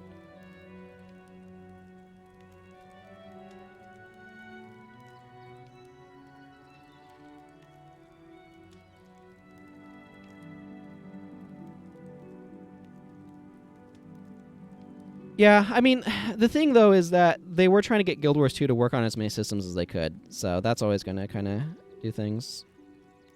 Yeah, see, so this is exactly like, obviously I delayed this comment for going through the cutscene because it was active, but if you call that a cutscene, ambient dialogue, I don't know. But like, that's one of the things about Guild Wars 2 is it just has really inflated numbers and it just kind of makes things meaningless. Like, I don't see any value to having a really big number when a smaller number will suffice. And yeah, there's no reason to have 80 levels. There's like, just having bigger stats, but everything's proportionally the same doesn't mean anything. Is really what it kind of comes down to. And the thing is, like, those 80 levels and those big stats would feel like they're a lot more meaningful if they didn't have leveling you down. But because they level you down to kind of the max level of the region that you're in, it kind of whatevers. Yeah. There is that. Juice Toast, I agree. So I'm personally not sold on levels intrinsically as a thing for character progression. If all they're doing is boosting stats, like there are games where that works for me, but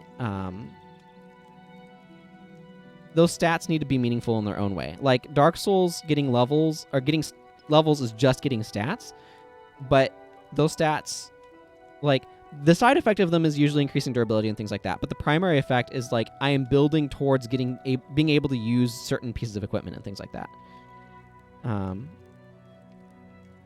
There's definitely a lot of stuff in Guild Wars 1 where the skill effects are not as unique or differentiated as would be beneficial. And there are some skills like Symbol of Wrath that for some reason don't have any animations whatsoever. And others that are very underwhelming, like Maelstrom needs to have a much more potent looking effect in my opinion. The skill animations Guild Wars 1 are like mostly like adequate, and there's certainly some skills you can identify from it, but it could definitely do with having a little bit more variation, especially on certain AoE damage over time AoE skills and things like that, where you need to know where the damage field is and things and that sort of thing. And like it would be really nice if, for example, Rodgor's Invocation had a bit of a flashier effect, for instance. Bartholos' Aura is another good example of that. On the other hand, the slightly more minimalistic style of effects overall helps reduce visual clutter, which makes it easier to read positioning and stuff. So it's a little bit of a trade-off. But yeah, it would have been nice if there's a little bit more on some of that. But yeah, I just don't care for super inflated numbers like Guild Wars 2 does. It just feels like it just feels super meaningless to me. And yeah, the other thing, Dead on Stick, when you're talking about casts Ineptitude, entire enemy mob is blinded and takes a bunch of damage. Not exactly accurate, but basically accurate. Because they have to attack, obviously. And in Guild Wars 2, Mesmer casts Elite, and a like kind of pathetic summon runs around for a while dealing some damage. The other thing that you forgot was, this is on a 15-second recharge. That Guild Wars 2 Elite is on a friggin' like 2-minute recharge. It's really weird to me, too. When I play Guild Wars 2, the game feels really slow-paced. Like, try monkeying in Guild Wars 1, and you'll find the 4-second recharge on Healing Burst feels way too long. And then in Guild Wars 2, it's like a 15-second recharge is kind of quick. It's just like, how did this happen? They are. But again, like, Guild Wars 2 Elite... Guild Wars 2 is heavily inspired in areas by the MOBA games. So... yeah. So, like, the elites in Guild Wars 2 are inspired by the ultimates in MOBAs, but without the impact. Because, like, yeah. And then the other thing that you run into in Guild Wars 2 in normal PvE is that, like, tide-turning elites are a skill that you kind of want to keep in your back pocket until you feel like you really need it. And so you run into, like, I have 1,000 elixirs and never used one because I never knew when I'd need them. So I saved them until the final boss, and even then it was, like, they're too good for that fight, sort of thing. So you run into that problem of, like, you never use them anyway. It's just, there's a huge problem with that sort of design, in my personal opinion. Anyway, let's continue this story. As you have heard, the White Mantle have amassed their army and are preparing to march on Lion's Arch. As one of our most trusted and expeditious agents, I want you to be my herald in this critical time. This is very important, and time is short, so listen closely. First, you must make haste for the Dakutu camp in Talmark Wilderness, and direct Bartholos to bring our forces here by ship. From there, head to the lab in Divinity Coast via the Secret River Passage, and escort Livia, the Asura, and their weapon here. It is desperately important that they arrive safely, but that's not even your most important task. Along the way, there are 3 stops you must make to evacuate those in the White Mantle's path. Warn Elder Hezron in Beetletun, Elder Sobel in Nebo Village, and Captain Greywind in the Ascalon settlement. These innocents must be made safe, but I cannot spare any men to guard them. Please, convince them to leave their homes for just a short time, so they might return to them unharmed. If you complete these tasks, all of Kryta will be in your debt. Your trust has not been misplaced. Together, we will make Kryta safe once more.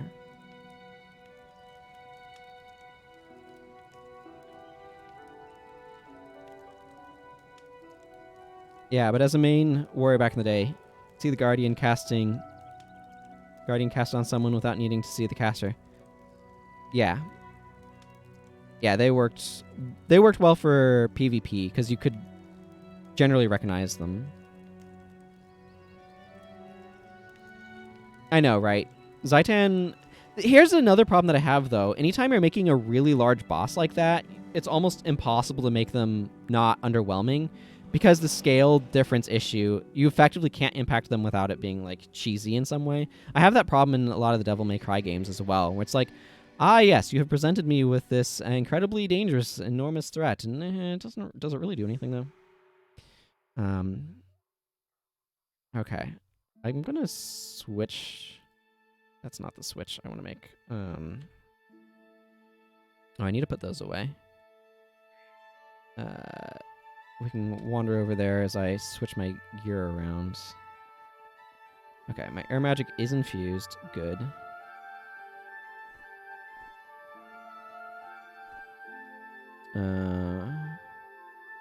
This can go here. This can go here. This can go here. I want to swap over to air magic rather than be in fire magic for this.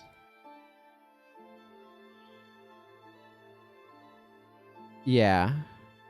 That's the thing, is like, I agree. Shido is one of those guys, if you build around him, you can destroy him, but he's also just as equally capable of absolutely obliterating your entire party. Abaddon is, like... Both Abaddon and the Lich are very underwhelming compared to Shido as bosses. But, like, so much of the game is not about the bosses, I feel, so that helps. Yeah, I want to keep that. Obviously, all of this fire magic needs to go away.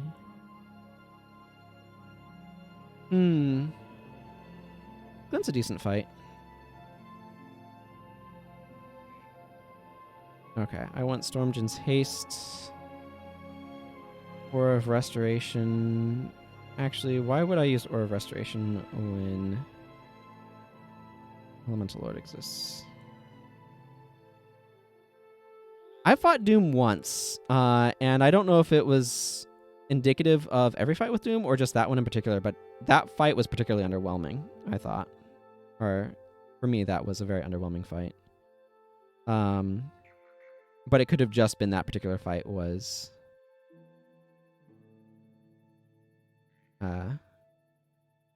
just very long and uninteresting, mostly. Getting to him is definitely a trick. I will grant that, though.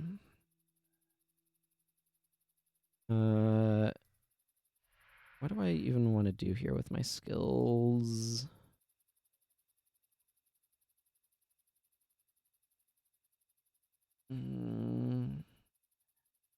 I could invoke lightning.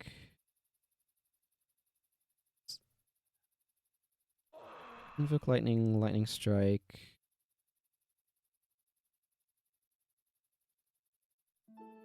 Like, Doom is more of a challenge to get to than he was a challenge to beat when Fear and I played through that, but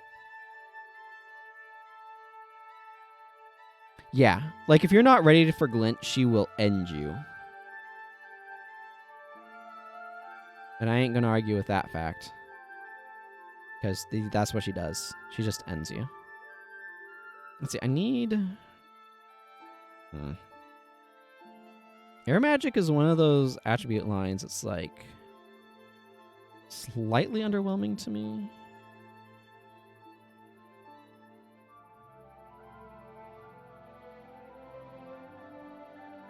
What do I want to do with this last skill slot? I guess arc lightning? And I'm just like invoking and arcing and stuff? I don't know. Yeah, the Lich is... I agree. The Lich is super underwhelming regardless. I mean, to be fair, a lot of the time when you fight him, you do have to fight him 3 times, but... that's neither here nor there. Okay, let's go... I mean, most of what I'm trying to do is gear up for having to run fast anyway. Speaking of which, let's just swap over to my enchanting set. By which I mean the staff.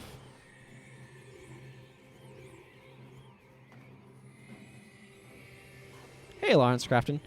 If it isn't Rex Templaris, I'm doing a bit of field reconnaissance at the moment for the lieutenant, but it looks like the Mantle have stepped up their patrols of this area. Let's travel together. It'll be safer for both of us.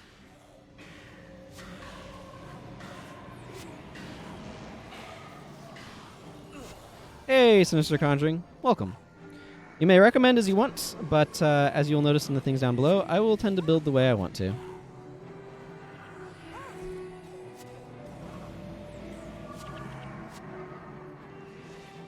Hope you're doing well, though.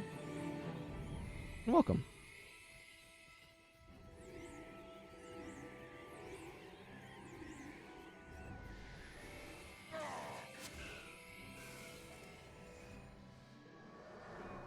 Friggin' pop-up plants.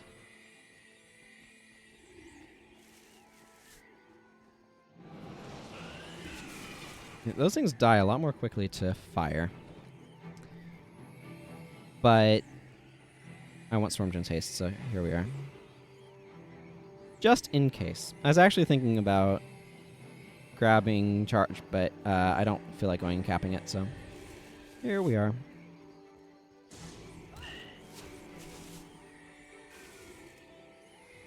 Yeah, if you're going to fight her with melee, you absolutely need stance removal, though.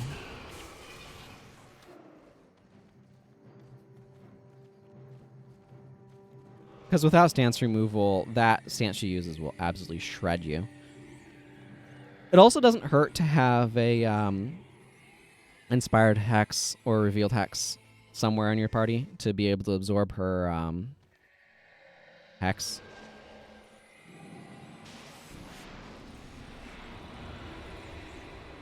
Because that thing is a real pain, let me tell you.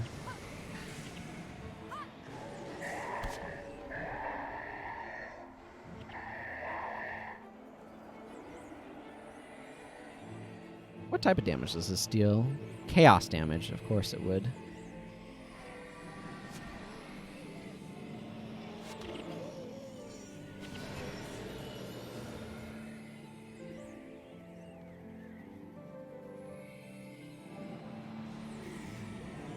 But yeah, Glint's a reasonable boss. The thing about Abaddon is it just falls into... It's a very Nintendo boss fight.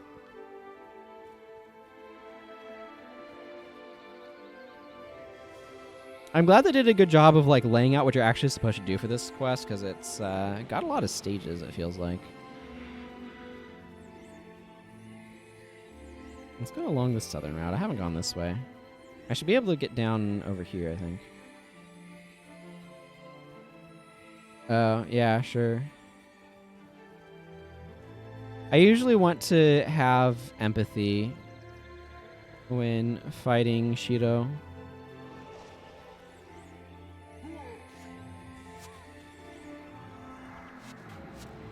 I mean, frankly, for the Lich, it's much more of a challenge getting to him than fighting him, because the Sparks of the Titans are way more threatening than anything he does.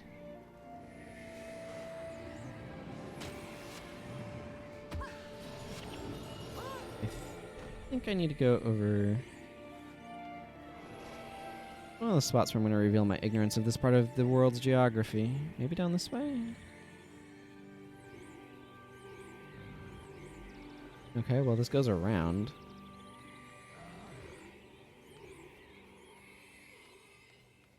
Abaddon's not bad, although I do kind of like having Cautery Signet when fighting him. Like, he can kind of overwhelm you with stuff, but it's such a Nintendo boss fight.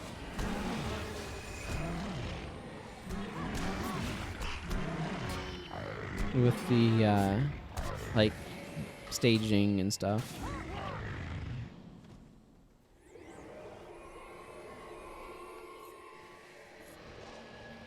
It's hard to make that sort of a boss fight feel compelling, I think.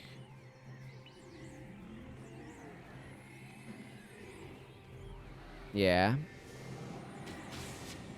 Why do I have my inventory open?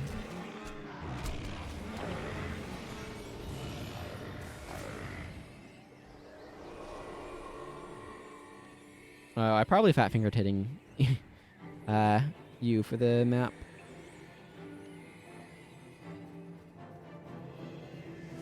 I like how well my dye job does of like matching these guys' armor.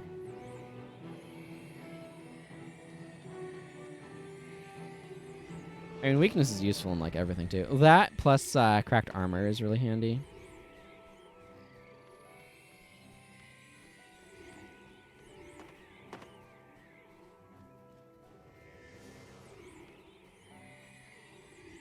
We're actually getting towards the end of War in Kryta. I think, however, it's not going to get finished until next week because I don't want to try to do the last quest at the end of my stream. I normally wrap up in about 15-20 minutes from now.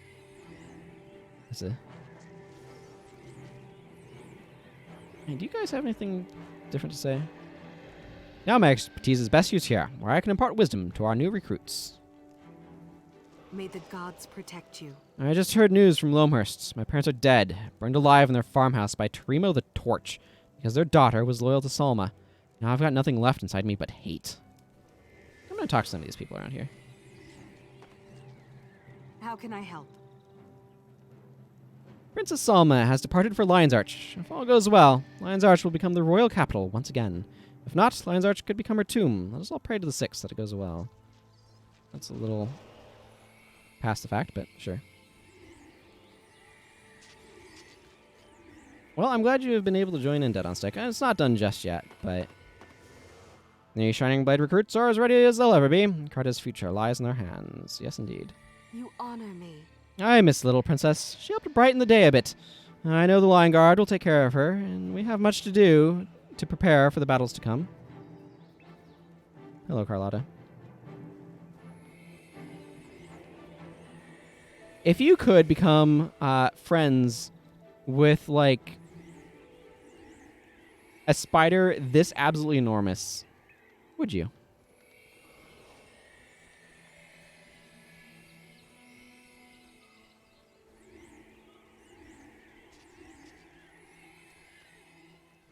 Hey, Snakebite. Yes, I meant IRL. The White Mantle are still formidable foes, despite the many blows we have dealt them. We must continue to push, and push hard. I don't think this stuff is new entirely, but I felt like some of their dialogue was. Hey, Laurie. Yeah, I agree with that, Inigo. Also, hello, it's good to see you, Inigo. Fair enough. Yeah, I was talking about real life. Like, in real life, you could have a spider friggin', like, so huge. Hello, McMagic. Also welcome. May the gods protect you. Okay, I definitely read this already. There are some here who speak of victory with honor. Bah, I ask you, did the White Mantle deserve to be treated with honor? Okay, Bartholos, we have an urgent message. I mean, yeah, if it's a spider that listens to what you tell it to, it's your friend. And it, I mean, it's more of a pet. It's an obedient pet, though. It's like a well-trained dog.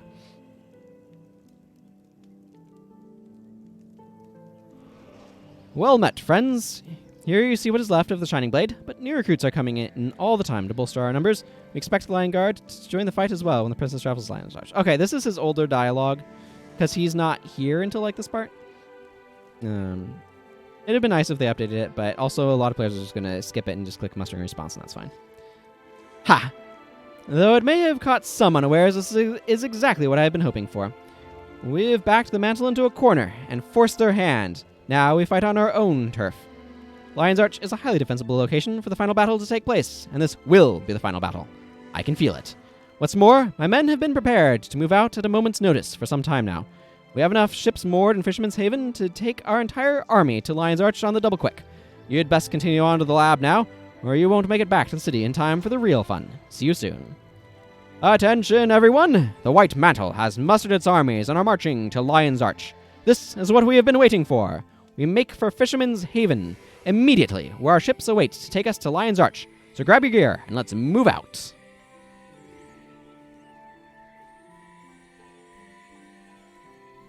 There you go. Giant spider friend. So I'm going to leave. It might be a little hard to read all of the dialogue that'll be coming up, because we also need to try to not die.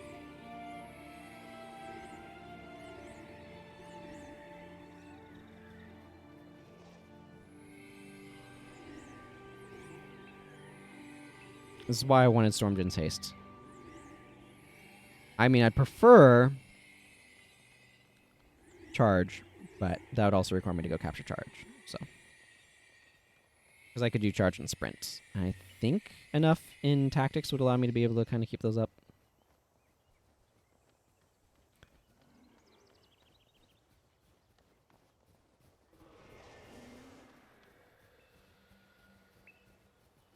I guess there's always the option of going Ranger as well.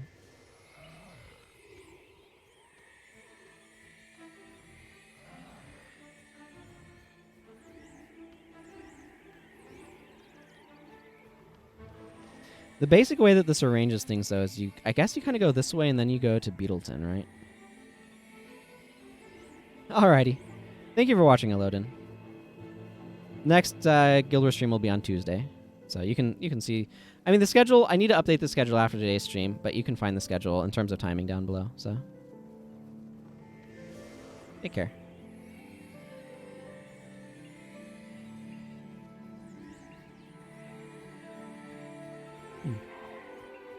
A salute.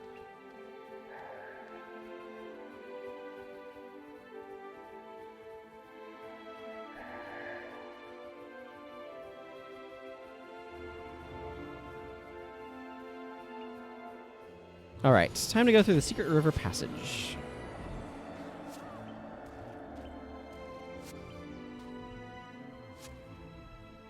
Yes. So I can have a Shining Blade Necromancer in my party again. Hello, villager. Yeah, I already read that earlier.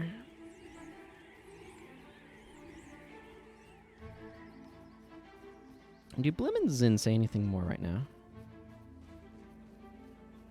I know that they've been cycling it. I don't really... I personally do not have any particular affinity towards the PogChamp emote, though, so... What are you two arguing about? Ridiculous! Not enough time! Might just burn the whole place down! Don't bother me, I still have some calculations to figure out. Are you still sucking energy out of a dead seer? Yes. Yes, you are. There's a dead seer back there. They're sucking energy out of it into some sort of crystal.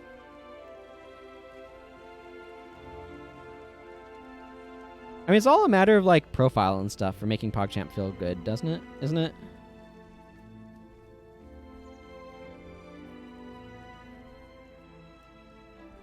Hello, Olivia. Mustering a response. Finally making their big move, are they? Blim isn't going to be happy about this. He's been screaming all morning following what sounded like either an explosion or a bag of murgoyles being smacked against a lightning fence during their mating season. Zin is attempting to calm him right now. No matter what, it's going to take a little while to pack things up. Make your way without us to Beetletun to warn the Elder. We won't be too far behind and can catch up with you there. Don't worry, I can keep us out of trouble, at least that far, without your help. Zin, Blim, change of plans. Oh no, not again. How are we supposed to work under these conditions? Not my problem. Now listen up. The White Mantle army is on the move, and they're heading straight to Lion's Arch. We need to take what we've got and get there first. But not finished. Not ready. Core not installed. No golem. What my flustered partner is trying to say is that the protection golem is not fully assembled, let alone functional. I'm afraid that the party will have to go on without us this time. Hello, the judgmental unicorn. Welcome. Not an option. You've had plenty of time, Asura. Now deliver or pay the price. Yes, right. I think we can repurpose the core to provide a blanket protection for those in range, similar to infusion, but it will take a little time to set up, and we will only be able to use it once. But... Do it. Make it quick. We have a date with our protection detail outside Beetletun, and I would hate to miss it.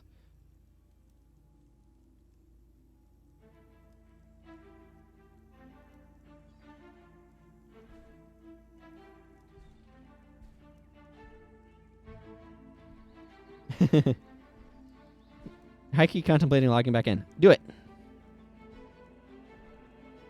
Okay, looks like that is the end of that dialogue, so...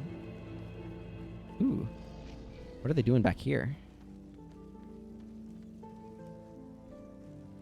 Oh, Livy just teleports back inside there. Okay, they're just kind of standing around. Think of the dungeon chests not being opened. I know, right? You need to go keep those chests company. Yeah, I know. I'm going to lose Dunkoro and Act Legend. What will they do without you? They'll be sad and disappointed.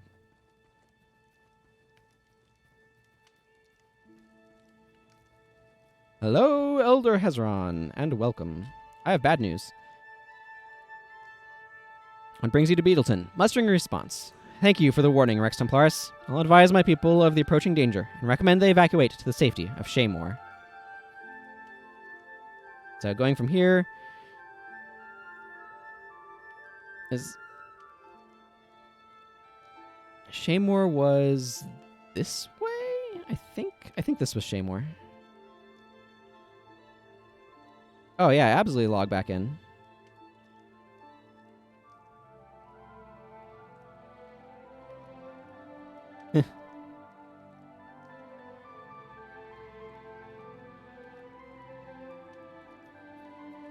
If nothing else, log back in and reminisce over all of your characters and stuff. Get all nostalgic. I'm going to disable this for the moment. Because otherwise Hada's going to use it and it's going to be bad.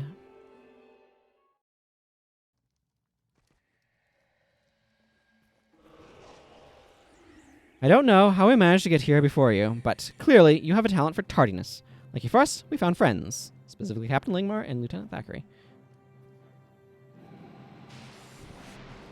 Aye, the captain and I have been tracking the Metal Army's movements since word of their plans arrived.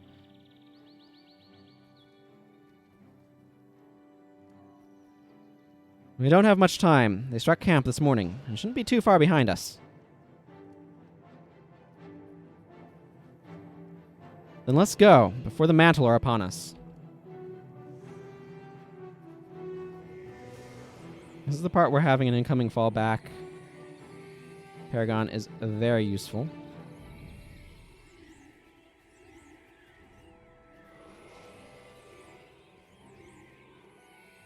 You haven't logged your Durvan.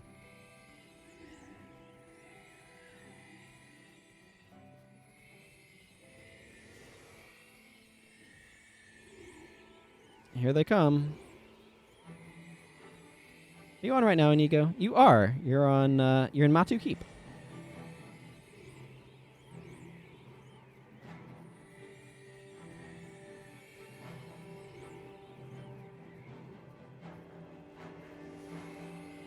An unrelated question about, but yes or no, not about logging in. I mean, you're welcome to ask questions. I may have a hard time reading them during this particular escape sequence, but you're welcome to ask questions. Hello, Elder Sobol. Yes, I have news. Grave news, this is. Our little village has undergone great hardships and prevailed, but facing an army is not something we can do. Perhaps a bit of a vacation to Thought Springs is in order. I read that very quickly because we need to go. Attention, everyone! The White Mantle's army is marching to Lion's Arch from the north, sure to leave behind a wake of destruction. Our beloved village lies directly in their path, so I ask you all, please, take only what you can carry quickly, or what you can quickly carry, and evacuate immediately to the hot springs. I mean, I don't know. And it's a coin flip. I have no idea what the question is about. How about yes?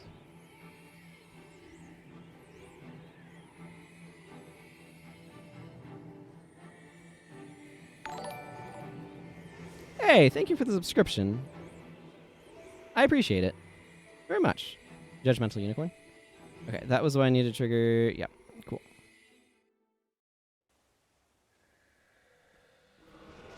Thank you very much. Now is not the time to lag behind. I agree, Livia. Yes, we must move quickly before any hope of evacuating the Ascalon settlement. To have any hope of evacuating the Ascalon settlement before the Mantle arrive. Hey, Captain Greywin, thank you for moving everybody over here. Ah, yes, Captain Greywin with his crystalline sword. I have no time for idle chit-chat. Neither do we. Yes, Captain Langmar had warned us of the coming army when last she passed through, though I thought we'd have more time to prepare. This is it, everyone. We all have to leave right now. Captain, wait. Helton and Wills and the Pace family are still on the north side of the village.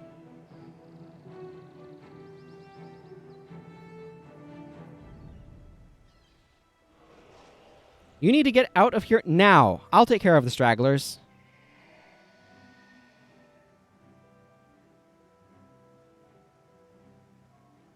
I'm coming too. You won't even know where to look. I can take you right to them and help fend off any pursuers.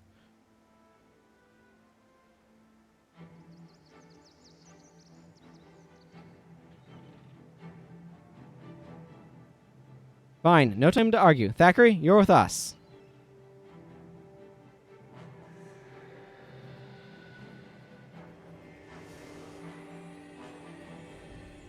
Be careful. Always. Don't wait up. We'll see you in Lion's Arch.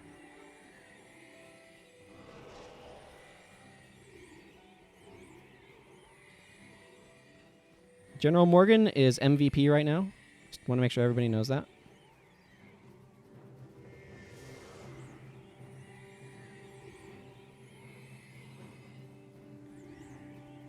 By chaining incoming and fallback, he is helping us to escape. There will unfortunately be some casualties, but we just have to escape with most of them.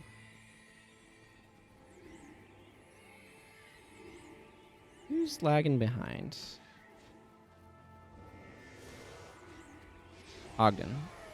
Well, Ogden, you were a successful distraction, so congratulations on that front. Thankfully, they've cleared out the Tengu for us, or this would be a bit ridiculous.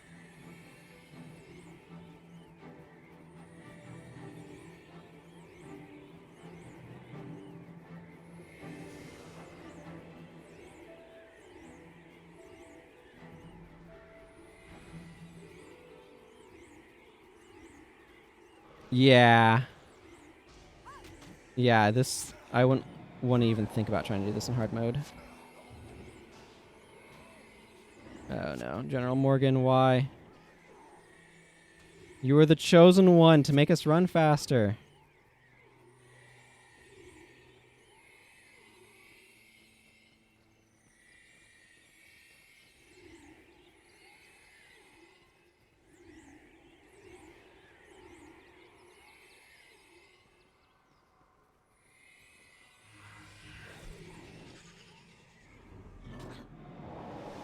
See.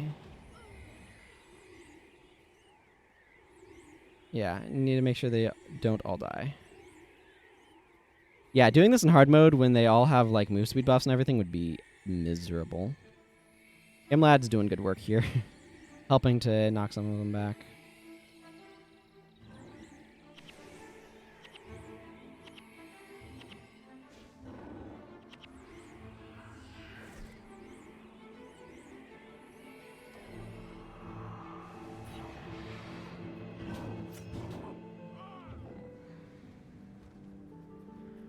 Okay, it's creating a little bit of distance. Okay, Okay, so I just need to report to Princess Salma. No, Farmer Dirk, where will we get our pork now? It's a very important question.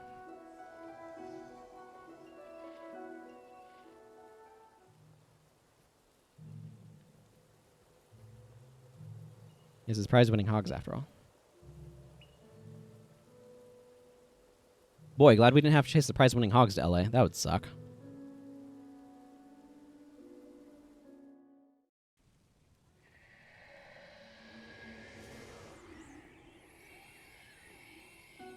Reporting in, Salma. Thank you, Rex Templaris. I'll admit that I have some reservations about these Asura and their supposed protection field, but Olivia seems to think it will work. It's just, I was expecting something bigger, tangible, visible? Well, no matter. It's too late for that now. At least my scouts tell me that Bartholos' fleet has been sighted and will be docking shortly. Right on time, considering the White Mantle are seething just beyond our gates. Let us all pray to the gods that victory will find us in this battle. Captain Greywind? No, I haven't seen him or Lingmar or Thackeray. I assumed they were with you and the rest of the Ascalon settlers. Probably had to divert further east to avoid the army. I'm sure they are fine.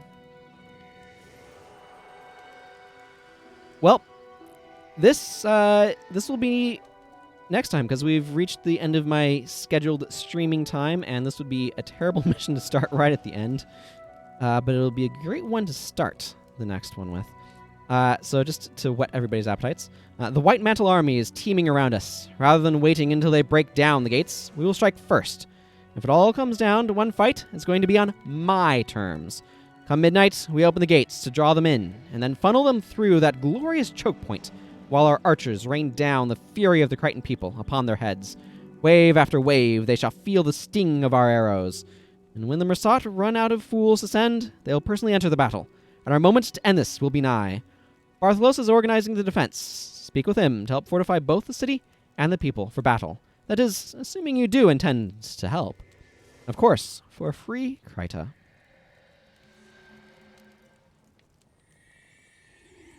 And here comes Bartholos.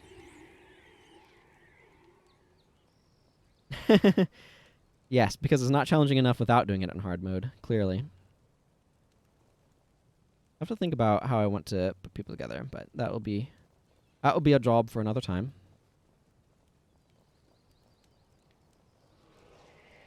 Hello, Bartholos. We have to sharpen blades, fortify armor, put up palisades, and make dozens of other preparations. Are you and your party sure you're ready to defend the city with us? No, we're not. We're very not ready. Okay, I'm going to go ahead and wrap stuff up here. I will be back to finish this on Tuesday, because I think today's Saturday, unless I've completely lost track of time. I have not. So yes, the next stream of this will be on Saturday, and that's this has come out before Some Heroes. I think it might have. But yeah, I will be back to do this, like I said, on Tuesday. So you can follow to get notified when that happens. You can go to my Discord. And I also put a notification there if you prefer those. Yeah, probably. And then, let's see, what else do I need to say for wrapping up a stream? And yeah, you can find links to stuff down below, including where I put the VODs. They go up the day after. So if you missed earlier parts of the stream, I guess you could watch it there if you prefer, like, in a day and change. But yeah, I mean, you can always watch the VODs here on Twitch. Okay, I think that's all of the things. So yeah, until next time, thank you all very much for watching. Take care, everyone, and goodbye.